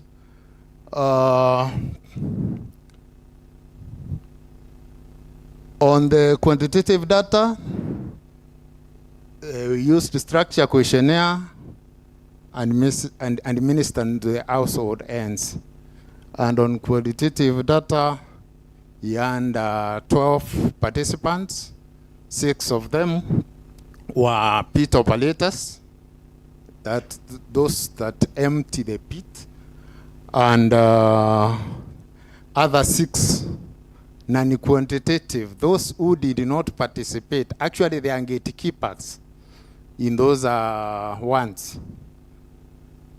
The observation checklist was also there, and this was to assess the condition of the facilities and general sanitation in the premises. Results, I have answered already that of 95%, why the response rate was of 95%. Majority of the respondents, 76.6%, were over 30 years. That again tells us that these are mature and were able to give the information with an informed point of view. The gender, very important here, we are 78% female, and raw male participation, 22.0%.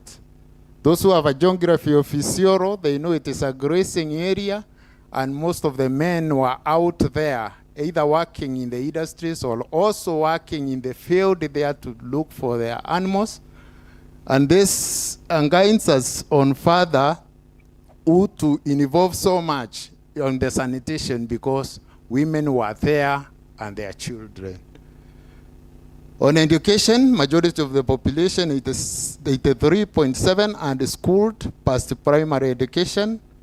Therefore, when it comes to make the recommendation, the sensitization and all that, then we have people at least went to school. On the income, majority of urban residents, 79.9%, and a monthly income of 24,909 and below. This one, even some majority of that number now earned less than 10,000, and this is a great problem now when it comes to exhausting, because the vacuum exhausters costs between 6,500 to 7,000 to exhaust per one trip. Therefore, you can imagine if somebody is earning 10,000 and has to exhaust with that one, then it can be difficult. The emptying practices, only 45% practiced pit emptying, and 51% were doing it manually.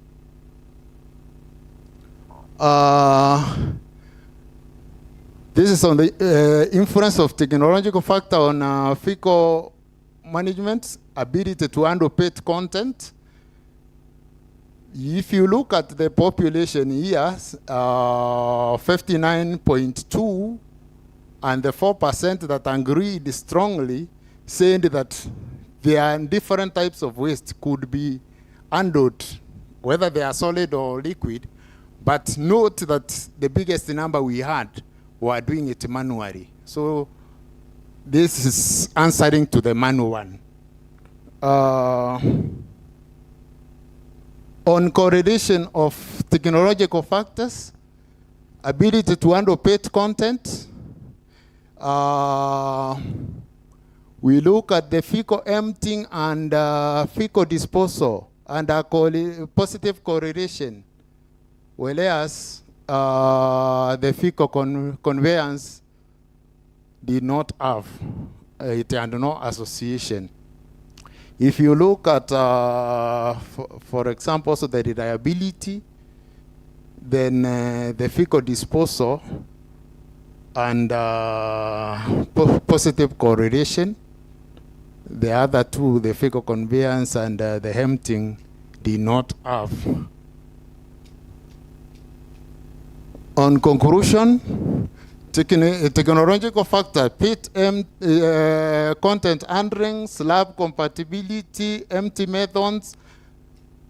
methods, reliability, all those designs influenced safe waste management. Emptying practices, fecal emptying methods influence the promotion of safe hygienic fecal waste management in Isiolo. With the adoption of the affordable manual emptying, it prevents implementation, because actually when there is a manual emptying, there is spillages and all that. Recommendation, the partnership with the county government. Remember the docket of sanitation now is under the county government. Therefore, it is important for the county government, the NGOs and all other partners who are implementing sanitation to come together and adopt viable technologies in low income areas, because those are the areas that are having issues of sanitation so much. On community sensitization, the Ministry of Health, through the community health promoters, public health officers, and even the community people who are out there, it is important that they are sensitized on how they pick the informed, so that they can have informed choices on picking their method of disposal of their waste. Policy enforcement, government should enforce urban planning. Why urban planning? It is because most of the areas that the vacuum emptiers could have gone, they could not reach there because the sanitary lanes had been overbuilt, or maybe they have been crossed somehow, and therefore you cannot be able to access that area. Those are references. Thank you so much.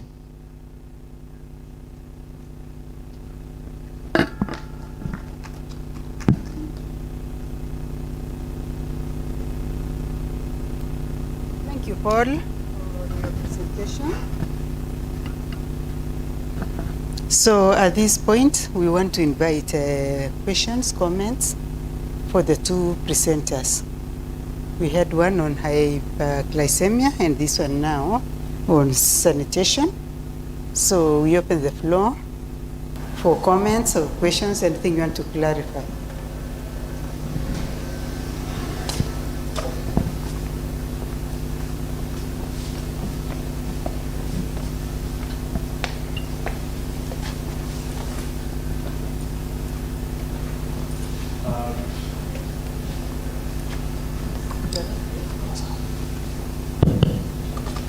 Good afternoon, everyone.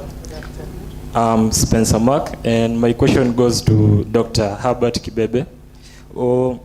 So, is it true to say that a patient with unmaintained diabetes with breast cancer, will it progress from the first stage to the fourth stage faster than a person without diabetes?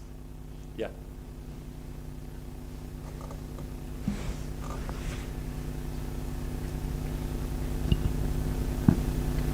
Okay, thank you. So my name is Joseph Mambo. My question goes to Paul. So you have talked on the recommendation. I've said that there must be community sensitization. So my question is there any community sensitization that is ongoing? And if it is there, is it effective? Yeah.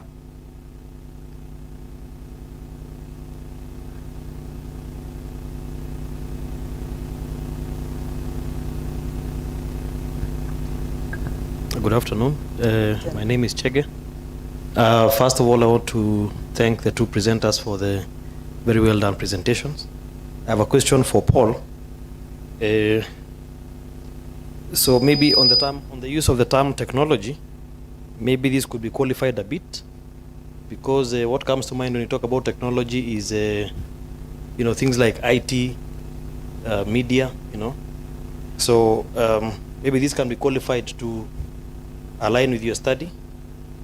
Then secondly, did you see any cases of flushable toilets, open defecation?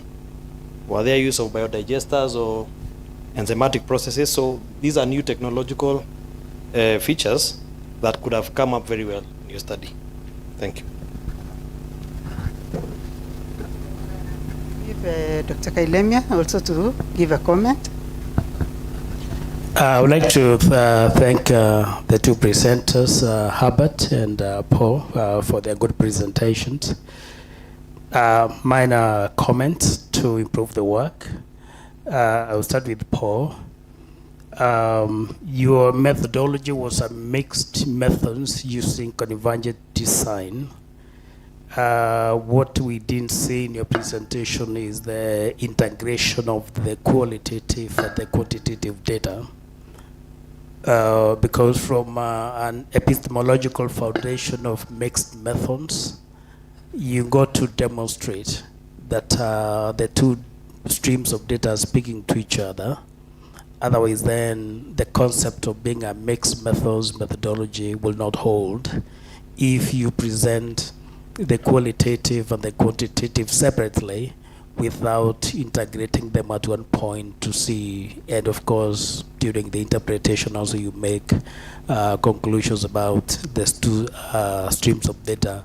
Otherwise, if you add them separately, then the methodology would go to what is called multi-method methodologies rather than a mixed methods. For Herbert, I strongly identify with this topic because my research focus also is on female breast cancer. So this is a very noble and topic because female breast cancer is the top cancer globally and also is the top cancer in more than 85% of all the countries in the world, and in Kenya it's actually the top cancer as well. Perhaps I will request Herbert to be a little bit cautious to imply causality, because we know carcinogenesis occurs at the genetical and cellular levels, and the metabolic characteristics of glucose, unless there's also a look at the glucose pathways where they are interacting with the carcinogenesis, then perhaps the conclusions will be more of associations rather than causality. And of course, there is evidence that the sugars tend to kind of fasten the carcinogenesis, which already has started as from a cellular perspective, rather than causality as a causative factor, but it's more of a driver in terms of the speed at which the tumor changes. I think that's important. Perhaps later on, perhaps when you're finalizing, there would be important maybe to recommend, because at the moment, especially in Kenya and most of the lower and medium income countries, there is overemphasis on the pharmacological treatment of cancers. But what you're working on is as potential to inform lifestyle modification, like nutritional interventions, which then are combined with pharmacological, like the chemotherapeutic agents. And there's a lot of evidence, including the survival rates and the quality of life in survivorship has been informed by where not only the patient do take the anti-cancer drugs, but we also modify their lifestyle so that there will be multiple interventions, pharmacological, but also non-pharmacological measures has been shown to be important. So that might be important for you to consider, especially when you'll be coming to make the final conclusions. Thank you. Thank you, Dr. Kailemia. Let me give Dr. Kubai also. Thank you very much, presenters of this afternoon. Now that this work has reached this level, I'm excited that my student, I won't declare conflict, is a student in our school. And because this work is going to the world, there are things, because you continue presenting, which will come up from reviewers and the people who look at this work. So, first of all, given the breast cancer, that breast cancer is an heterogeneous disease, did you consider whether the association between hyperglycemia and risk differs by subtype? If not, how did this limitation affect your conclusion? The second question I would want you to clarify is, your study was set in a cancer clinic or cancer center. How does the prevalence of hyperglycemia in local population compare with global statistics, which we have?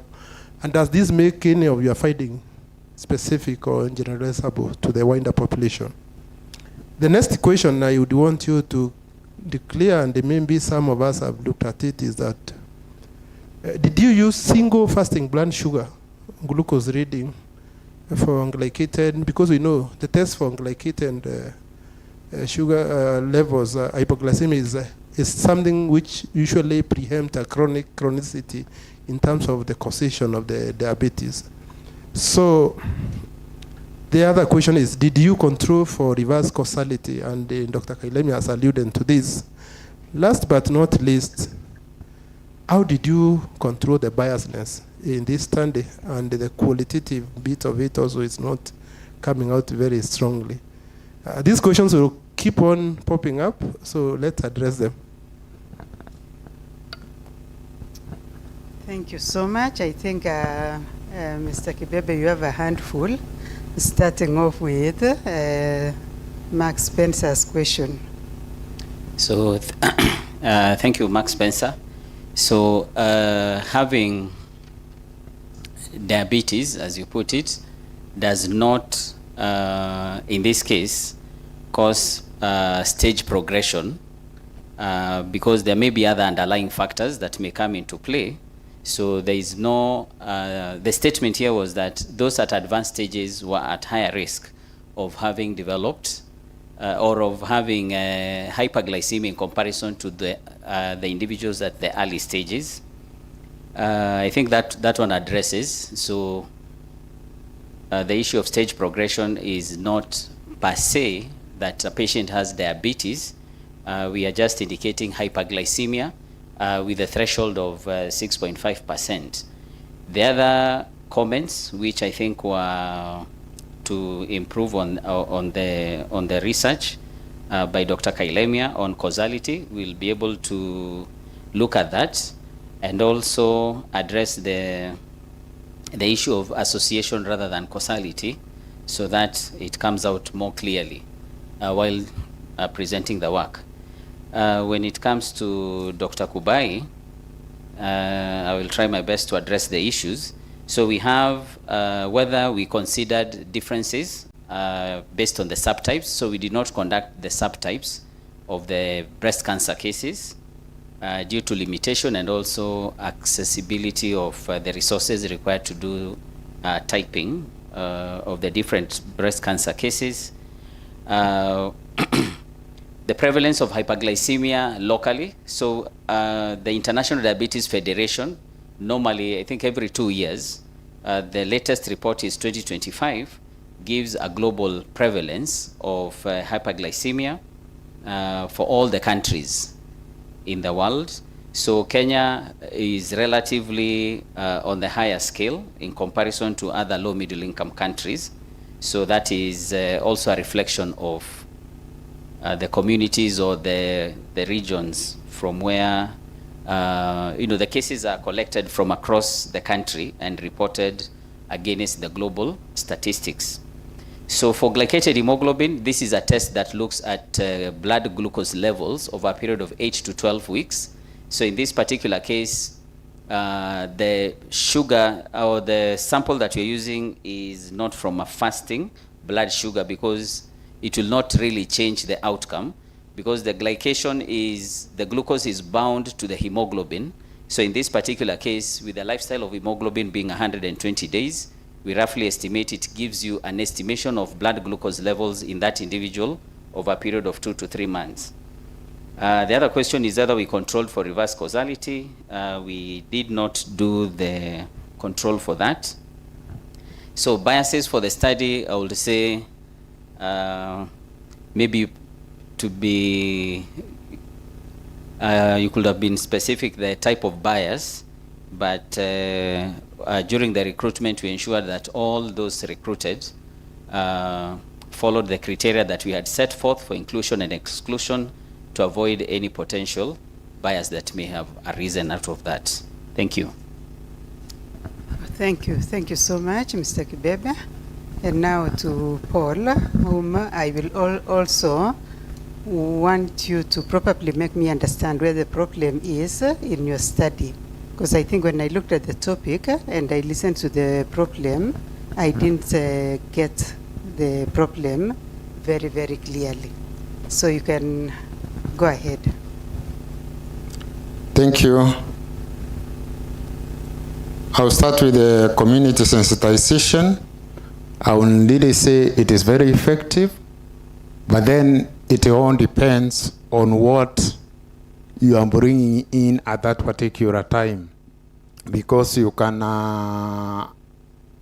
when we engage the effectiveness, then it has to be against something.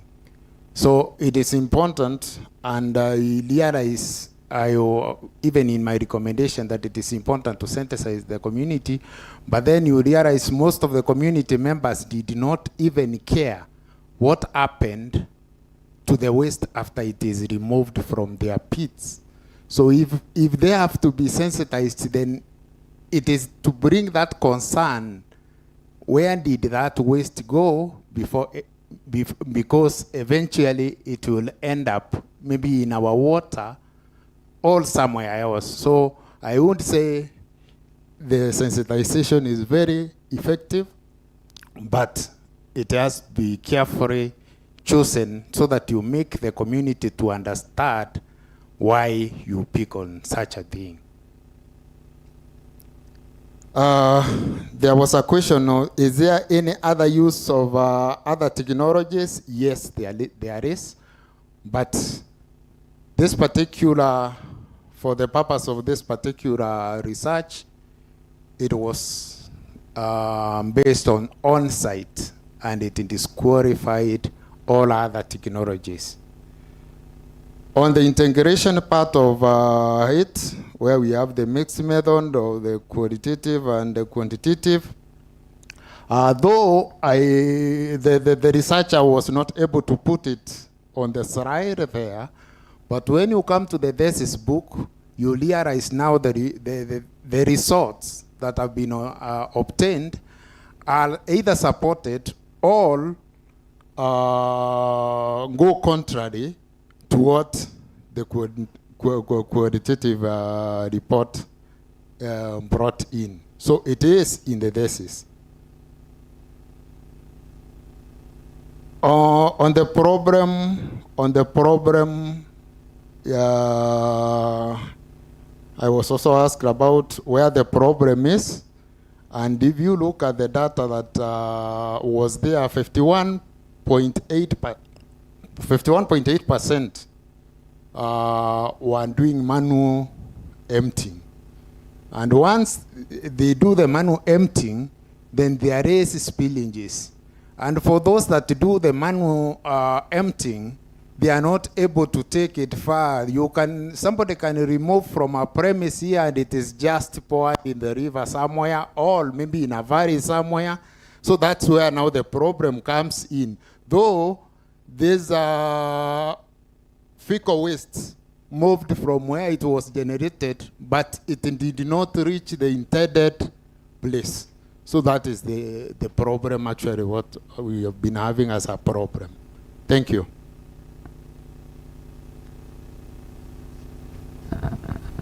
Thank you, Paul and Kibebe, for the well-presented research that you've done. I think now we can go for the online presentations. Thank you.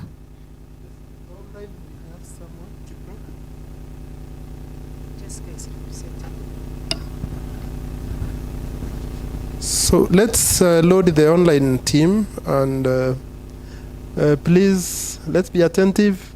And it is a learning session. You can ask all questions, they will be answered.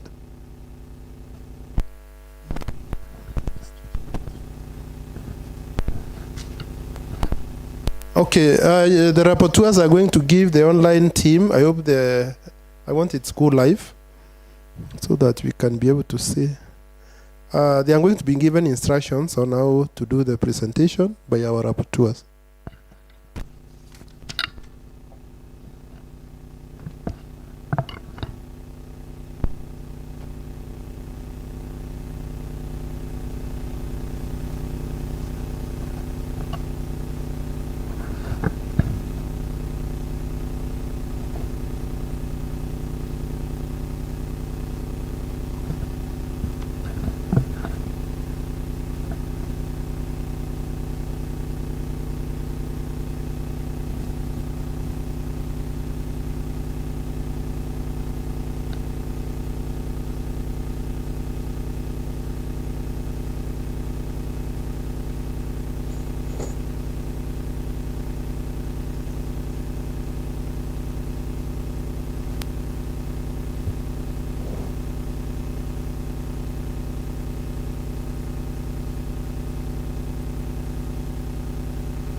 So the presenter online, please introduce yourself and let us know where you are originating from, and we are ready to listen to you.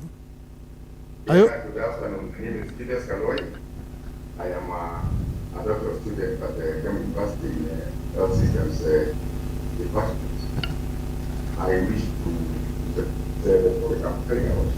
That is the relations of our medicines or indigenous medicines of issues of monitoring. So I'm trying to check on issues of pharmacovigilance and check on quality of indigenous medicines in the market. So that's an issue that I'm trying to check on.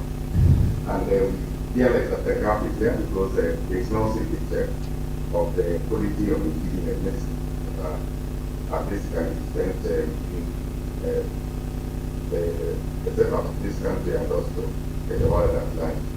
So that's my area of study, and I focus in Tarakaniti and Kajiado, and therefore we should present one of my abstracts that is the effect of the bridging adaptation and safety, and now I'm venturing with the power of utility of care safety reporting on these businesses. Under supervision of Professor Wanja Tivaren and Dr. Caroline Kawila as my group supervisors. I'm also in line with this topic because I work in the Ministry of Health at the Commander and therefore Julius, let you be guided on time. Please let you be guided on time. Now the presentation approach, you've been guided for a short while, so just listen. Good evening, Julius. We have. Are you hearing me? Hello? Yes, you have 10 minutes for presentation. I don't know whether you'll see our lights here. So green will be for 8 minutes. Then blue will be 2 minutes. Are you seeing us? No. Thank you. So time yourself 10 minutes. Thank you.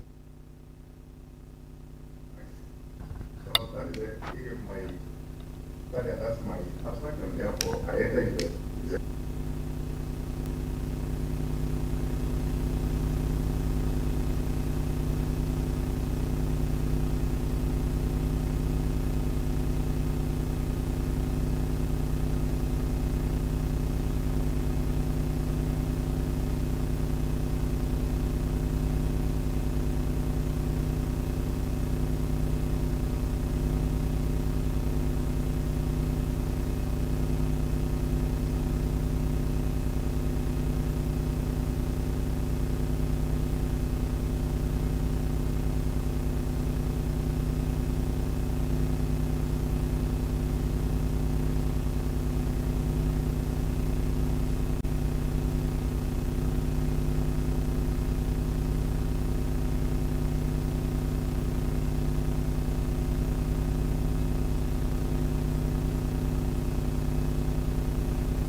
Continue by saying that in Kenya, the usage is highly prevalent among populations with limited access to modern health infrastructure, driving a continuous and urgent need for the safety structures, and especially for the 2 counties that I selected among other counties. And therefore, the mass adoption on this is prevalent across both rural and urban Kenyan communities, forming a parallel systems to orthodox medicines that are not properly regulated. And then the primary driver is the high affordability relative to modern clinical therapies and drives immediate first-line household reliance. That means that before people tend to go to the hospital, most of the communities tend to first believe in their medicines until the illness subsides not to heal. And therefore, they first tend now to go to the attention of the regulated professionals for treatment. So there is also a sense of commercialization where rapid and regulated growth has fueled widespread circulations of untested low-quality herbal alternatives. Moving also, I would say that the safety gap has been identified, and the significant public risk also is there, and the unregulated nature of traditional formulations introduces significant health risk compounded by structural and logical disconnects. Therefore, unmonitored use, a complete absence of unified medical safety authorities, those that are calling watchdogs from the board, and as well as the ministry itself and any other related regulator who is able to keep eye on this. And then also there is a serious preparation error where the good manufacturing setup is not well, inspected to ensure that the health safety have been preserved. So critical issues with contaminations are likely to appear, and alterations and imprecise dosages can also be able to happen because people does not measure dosages in terms of the existing pharmaceutical knowledge, rather now saying you can take this one for treatment of several diseases. So conspecializing ICSR, so it's a central safety mechanism. The individual case safety represents the systematic collections, reporting, that's the definition part, assessment and analysis of adverse drug reactions and safety related to product defects. This is the continuous protection goal of this because for the patient, because essentially we are reporting of drug reactions, and any other outcome after consuming the medications is not there, then the gap exists. And therefore, this is now the area where it makes me to correlate pharmacovigilance, part of it that is impacted in the herbal medicine. So bridging traditional medicine by capturing local patient outcome, ICSR provides empirical data on product safety, paving the way for standardizing and scientifically validating native clinical treatment options. And this is a focus now that harmonizes the healthcare regulatory standards. In Africa, there's the underreporting challenge, as well as we have identified in Kenya, as the world also at large. So literature reviews spanning from Tanzania, Ghana, Nigeria, and Uganda reviews a significant void in pharmacovigilance report due to endemic structure bottleneck. So that is, those are among other countries that are within Africa that have come out clearly that there is no proper reporting on the adverse effects of herbal medicines. So this comes out due to regulatory apprehension, where practitioners fear legal or operational repercussions, of course, after reporting. There's also framework illiteracy, where widespread lack of awareness regarding formal channels can easily, now there is no proper channels of reporting for this, and people does not really have a lot of knowledge on where to report these adverse drug reactions relating to traditional medicines. There's also the stigma part where people does not want to be known that they visit the traditional healers to be treated on their health issues. So the traditional healers fear also professionals isolated by conventional medicine, so it becomes like a dark world area of where people go to seek medications. The theoretical foundation is under the theory that exists on regulatory compliance theory, which was proposed by Fiennes in 2016, and it comes out that the structure and reporting system and regulatory monitoring mechanism improves adherence to safety standards and enhance accountability among stakeholders. So this framework demonstrates how formal institutional guidelines, monitoring network, and compliance incentive shape healers and regulatory reporting actions which are not existing within the herbal medicine setup. So methodology, we did a mixed method design where the geographical locale, of course, was within Kajiado and Drakanidi County, which was capturing divert multi-ethnic, rural, and peri-urban medical settings. And I think that one is an area that we really selected from the 47 counties due to the aptitude and the high level of consumption of these herbal medicines, and of course the cultural attachment with it, and the quantitative, of course, the method we use the quantitative survey and the qualitative interviews, where the quantitative distribution was targeting the distribution of regulators, traditional healers, and community health practitioners who interact closely with the commoners within those areas. And in the qualitative part, we held engagement with the patient and consumers of this indigenous medicine on a deep, in-depth experience and narrative that we were giving out for the interviews. So methodology of sampling, and we say now the target cohort breakdown, we in the 200 population target population, and sampling technique that we were used is stratified random sampling, which was to ensure equal weight across rural practitioners, regulatory bodies, and local clinical monitors. And then the data tools that we're using is exploring the chi-square test for independent and binary logistic regression models. The sample was the 334 complete sample was picked from the target in 2000 population of our target population in terms of different target respondents that we picked. So in the ICSR implementation status, you check in a nutshell, the outcome is that it says in the safety evaluation item, the consumer awareness of the safety medicines as part of the one of the questions that was raised is that the major population disagreed that the awareness mechanism or the safety mechanism awareness is not in place, and realizing that a few that came in is the one that agreed is only 23, and of course now this brought in around the mean of 2.3, that 8 out of the expected mean that would actually bring in this to a reality. So the practitioners also was reported not to encourage safety reporting, and 47% also disagreed. And then accessibility reporting system existed, and of course we realized that the accessibility is there in that part of it, and then the safety reporting improved quality. Many of them again disagreed, meaning that the issues of awareness on these matters is not there. So note that the data highlights a critical deficit in the consumer awareness and platform availability, yet showcase overwhelming agreements that the safety systems drive overall quality controls of these indigenous medicines. The consumer voice, these are a few of the questions that we picked, and many are saying that many people do not know where to report when herbal medicine causes problems, and most people just stop using the medicines and remain silent even when the adverse effect or reactions occurs. That was a consumer awareness void. And the second one was that from the patient is that when somebody experiences side effect from the herbal medicine, there is no clear office or phone number where the matter can be reported. That means also information lacked at the patient perspective.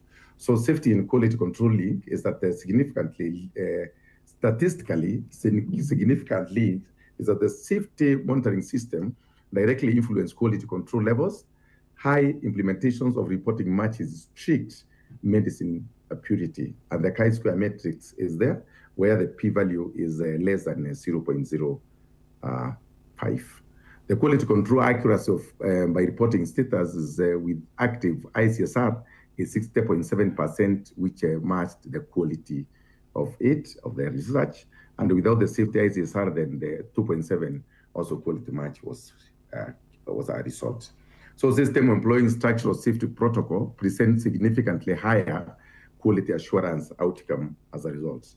So a logistic model fit check is that the OSMA level show peak values was 0.999, which accept and predictive alignment is that the tests demonstrate high statistical modeling alignment. Calculating predictive metric shows zero significance deviation from real observed field cases. So the omnibus p-values model fit, it's confirmed a significance of 0.007. And of course, there was a strong validity. The mathematical framework holds robust capacity for national expansion plan.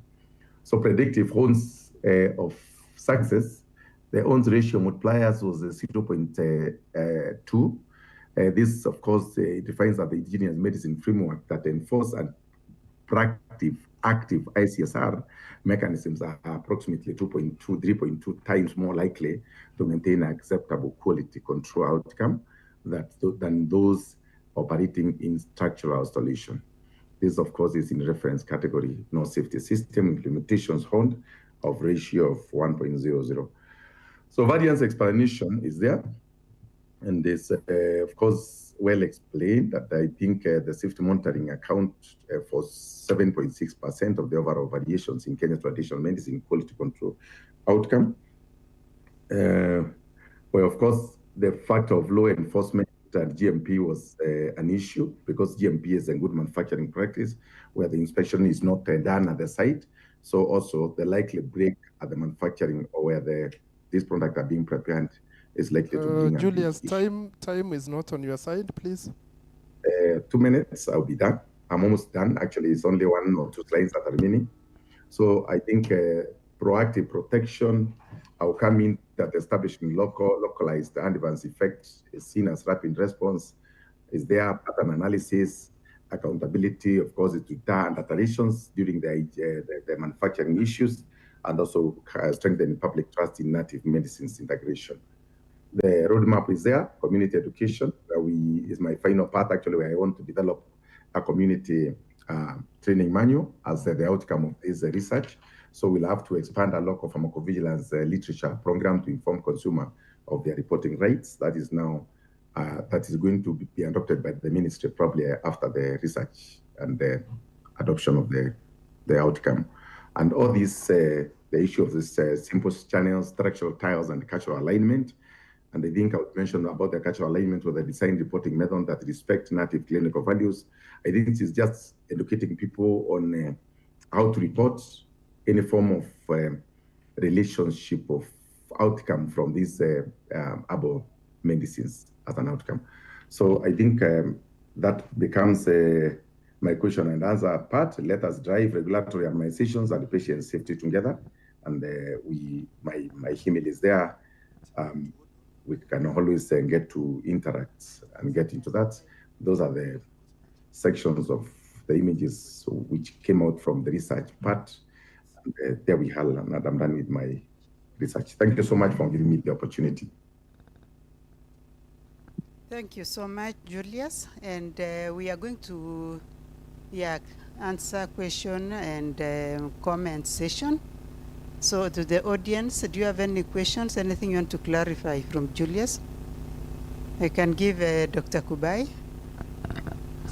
Thank you, Julius, for a good presentation and also the keen interest from Amedik. I think I've met you. You worked in the Ministry of Health. If you are the Julius, I know, from the Pharmacy and the Poisons Board. Yes, this is you are the one? Very well. How are you, sir? Okay, great. Having worked with the Ministry of Health for over 10 years, I know there's been a lot of resistance for traditional medicine.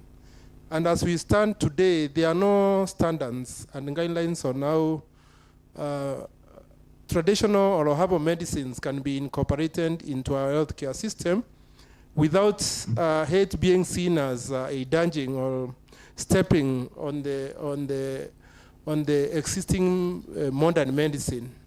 So what advantages is this standard going to give?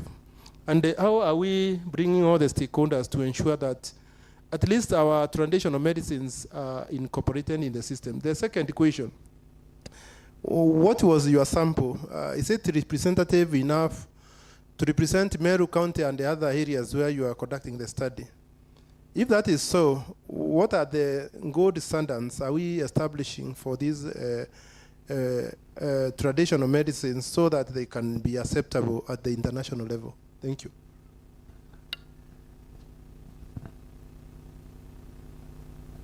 Thank you. So I proceed the answer. You pick all the questions from other people, then you answer them. Okay, thank you. Any other person with a question or comment for Julius? Yes, there is one up there.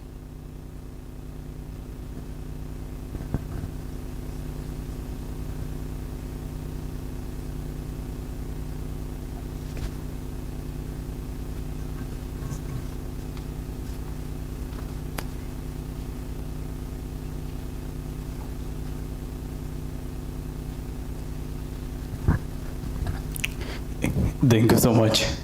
I guess Julius can hear me. Am I audible now? Kindly confirm, Julius. Sorry, I can't hear you well, but I can hear the voice or something. I'm clear now. Okay, thank you. I had two questions. The first question I think has just been hinted by Dr. Kobai concerning the integration of the traditional home medicines with the modern healthcare systems. Number two is about the complexity of these herbal drugs. Definitely, being these drugs are known to be so much in so much of complexities.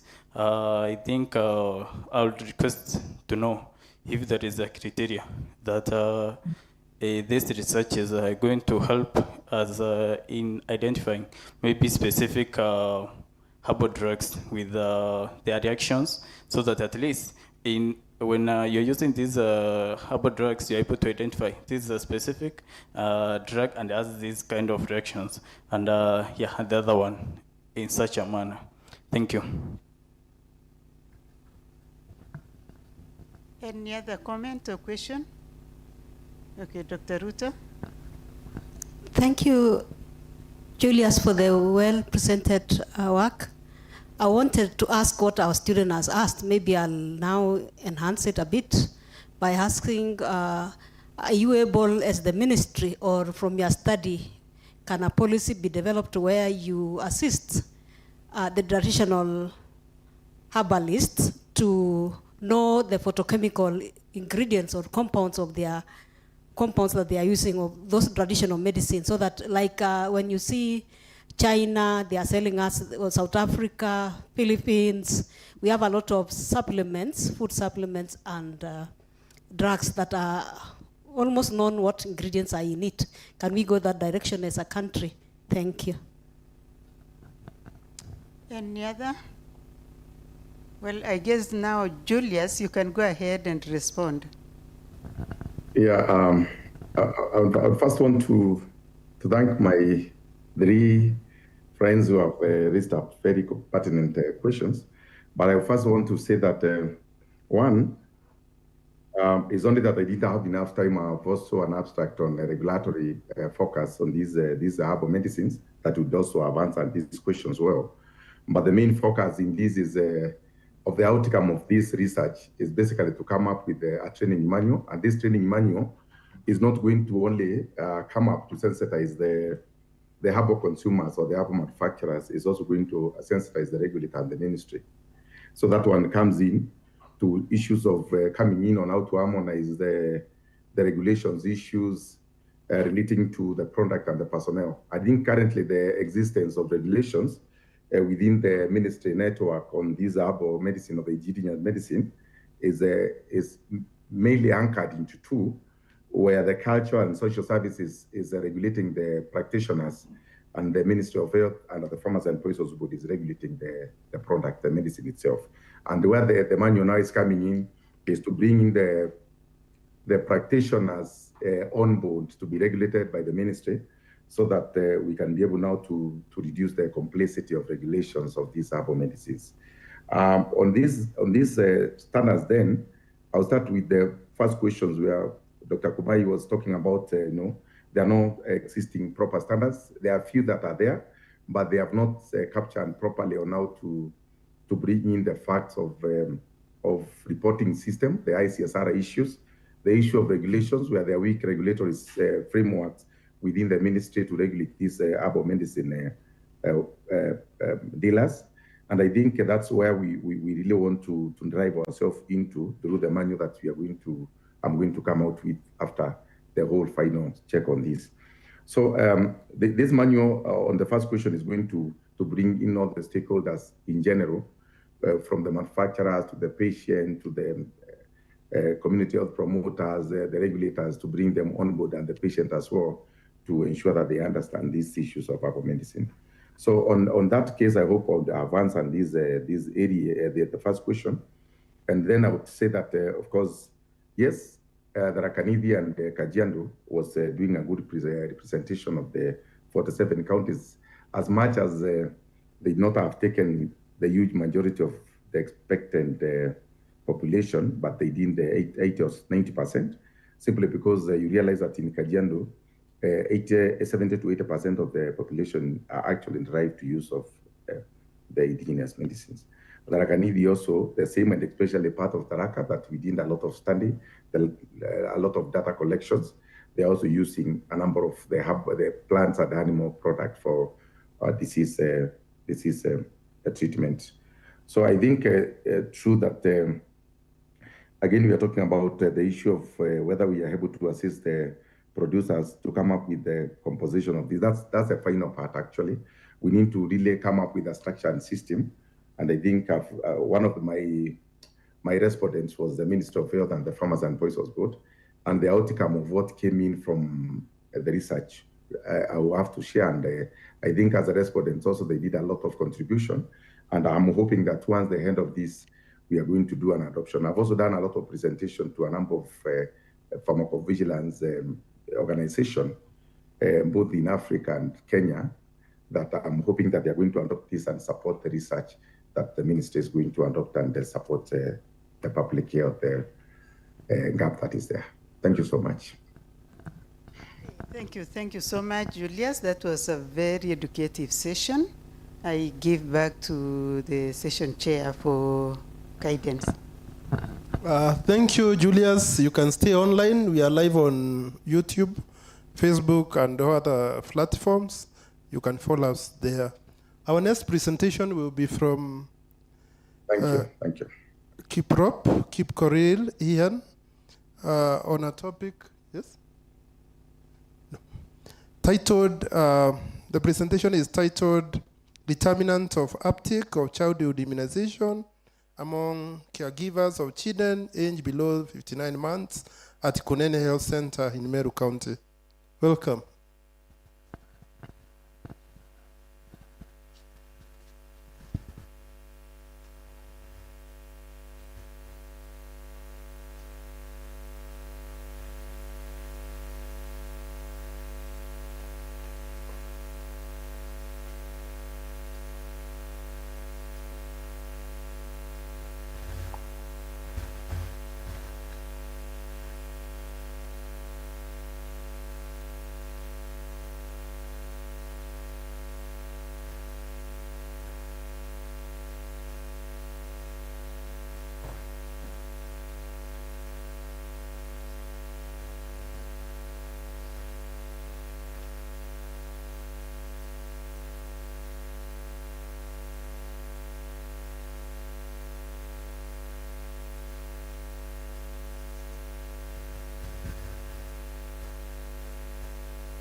My name is Jessica Moeni. My co-authors are Victor, Joshua, and Kiprop. I'm presenting on determinants of uptake of childhood immunization among caregivers of children aged below 59 months at Kunene Health Center in Meru County. Introduction and background.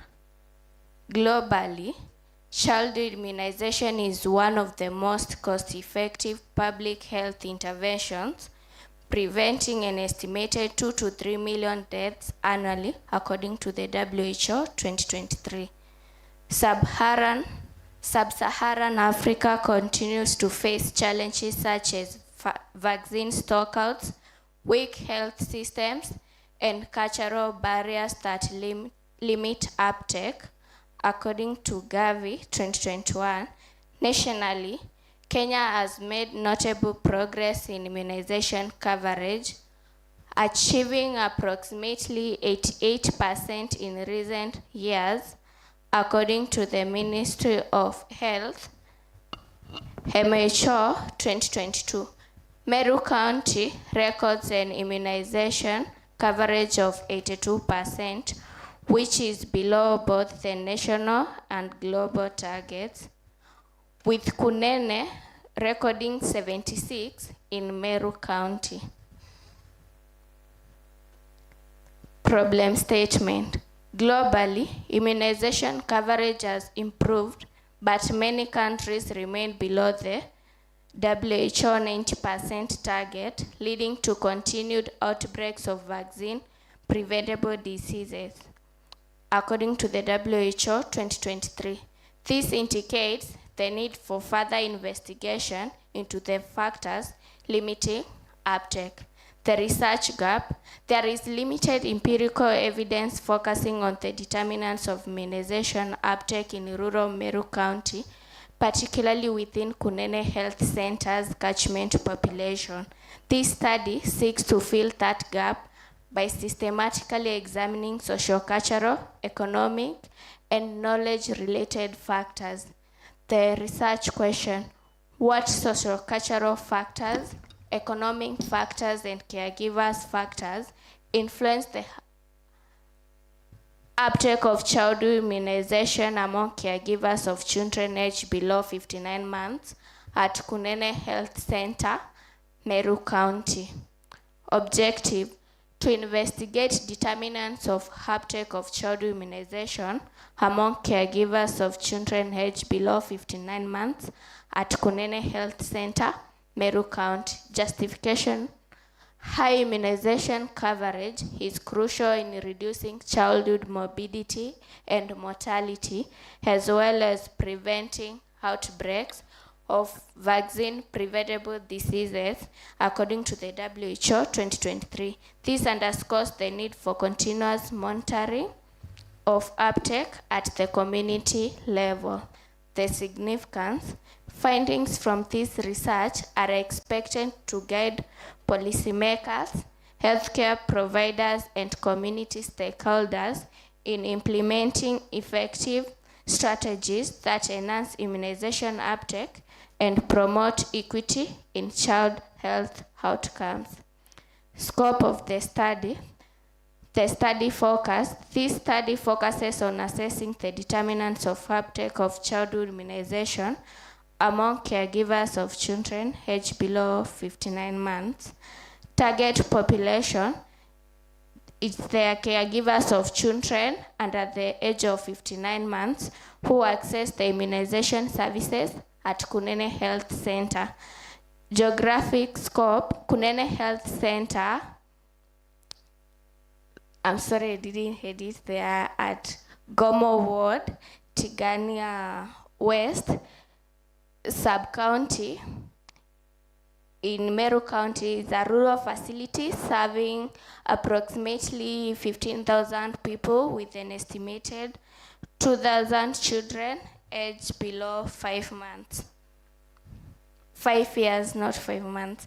Thematic scope: 3 determinants domains examined are the socio-cultural factors, economic factors, and caregivers' knowledge and awareness of the childhood immunization. The literature review: we have the socio-cultural factors. In Meru, we have the language barrier, illiteracy, mistrust, and local myths which limit uptake.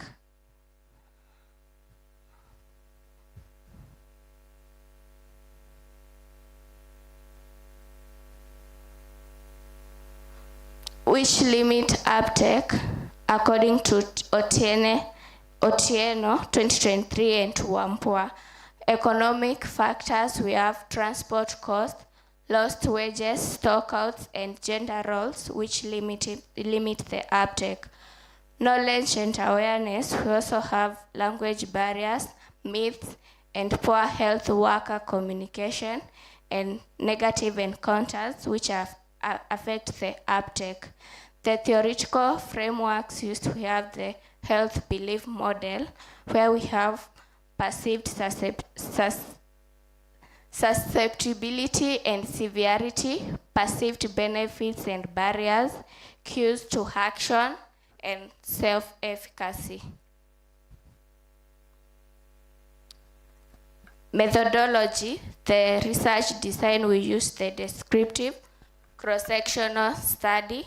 Study area, it's at Kunene Health Center, located at Gomo Ward in Tigania West Sub-County. Target population is the caregivers of children aged below 59 months. Sample size, we have 95 caregivers, which was obtained using the Yamane's formula. Sampling technique, we have systematic random sampling. Data collection tool, we used structured interviewer-administered questionnaire. Pre-testing was done at Aina Dispensary, and analysis using the SPSS version 25. And results were presented in tables and figures. Ethical consideration, approval from Meru University and County Health Department, informed consent from participants, voluntary participation with the right to withdraw, and confidentiality maintained. The results, we have according to the immunization status, we have the fully immunized or at 65.3%, which translates to a number of 62 children. Partially immunized, we have 24.3%, and not immunized at 10.5%. Vaccines missed among the partially immunized, we have those missed two vaccines with 39.9%, giving the highest proportion of the number of mixed vaccines. Those that missed one vaccine at 33.7%, and those missed 3 vaccines at 28.4%. Top reasons for non-completion, we have unaware of need for immunization at 21.1%, together with fear of side effects. Those awaiting next dose at 17.9%, and other reasons at 15.8%. Not knowing place and time at 12.6%, and unaware of the return doses at 11.6%.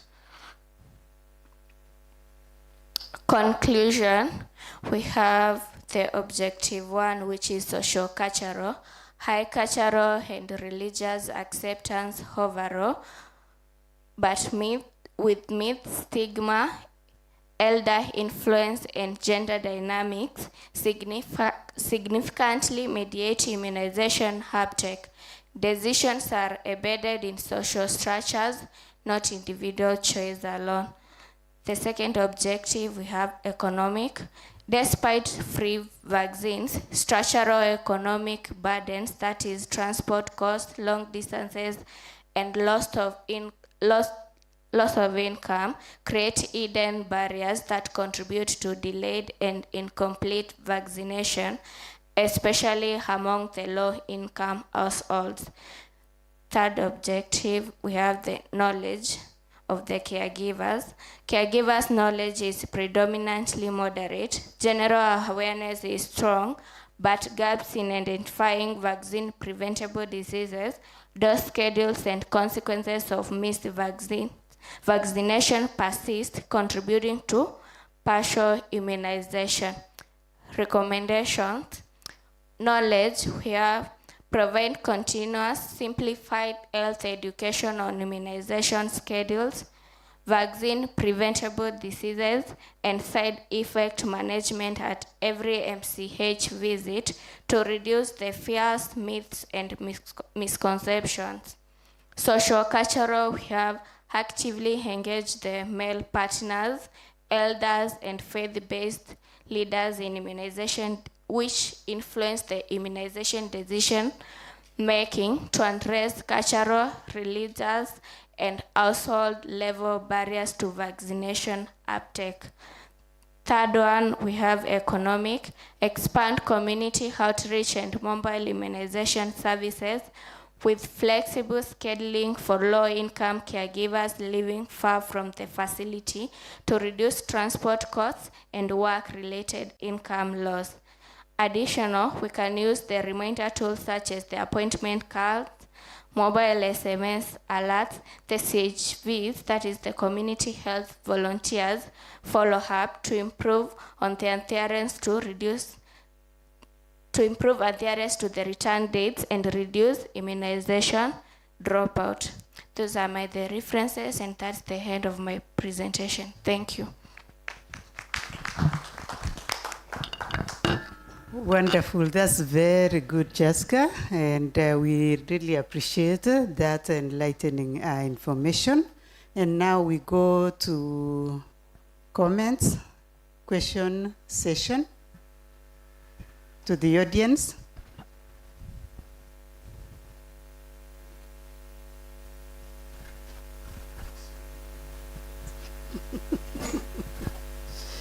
Yes, Mr. Kibebe.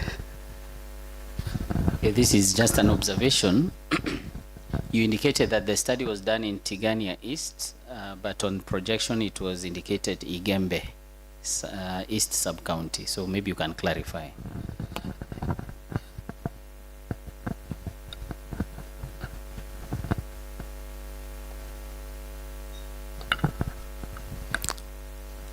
At first, we thought Kunene is at Igembe, then we were corrected.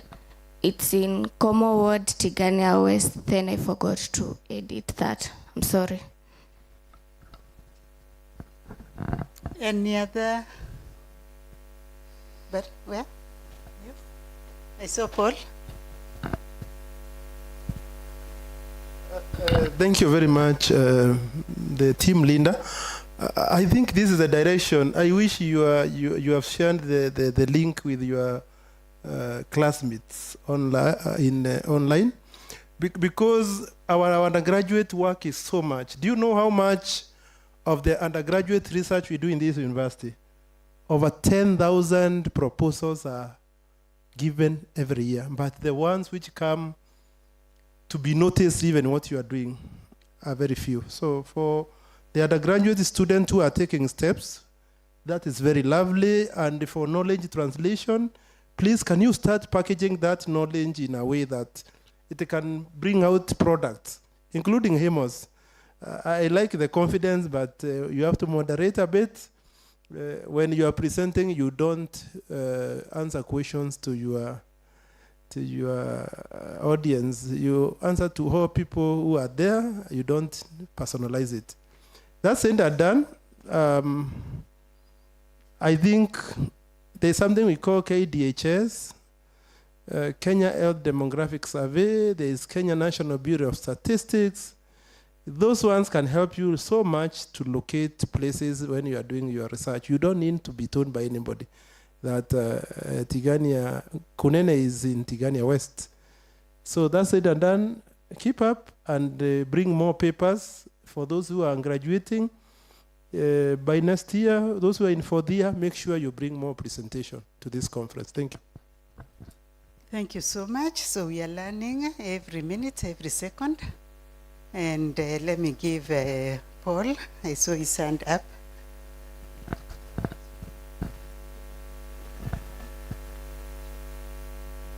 All right, it's okay. I think he must have gotten what he wanted. Any other audience? Okay, I think if that is it, I give back to our chair to guide us. I want to send an appeal to all the attendees today. Today was just a free conference. It is a conference for students before the main what? So today you have not been served with all the food. We have just given you a taste of what will happen tomorrow. Tomorrow we have international renowned writers, researchers, who will be presenting real results in this conference, and please make sure you attend. Those who are not here with us, you can link them online, but we are indicating you come. You can see today we served you lunch and everything else. So for those who are online, please make effort. I know there are people who are traveling from Nairobi, from the Kenyan Defense University. We have people from Karatina University, Tharaka University, and all other universities in Kenya. They will be here tomorrow to present their findings on research. For presenters of today, we thank you very much. And for undergraduate students, please register for your master's immediately you finish, because that is one of the openings which we give our students. This is a platform for you to learn some skills which during our time were never given for free. Here we are giving you for free. So please encourage others to join you so that they can learn and join our research team. I want you also to participate actively in knowledge translation, because what is happening in the university, we are giving people a lot of knowledge, but very few who take even a quarter of that knowledge and start packaging it in our entrepreneurial ecosystem. For Amos, you talked about GIS. There's another one from China. I hope you are learning it. There's free coding lessons. I hope you are learning them. Being in health records and health information systems, please make sure you update yourself on the technicalities.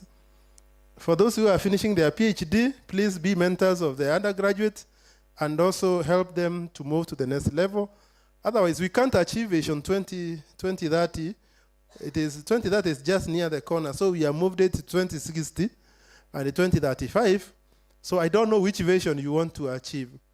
In the world of over 7 billion people, that idea you have, if you don't bring it to fruition, it will be taken up very easily. And remember, you have 60 years to live. Sisi, tumebakisha 20 ama 30 ama 40. Sisi tuko hapa, we have only 30 years, 40 years to do things. You guys have 60 to 70 years to do things. Amos, don't give up. I like the confidence. I like the way you push your things. Oh, your classmates who left here last year, nobody has come back.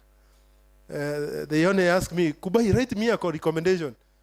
You included my name without telling me. So next time, make sure you alert me. I was your supervisor when you were in the university. After leaving the university, you have to give a request. Please always, we like students who like to see what we are doing and who follow what we are doing. We are happy, and we will always be happy to support you to achieve your objectives. That's when they are done. Our students are already flying outside. The nursing, the public health, we have students in UK who are working there after giving them recommendations. Even you, if you feel like there is a scholarship around, please just send them an email. We are going to give you a recommendation. I like 10 recommendations every week for my students. And I can tell you, those who are doing community health, some in the US, they are working there. We have students working all over the world. So it is upon you to be aggressive and use your education in the right way. Those who are in Kenya, they are working in different sectors. Dr. Ruto, I was surprised one of your students wrote for me a request for recommendation. She has been called for an interview to work with the Cooperative Bank. Health records, I don't know what she is going to do there, but that is how far it can go. These days, you can't say your profession cannot be applied anywhere. Yes. So please don't shy off to apply for jobs. They are there. For the team, the press team, thank you. I think it has been so synchronized. We didn't have issues in the morning, but it went on well. I believe today was like a dry run test. Tomorrow it will be synchronized in a way that all presenters will be able to present effectively. And I think tomorrow is the day for official opening. So we have to be here early by 8. We will be having Professor Chaukati Abdirasak. He will be here. You can come and hear what he talks like. Thank you.